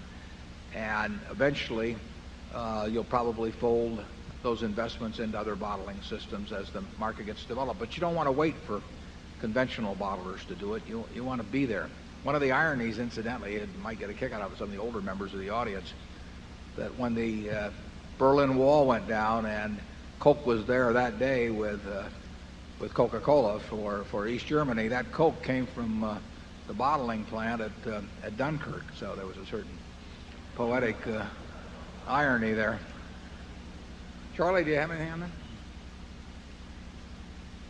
I've heard Warren say since very early in his life that the difference between a good business and a bad business is usually that a good business just throws up one easy decision after another, whereas the bad business gives you a horrible choice where the decision is hard to make. And is this really going to work? Is it worth the money?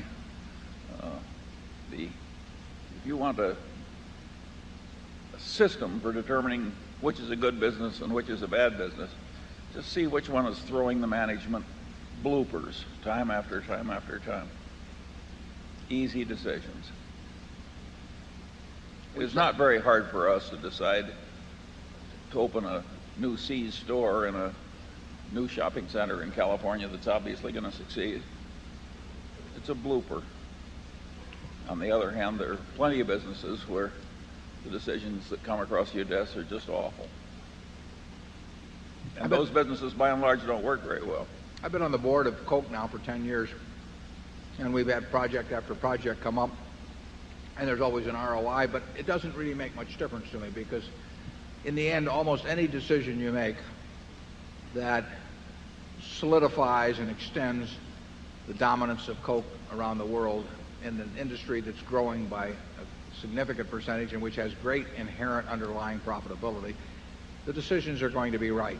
And you've got people there that will execute them well. You're saying you get blooper after blooper. Yeah. And then Charlie and I sat on U.S. Air, and the decisions would come along, and it would be a question of, do you buy the Eastern Shuttle or whatever it may be, and you're running out of money, and yet to play the game and to keep the traffic flows such as with connecting passengers and everything, you just have to continually make these decisions, whether you spend $100 million more on some airport, and they're agony, because, again, you don't have any real choice, but you also don't have any real conviction that it's going to translate, those choices are going to, or lack of choices, are going to translate themselves into real money later on. So one game is just forcing you to push more money into the table with no idea of what kind of a hand you hold, and the other one, you get a chance to push more money in, knowing that you've got a winning hand all the way.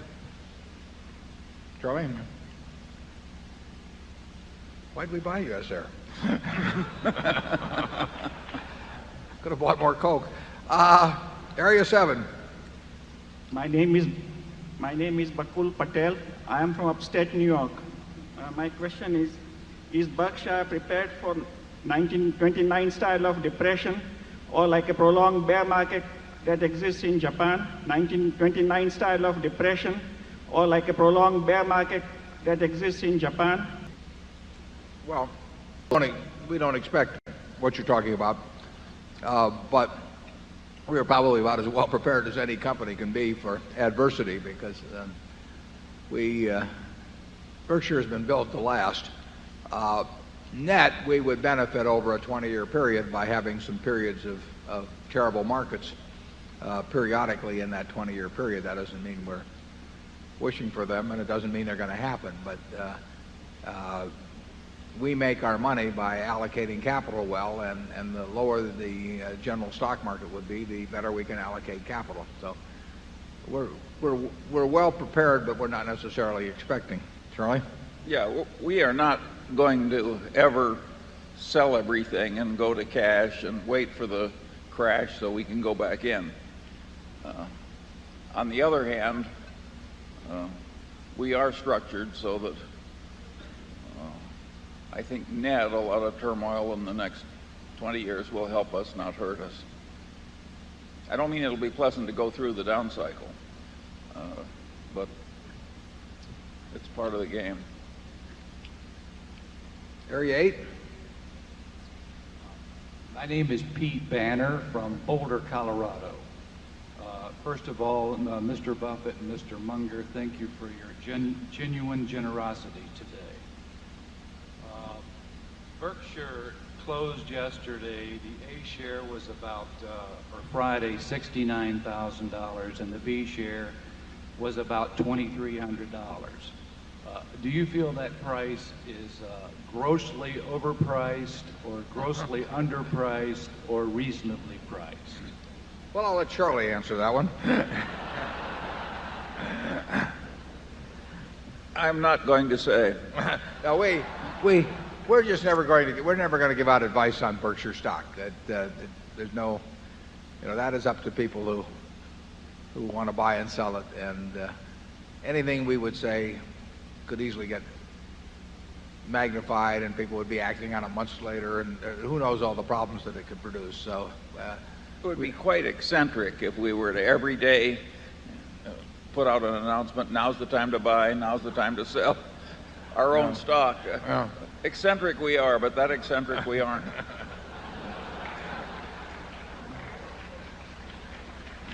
Area 9. I'm Irene Finster, your longtime partner from Tulsa, Oklahoma. Hi, Irene. Yeah, Irene has a soda fountain. You ought to go visit her. First, I want to thank you for giving your shareholders the opportunity to select their own charities. And second, I'm very concerned about your health due to your diet of red meat.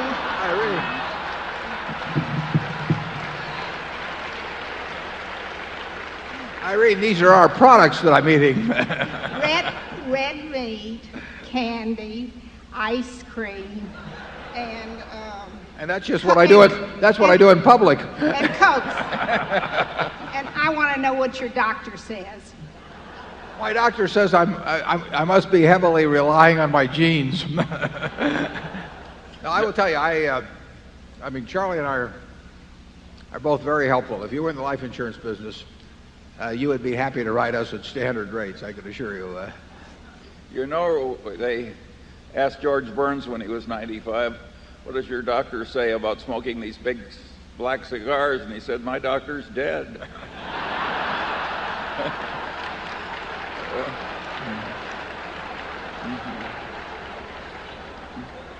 Charlie and I played bridge with George when he was about 97, I'd say, at the Hillcrest Country Club, and there was a big sign behind him that said, no smoking by anyone under 95. And actually, at his 95th birthday party, he had about 5 very good-looking young girls that were there to greet him with a big cake and everything, and he looked them over one after another, and he said, oh, girls, he said, I'm 95. One of you is going to have to come back tomorrow.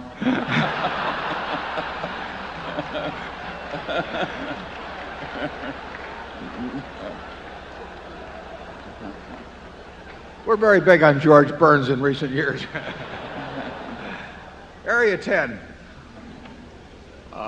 My name is Hubert Vos. I'm from Santa Barbara, California.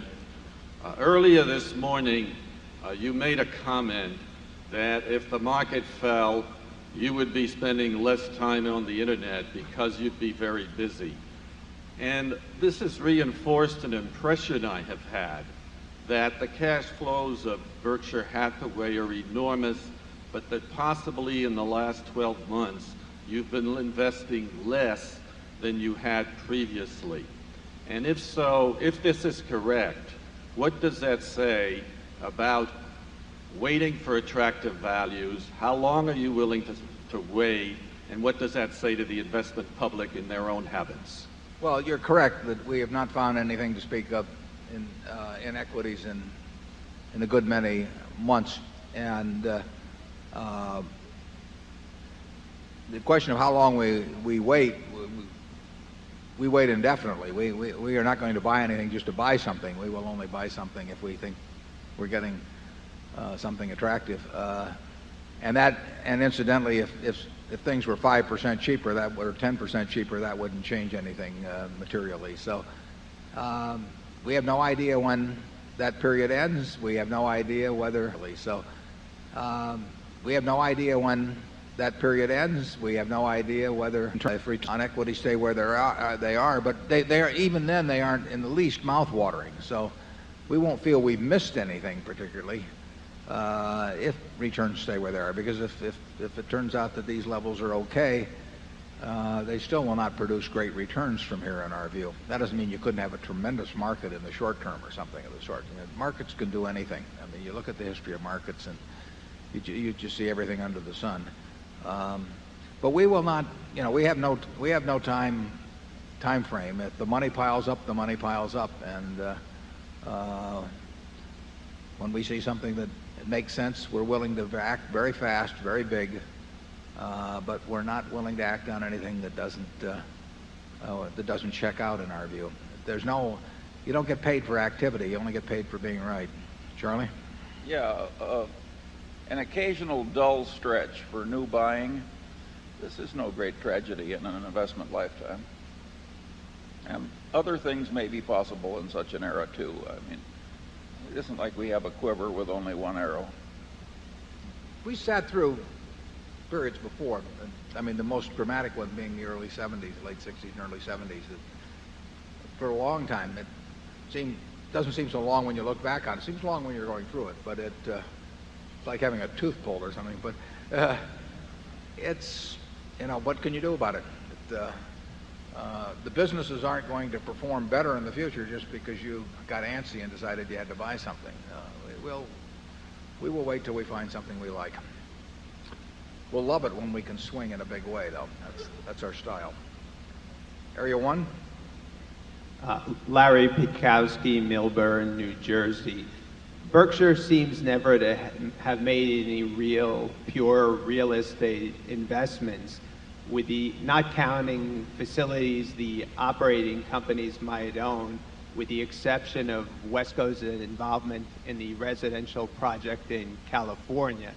I was wondering if you've ever looked at a real estate transaction and tried to apply the same filters, meaning competitive advantages, returns on capital, that you do in operating companies. And if not, is it a circle of competence issue, or is there something you find disinteresting about real estate? You want to take it? Okay, Charlie wants to take this one. Let me take this one because here's a area where we have a perfect record that extends over many decades. We have been demonstrably foolish in almost every operation that had to do with real estate we've ever touched. Every time we had a surplus plant and didn't want to hit the bid and let some developer kind of take an unfair advantage of us, we would have been better off later if we'd hit the bid and invested the money in fields where we had the expertise. That housing track that I developed because I didn't want to let the zoning authorities rob me the way they wanted to. I wish I had let them. We have a certified record of failure in this field. And the funny thing is we understand real estate. And we're good at it. Right. But that actually is a correct aside. We do understand real estate. And Charlie got to start in real estate. Yeah, but we understand other things better. And so the chances that we're going to be big in real estate are low. Yeah.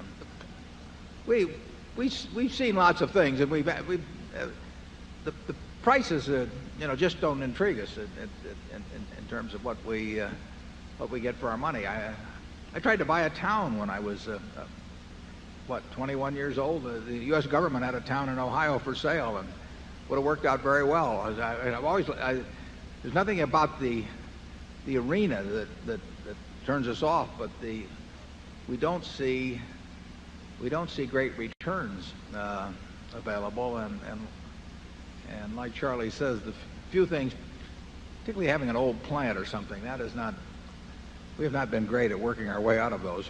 Fortunately, they haven't been very important in relation to the net worth of Berkshire. Area 2? Good afternoon. My name is Fred Castano from Detroit, Michigan. My question concerns Nike. Nike is a company experiencing some short-term problems, but is a great company with an excellent track record. Phil Knight is similar to Bill Gates in the respect that he's a marketing genius and is a very hard worker.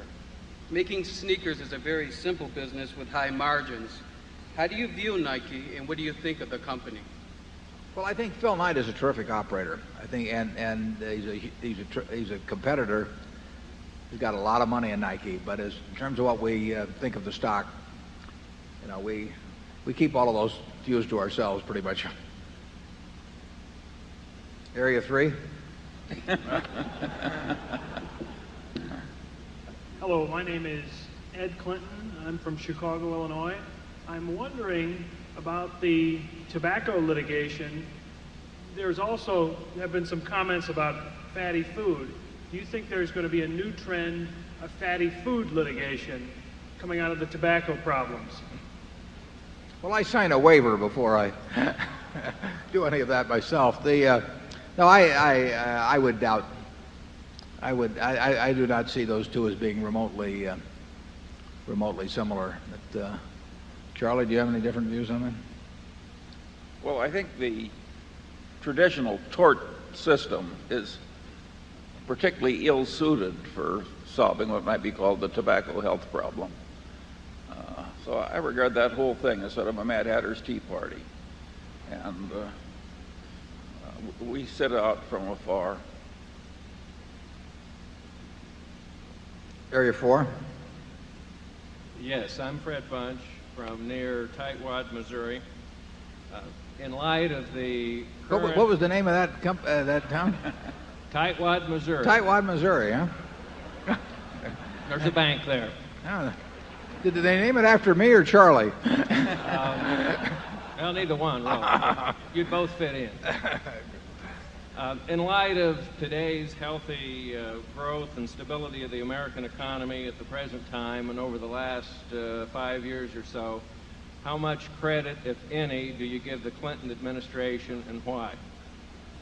Well, I give credit to going back to Volcker, significant credit to Volcker.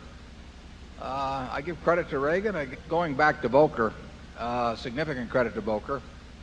I give credit to Reagan, certainly to Greenspan and to Rubin. And the tax bill was very important, carried by one vote, and I think he may listen to Rubin.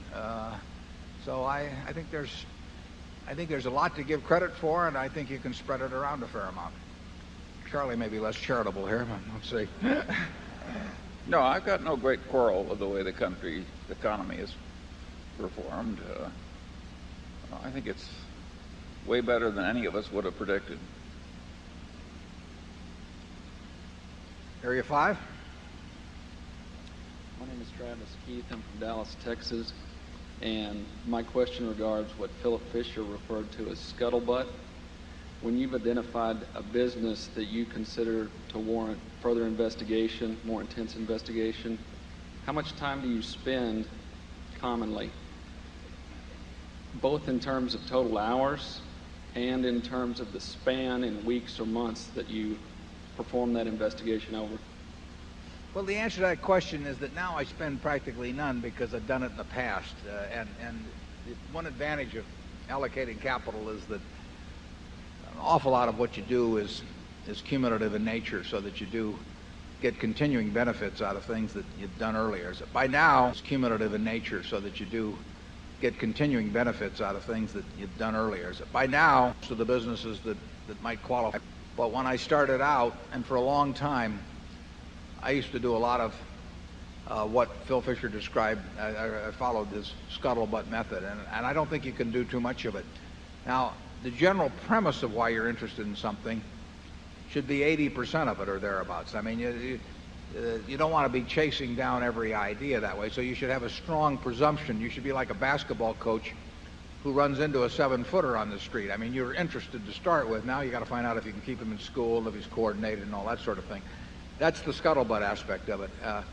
But I believe that as you're acquiring knowledge about industries in general, companies specifically, that there really isn't anything like first doing some reading about them and then getting out and talking to competitors and customers and suppliers and ex-employees and current employees and whatever it may be, and you will learn a lot. But it should be the last 20% or 10%. I mean, you don't want to get too impressed by that, because you really want to start with a business where you think the economics are good, where they look like 7-footers, and then you want to go out with a scuttlebutt approach to possibly reject your original hypothesis, or maybe and if you confirm it, maybe do it even more strongly. I did that with American Express back in the 60s, and essentially the scuttlebutt approach so reinforced my feeling about it that I kept buying more and more and more as I went along.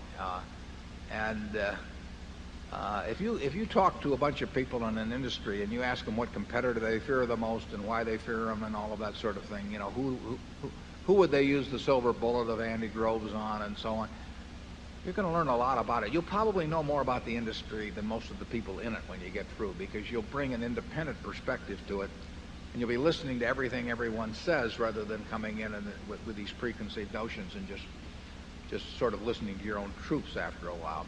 And I advise it. I don't really do it much anymore. I do it a little bit, and I talked in the annual report about how when we made the decision on keeping the American Express when we exchanged our perks for common stock in 1994, I was using the scuttlebutt approach when I talked to Frank Olson.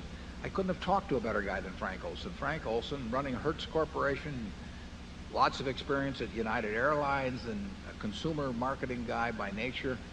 I mean, he understands business, and when I asked him how strong the American Express card business, and when I asked him how strong the American Express card, I mean, he could give me an answer in 5 minutes than I could accomplish in hours and hours and hours or weeks of roaming around and doing other things. So you can learn from people, and Frank was a user of it. I mean, Frank was paying X% to American Express for his Hertz cars, and Frank doesn't like to pay out money, so why was he paying that? And if he was paying more than he was paying on MasterCharge or Visa, why was he paying more? And what could he do about it? I mean, you just keep asking questions. And I guess Davey explained that in that video we had ahead of time. I'm very grateful to him for doing that, because that was a real effort for him. But that was really what I was doing back in 1951 when I visited him down in Washington, because I was trying to figure out why people would insure with Geico rather than with the companies that they were already insuring with, and how permanent that advantage was, and you know, what other things could you do with that advantage? And you know, there were just a lot of questions I wanted to ask him, and he was terrific in giving me the answers. It you know, changed my life in a major way. So I've got nobody to thank but Davey on that. But that's the scuttlebutt method, and I do advise it.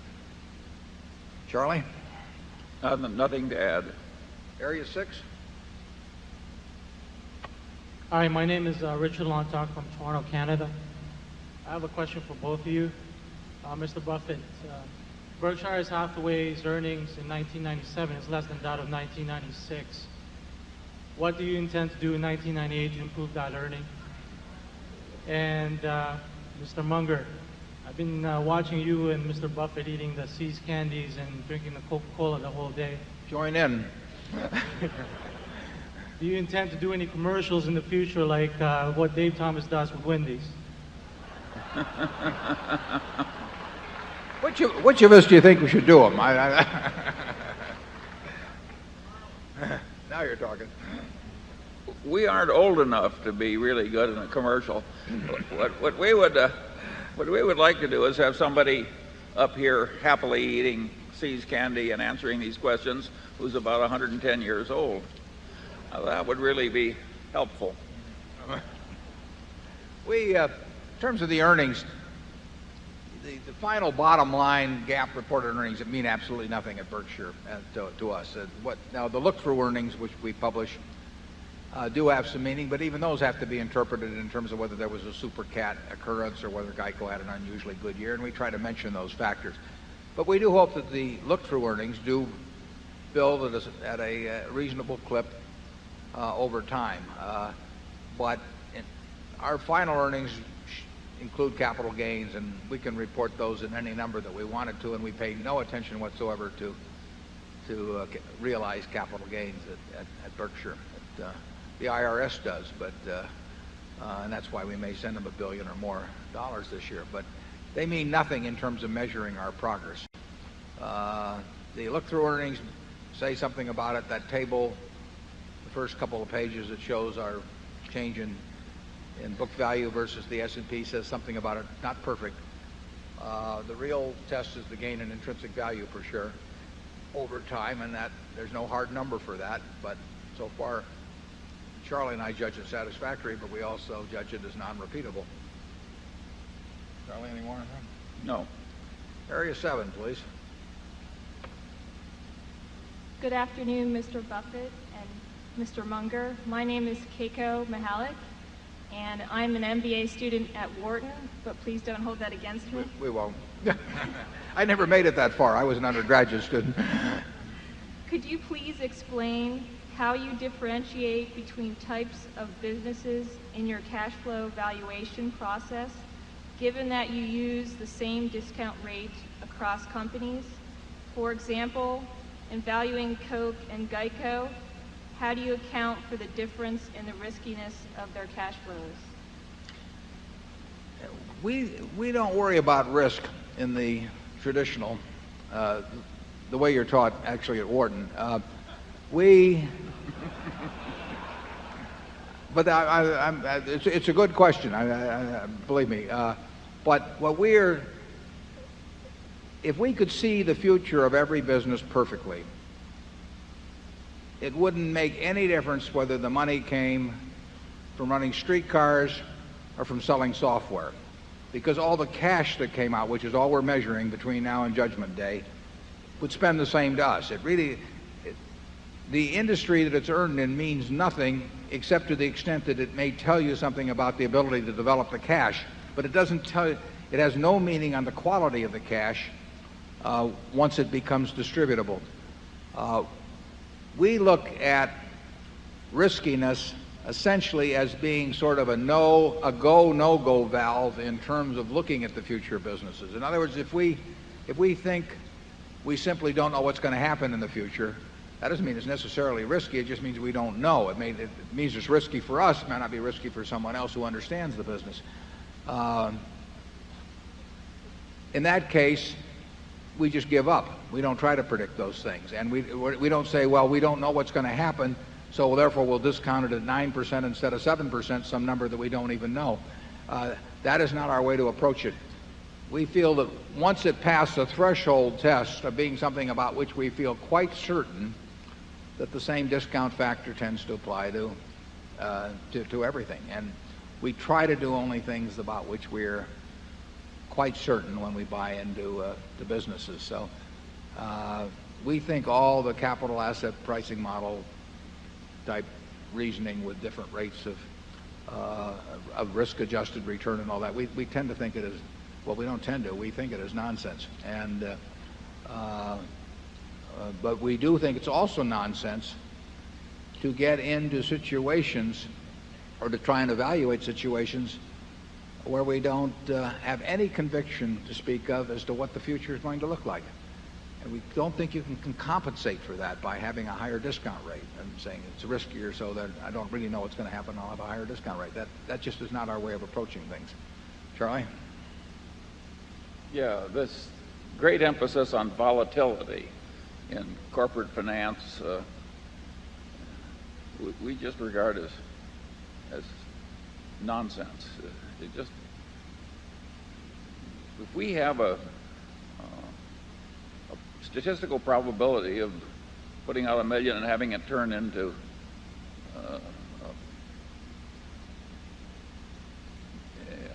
put it this way, as long as the odds are in our favor and we're not risking the whole company on one throw or anything close to it, we don't mind volatility in results.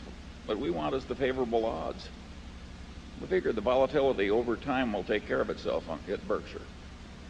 If we have a business about which we're extremely confident as to the business result, we would prefer that it have high volatility than low volatility. We will make more money out of a business where we know where the end game is going to be if it bounces around a lot. I mean, for example, if people reacted to the monthly earnings of C's, which might lose money 8 months out of the year and makes a fortune, in November and December. If people reacted to that and therefore made its stock as an independent company very volatile, that would be terrific for us because we would know it was all nonsense, and we would buy in July and sell in January. Well, obviously things don't behave that way, but when we see a business about which we're very certain, but the world thinks that its fortunes are going up and down, and therefore it behaves with great volatility, we love it. That's way better than having a lower beta. So we think that we actually would prefer what other people would call risk. When we bought the Washington Post, I've used that as, it went down 50% in a matter of a few months.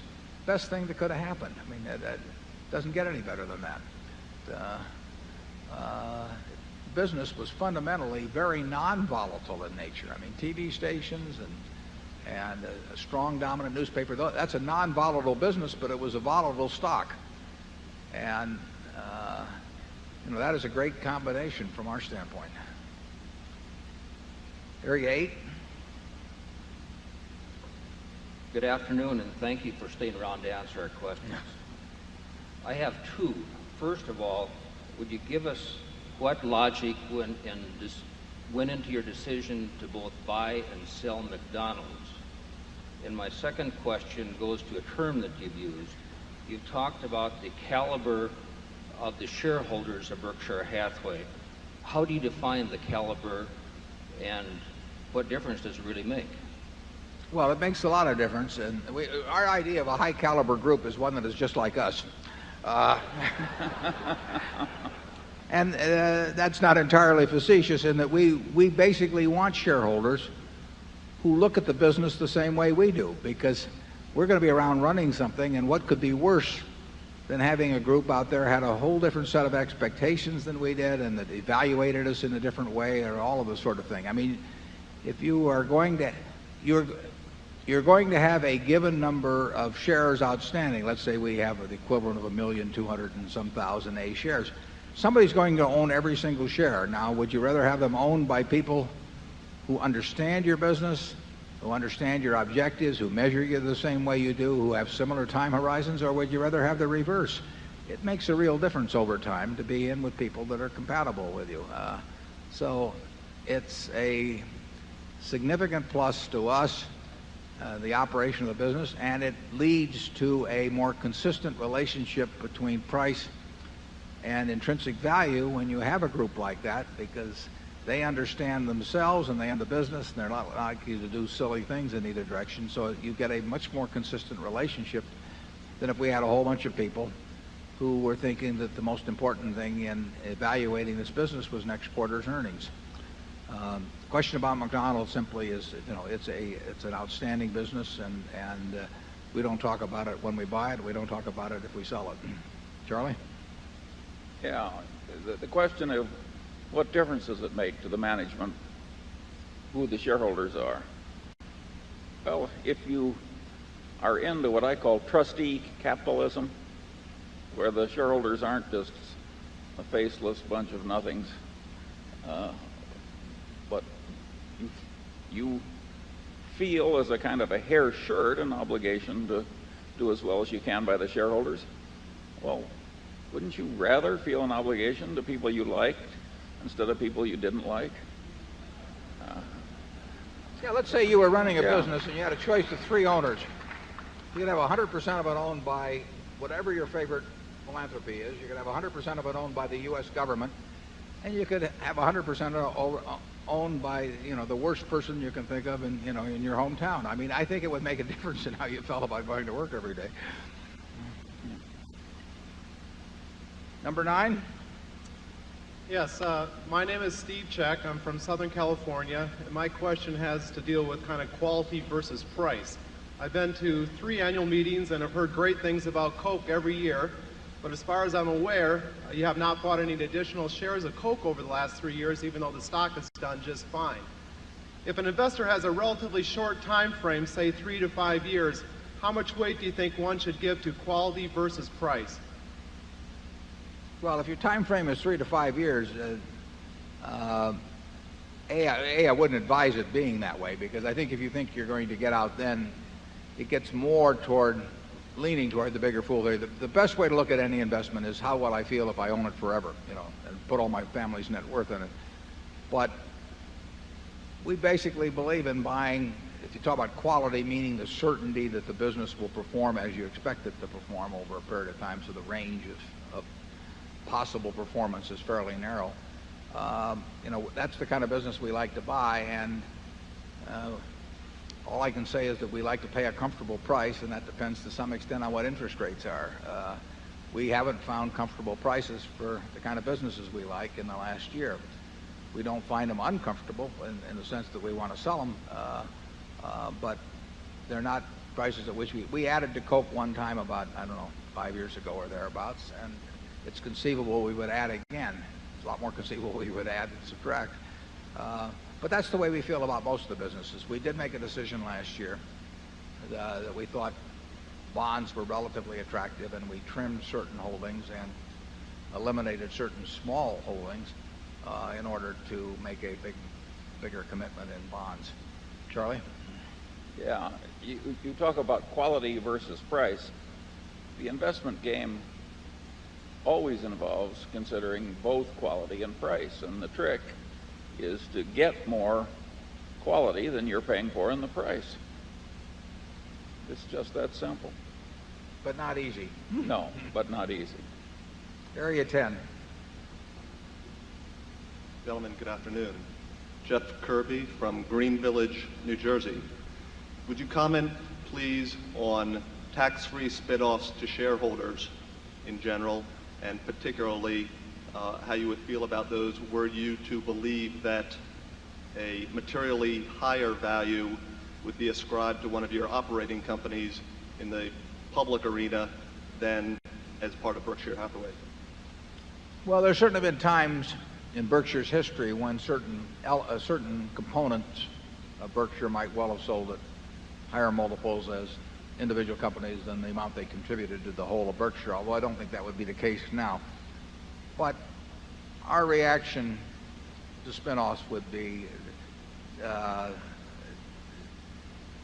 even if we thought there was some immediate market advantage, it would have no interest basically to us. That we like the group of businesses we have as part of a single unit at Berkshire. We hope to add to that group of businesses. We will add to that group of businesses over time. And the idea of creating a lot of little pieces because we could get a little more market value in the short term, it just doesn't mean anything to us. Charlie? Yeah, it would add a lot of frictional costs and overheads. And we have I don't know of anybody our size who has lower overhead than we do. And we like it that way. Yeah,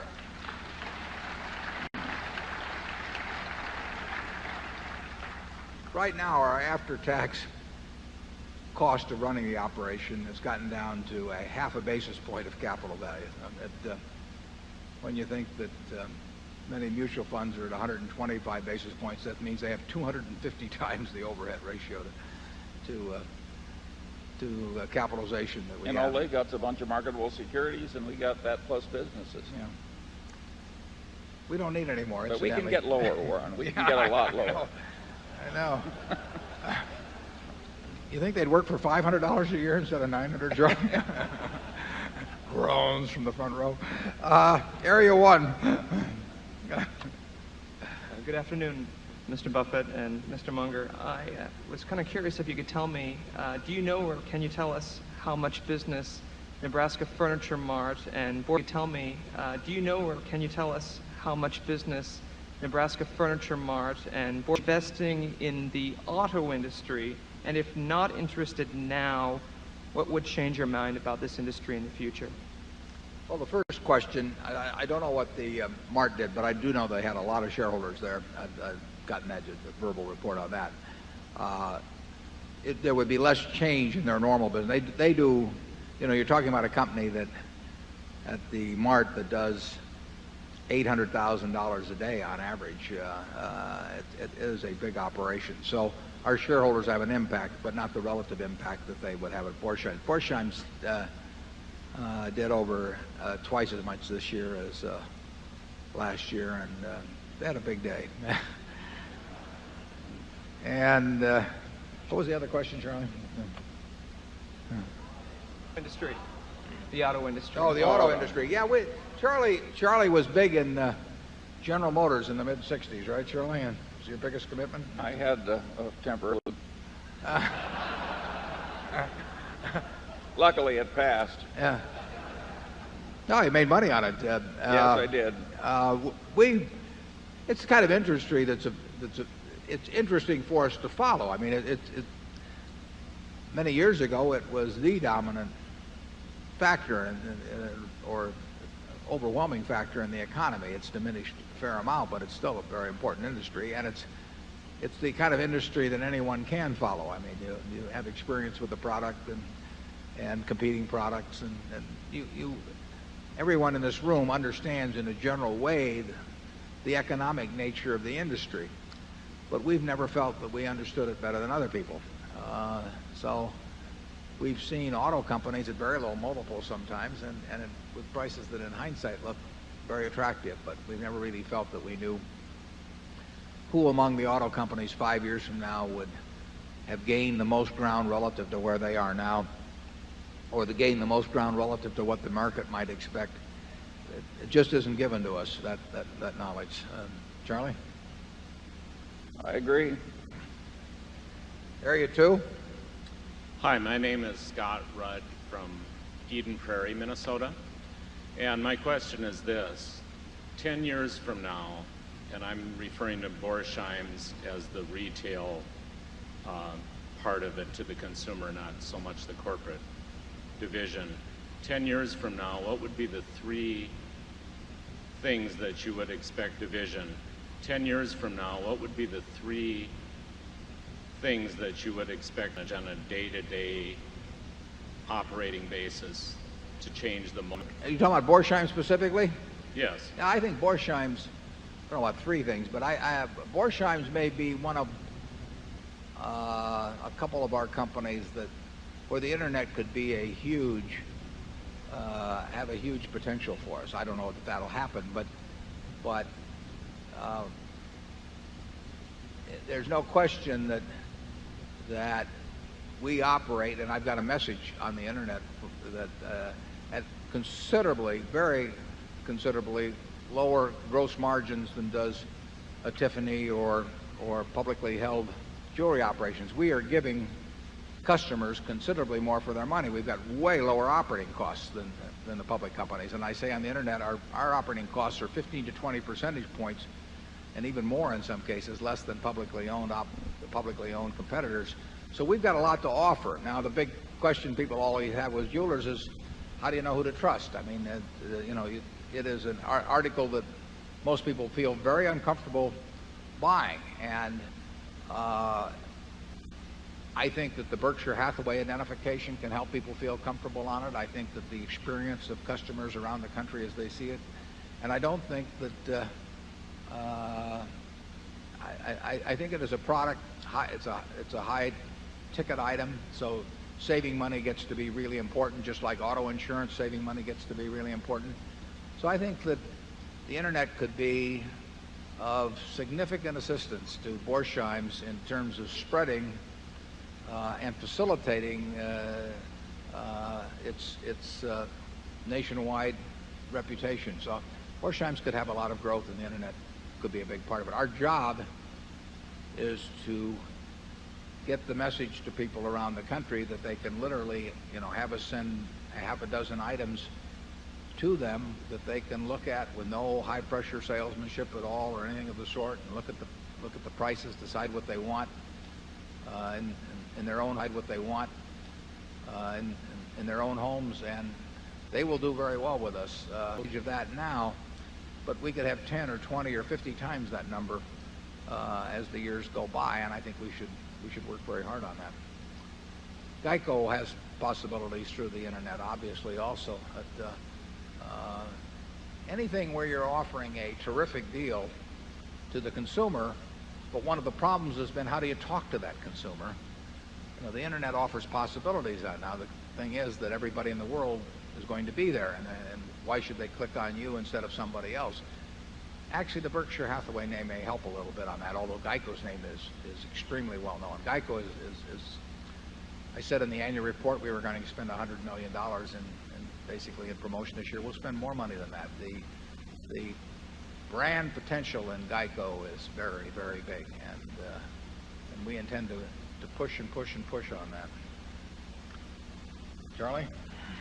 Well, all that said, if the internet helps some of our business, well, certainly the CD-ROM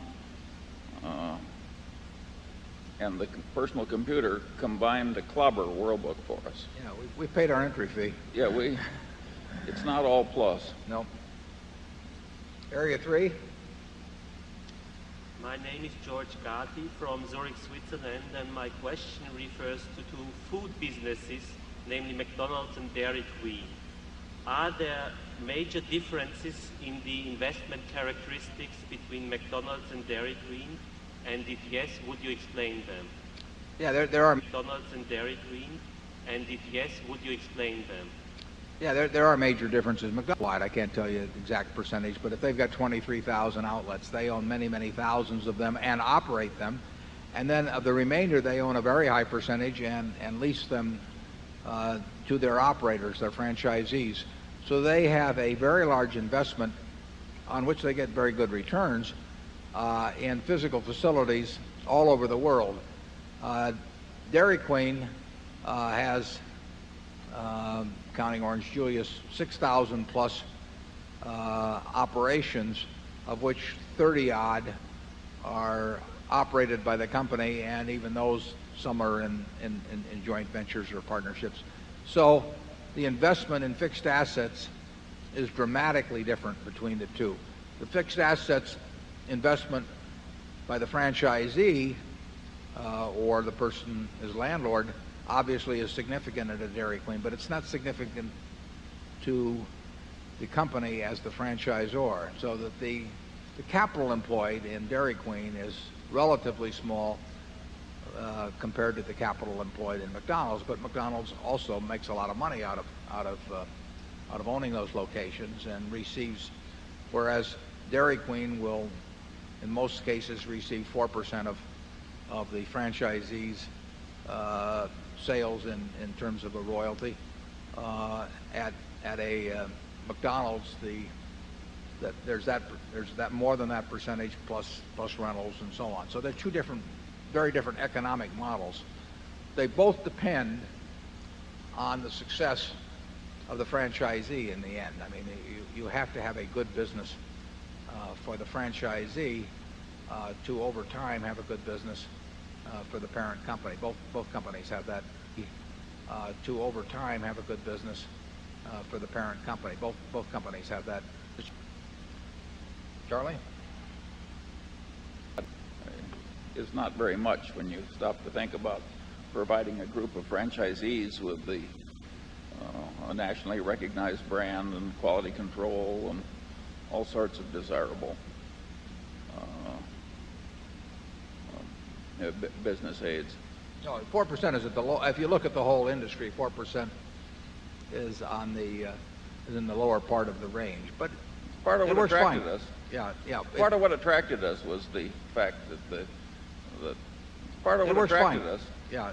Part of what attracted us was the fact that sell his operation for significantly more than he has invested in tangible assets, and we want it that way, obviously, because that means he's got a successful business, and it means that over time we will have a successful business.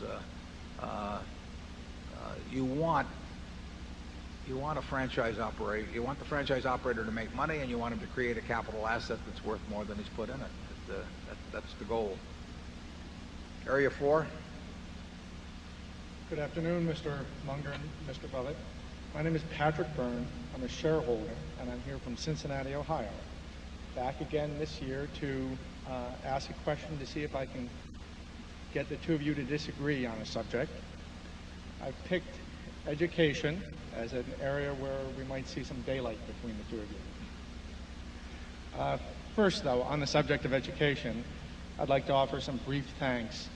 I'm lucky in that my parents in the late 70s made a wise choice of buying some Berkshire stock and putting it in a college fund for my brothers and me, and that basically paid for our higher education. I suspect there must be thousands of people like us who had our education paid for by wealth that the two of you created, and we owe you. Although we'd probably all have been a lot better to skip college and keep the stock.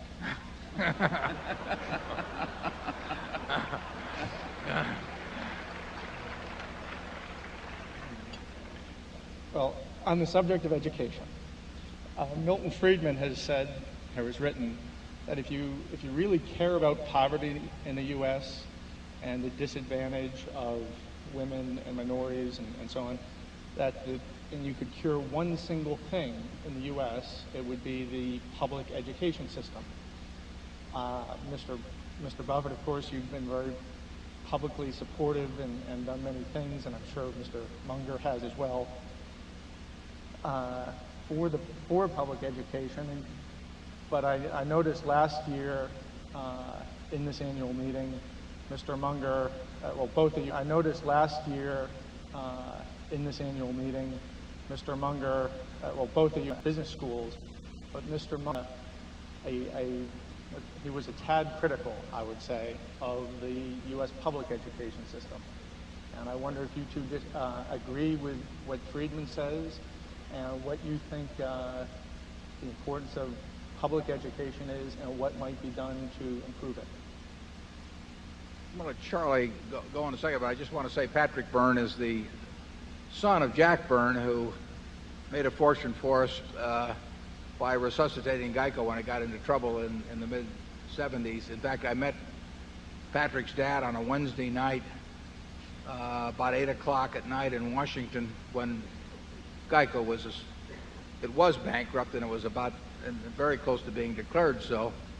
And after talking with about 3 hours that night, the next day I went out and bought 500 and some thousand shares of Geico that Davey referred to at 2 1/8, so which is 40 cents on the stock that we paid $70 for later on. So Patrick's dad, we may have made the Byrne family a little money. He made us a lot of money.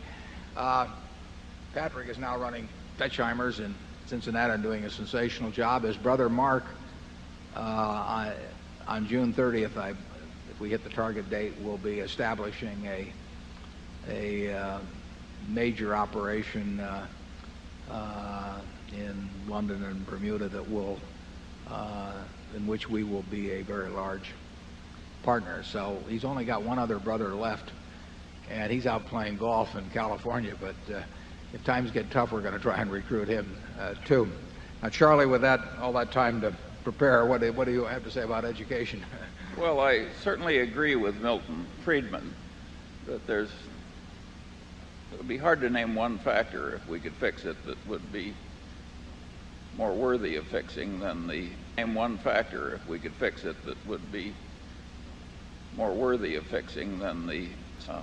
particularly the education, where the failures are so horrible in many big cities particularly.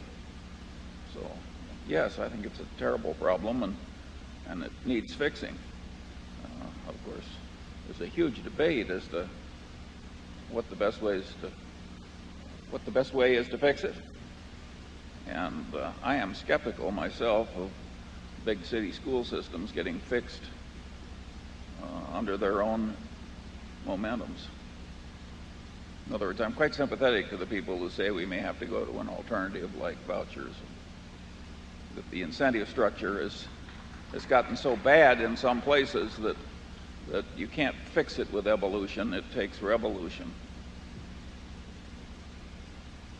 Warren, you're more optimistic about I'm not necessarily more optimistic. I probably feel, though, that democracy without a good public school system available to the entire population is sort of a mockery, because there's so much inequality to start with.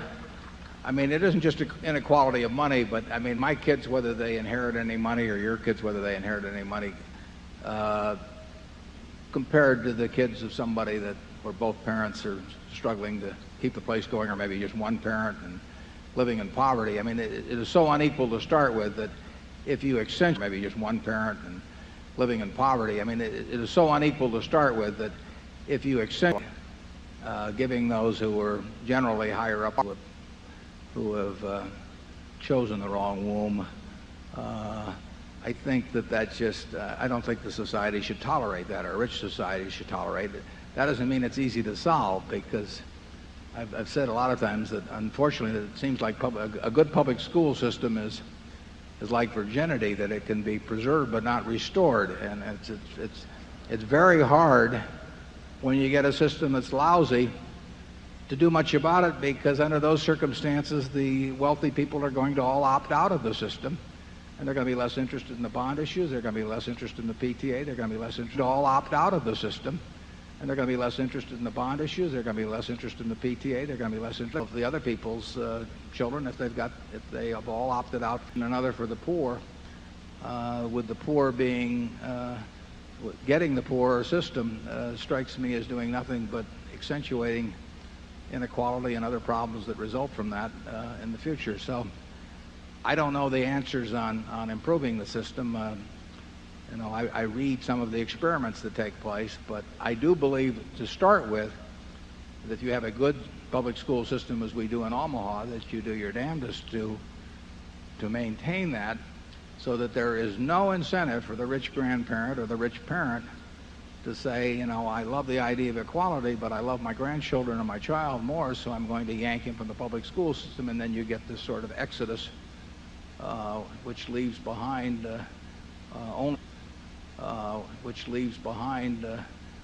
only those who can't afford to make that choice. If there were a way, the idea of competition I like, and I think a good parochial system does, for example, create a better public system, and I think we've had that situation in Omaha. But I think the voucher system, if it simply amounts to giving everyone an additional amount, simply means that the rich get X dollars of the public school system subsidized, but the poor still, or whatever that differential is, remains. I mean, you could have a golf voucher system, because I play golf. I don't play very often, but if I play at the Omaha Country Club, and you could have a system, because I play golf. I don't play very often, but if I play at the Omaha Country Club, and you could have a voucher system so that everybody in Omaha would have more access to wouldn't do the job for the guy who's on the public course, because he'd still be beyond his means to move to full-scale equality with me.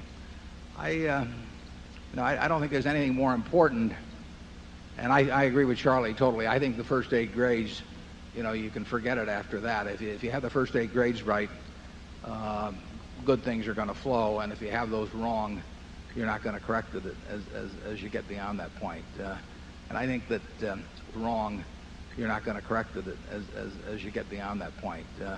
And I think that on the $500 million, I think it is very tough to see results, producing results. I think it should be replicated elsewhere. I think that obviously a fellow in Chicago says that the unions have caused considerable problems in getting adjustments made, but he had the political clout behind him to overcome some of those problems. It ought to be a top national priority. We have the money to educate everybody well in this country, and the question is if we got, can we? And that's something I hope good minds like Patrick's work on. Charlie, you have anything for that? Yeah, I think when something is demonstrably failing at performing the function to which it's assigned by a civilization, just to keep pouring more and more money into a failing modality is not the Munger system. So I'm all for taking the worst places where there's failure and trying a new modality. And it wouldn't bother me at all to have vouchers only for the poor. But I think we have to do something in our most troubled schools to change our techniques. I think it's insane to keep going the way we are. So you go for means-tested vouchers, basically. Well, I don't disagree with that idea. But all I know is where it is a terrible place to fail, and part of the trouble is ideological. If you have a absolute rule there can't be any tracking by ability, no matter how much better reading can measurably be taught by systems that involve tracking. Well, people that brain blocked shouldn't have the power. You know, we should do what works. No, we got plenty. I mean, almost it works. The problem is that once it gets beyond a certain point on a downhill slope, essentially you have the citizens that are able to do something about it essentially opt out, and that I don't know. I am a product of the Omaha Public Schools, and in my day, the people who went to private schools were those who couldn't quite hack it in the public schools. That is still the situation in Germany today. I mean, private schools are people who aren't up to the public schools. I prefer a system like that. But once a big segment of that system measurably fails, then I think you have to do something. You don't just keep repeating what isn't working. Well, I agree with that. Patrick, have you gotten your answer? Let's go to Area 5.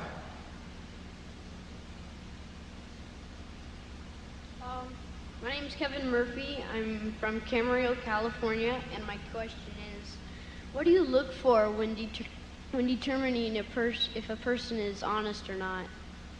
Well, that's a good question, Kevin.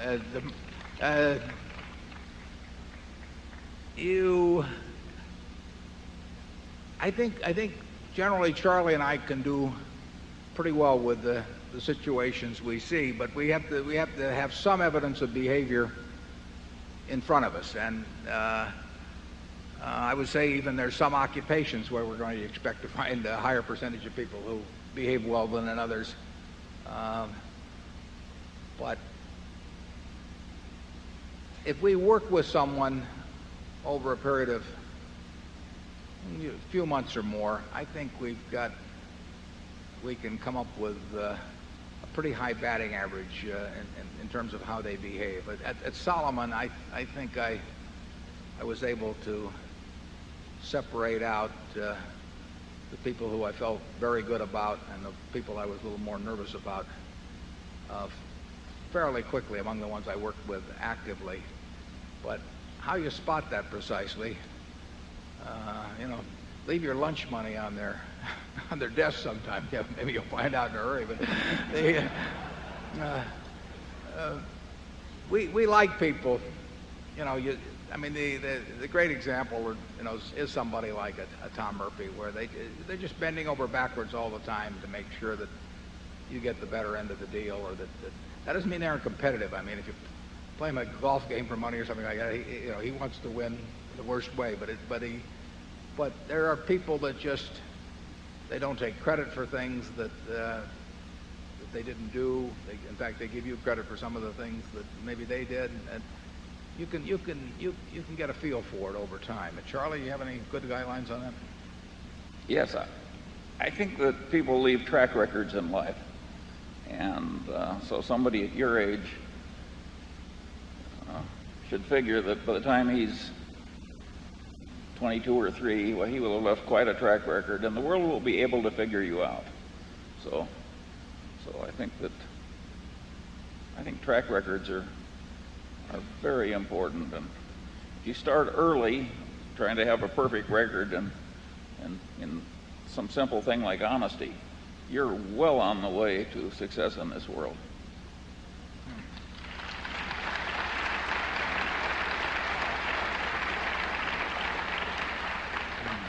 Johnny Agnelli one time told me, he said, when you get older, you have the reputation you deserve. He says you can get away with it for a while early on, but by the time anybody gets to be 60 or so, they very probably have the reputation you deserve. And the truth is, you can have the reputation that you want. If you list all of the things that you admire in other people, you'll find out that almost everything you list, you may not be able to kick a football 60 yards or something of that sort, but almost everything you list in the people that you admire and like, they're qualities that you can have if you just set out to do that. And didn't Ben Franklin do that, Charlie? No, sure. I always say that to get what you want is to deserve what you want. I'll have some more peanut brittle. Area 6. I'm Nancy Sell from Atlanta, Georgia. You were asked earlier this morning a question about the year 2000 computer problem. Do you anticipate any negative financial impact to the economy or to our companies due to the Millennium Problem? And if so, what financial strategies are you considering? Well, I don't think there'll be major problems for our companies. You know, there are going to be some problems anytime you have something that big. If people didn't see it coming in 1980 or 1985, they're not going to be perfect at solving it by 2000. You can count on that. But I don't think it has any investment consequences for Berkshire Hathaway that we should be considering now. And I do think you'll see most of the problems in the governmental area. You know, maybe they won't find your tax return for 2 or 3 years. Who knows? Charlie? Yeah. Area 7. In your description of McDonald's, you have the sense that there's a great business buried in McDonald's and there are 2 good businesses that are mixed in with it. And the problem is with the real estate and the operational business, that as the company is currently capitalized, they can't earn the same kind of returns they can earn in the franchising business. You were or still are a significant shareholder of McDonald's. I guess my question is, the solution is obvious. Why don't you push for a solution that creates the same opportunity you have at International Dairy Queen? Well, my guess is, I don't know the details on it, but my guess is that with 23,000 locations all over the world, I think it would be extraordinarily difficult to separate the real estate business out from the franchising business at this point. I think they could have gone a different route. I'm not saying it would have been a better route at all. In fact, I think the odds are they followed the right route in owning and controlling so much real estate. But I just think the problems would be horrendous. Certainly you wouldn't want to sell it and lease it back, because you would not end up with more value, in my view, by doing that. And spinning it off in a real estate trust or something with operating in 100+ countries, and with all of the franchise arrangements, I think it would be a huge problem. I would not want to tackle it myself. So I think that you should look at McDonald's, and I don't know anything about their plans on this, but I think you should look at McDonald's as being a very good business, but the one that will continue in its present mode vis-a-vis the real estate, although I think they've signaled that they're going to do less on new properties, somewhat less in connection with ownership than they've done to this point. But there's 23,000 locations out there, and every operator, his own arrangement is very important to him, and it would be a mammoth job, and I'm not sure how much extra value would be created in the end anyway. Charlie? Yeah, the net returns on capital McDonald's has earned all these years are high, even though they have owned a lot of the real estate. I think it's hard to quarrel with the way they did it. They had the best record. And the multiple is not greatly different, in my view, than if the real estate were separate. You know, I mean, now if you get all the real estate de-taxed in some arrangement, you might get a little more out of it, but it doesn't strike me as a big deal. But, Area 8. Yeah, hi, I'm Rachel White from Missoula, Montana, and during the lunch break I heard some people talking about double taxation and how that impacts Berkshire's investment philosophy. So I was wondering if you could talk a little bit about it. I'm not sure I understood it, and if you could explain whether that impacts your investments. Well, we are structured very poorly, and if you were looking, if you're going to start all over again and do most of the things we've done, you'd probably not do it in corporate form or precisely like we do it. I mean, what that gentleman was talking about in connection with McDonald's applies much more to Berkshire Hathaway, even by far, than McDonald's in terms of detaxing part of the income stream. If we own Coca-Cola with a cost of $1.2 billion or $1.3 billion and a market value of $15 billion, we're not going to sell it. But if we did sell it, we would incur a capital gains tax on the order almost of $5 billion. That means that the 15 becomes 10 billion. Now, if that 10 billion is reflected in Berkshire's value and you bought it, your stock when we bought our Coke, then you pay a second tax in turn in reflection of the Coca-Cola appreciation that's taken place after tax. So it's a very disadvantageous way of owning securities to have a corporation in between you and the securities themselves. If we ran as a partnership, that would not be the case. I ran I ran Buffett Partnership for many years, and we only had one tax at the individual level. So our stockholders are, to the extent that we own marketable securities, and we own a lot of them, and to the extent that we have a lot of profits over time in those, own those securities in a disadvantageous way. Now, we also have a float, which helps us own them, which is a big plus. But corporate ownership of securities, if you have the option of owning them directly or through a partnership, corporate ownership is disadvantageous, and we're stuck with it. We've had it for all these years. We've got no plans to do anything about it. We couldn't probably do anything about it if we wanted to.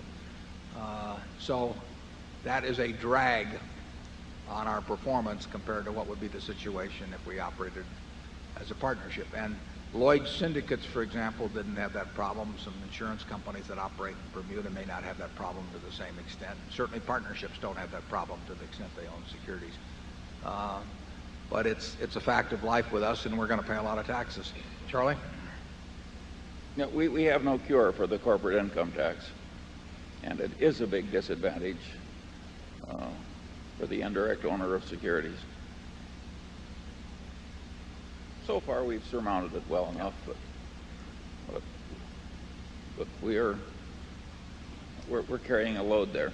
It's become a bigger disadvantage since the individual rate went to 20%, with our corporate rate being 35%. Because if we make $1 on a stock, it becomes 65 cents, and to the extent that you've owned Berkshire, that 65 cents now 20% off that becomes 52 cents, whereas if you'd owned the stock directly, you'd have had 80 cents. Now, when we owned Geico and it wasn't consolidated with us, you carried that one more extreme. I mean, Geico had capital gains, and we had a capital gain proportionally in Geico, and so on. I mean, how you're structured does make a real difference, but usually once you get into a given structure, you're kind of stuck with it, as I indicated in the answer to the gentleman on McDonald's. Now, to the extent we have very long holding periods at the corporate level, the real mathematical disadvantage shrinks. Yeah, and we might not have been able to get the float that we have if we hadn't been operating it in a corporate structure, so that is a mitigating factor too. But we like to have the mitigating factors without anything to mitigate if we get our choice. Area 9, please. Good afternoon. My name is Fred Strassheim, and I'm from here in Omaha. I have a question about your acquisition methodology, and I was intrigued to read in your annual report about your acquisition of Star Furniture. And as I understand the process you followed, Mr. Buffett, you met with you reviewed financials for a brief period, liked what you saw, and then you met with Mr. Melvin Wolf for 2 hours and struck a deal, and you wrote you had no need to check leases, work out employment contracts, etc. Right. I think that most companies, when they do acquisitions, would feel the need to do a significant amount of legal due diligence, to do things like check the leases, check into things like undisclosed environmental liability, or perhaps threaten litigation. And I guess my question is, have you ever been burned by your approach? We've never been burned by we've been burned only in the sense that we've made mistakes on judging the future economics of the business, which would have had nothing to do with due diligence. We regard what people normally refer to due diligence as really sort of boilerplate in most cases. It's a process that big companies go through, and they feel they have to go through it, and they're ignoring, oftentimes in our view, they're ignoring what really counts, which is evaluating the people they're getting in with it and evaluating the economics of the business. That's 99% of the deal.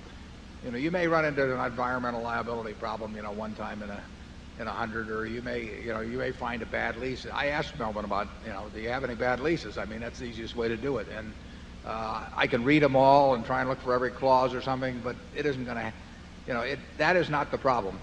We've made lots of bad deals. We made a bad deal when we bought Hochschild Kohn, for example, a department store operation back in 1966. But it had fine people, but we were wrong on the economics of the business. But the leases didn't make any difference, or that sort of thing just was not important. And I can't recall any time that what other people referred to as due diligence would have avoided a bad deal for us. I can't either. No, that's 30-some years. And the key thing, you just don't want to do. I'm on various public company boards. I've been on 19 public company boards, and their idea of the due diligence is to send the lawyers out and have a bunch of investment bankers come in and make presentations and all that. And I regard that as terribly diversionary, because the board sits there, entranced by all of that, and everybody reporting how wonderful this thing is and how they've checked out patents and all that sort of thing. And nobody is focusing really on where the business is going to be in 5 or 10 years. And business judgment about economics and people to some extent, but the business economics, that is 99% of deal making, and the rest, people may do it for their protection. I think too often they do it as a crutch, just to go through with the deal that they want to go through with anyway. And of course, all the professionals know that. So believe me, they come back with the diligence, whether due or not. And we are not big fans of that. I don't know how many deals we've made over the years, but I cannot think of anything that traditional due diligence has had a thing to do with. And no, we've had surprises on the favorable side a couple of times. That is true. That is true. The kind of people that we've generally dealt with have usually told us the bad things first and good things after we made the deal. We made a deal with a fellow over in Rockford in 1969, Eugene Abegg, the Illinois National Bank and Trust Company. I made that deal in a couple of hours, and I mean, there just wasn't any way that Gene was going to be hiding anything bad. For the next 10 years, when I went over there, every time I go to lunch, he'd point out some building in town that we owned that wasn't on the books, or some foundation we had that had money in it that he hadn't told me about. And he even gave me some bills, one of which I carry in my pocket, that he had still sitting around that were issued by the bank, that were our own money, which he never told me about. We could cut them out like paper dolls. I mean, Gene was not a guy to show all his cards. And those are the kind of people we've generally dealt with. And I would certainly say that that Melvin and Shirley fit that description in spades. We're now at 3:30. It's been a lot of fun this weekend. I'm glad you came, and I hope to see you next year. Thank you.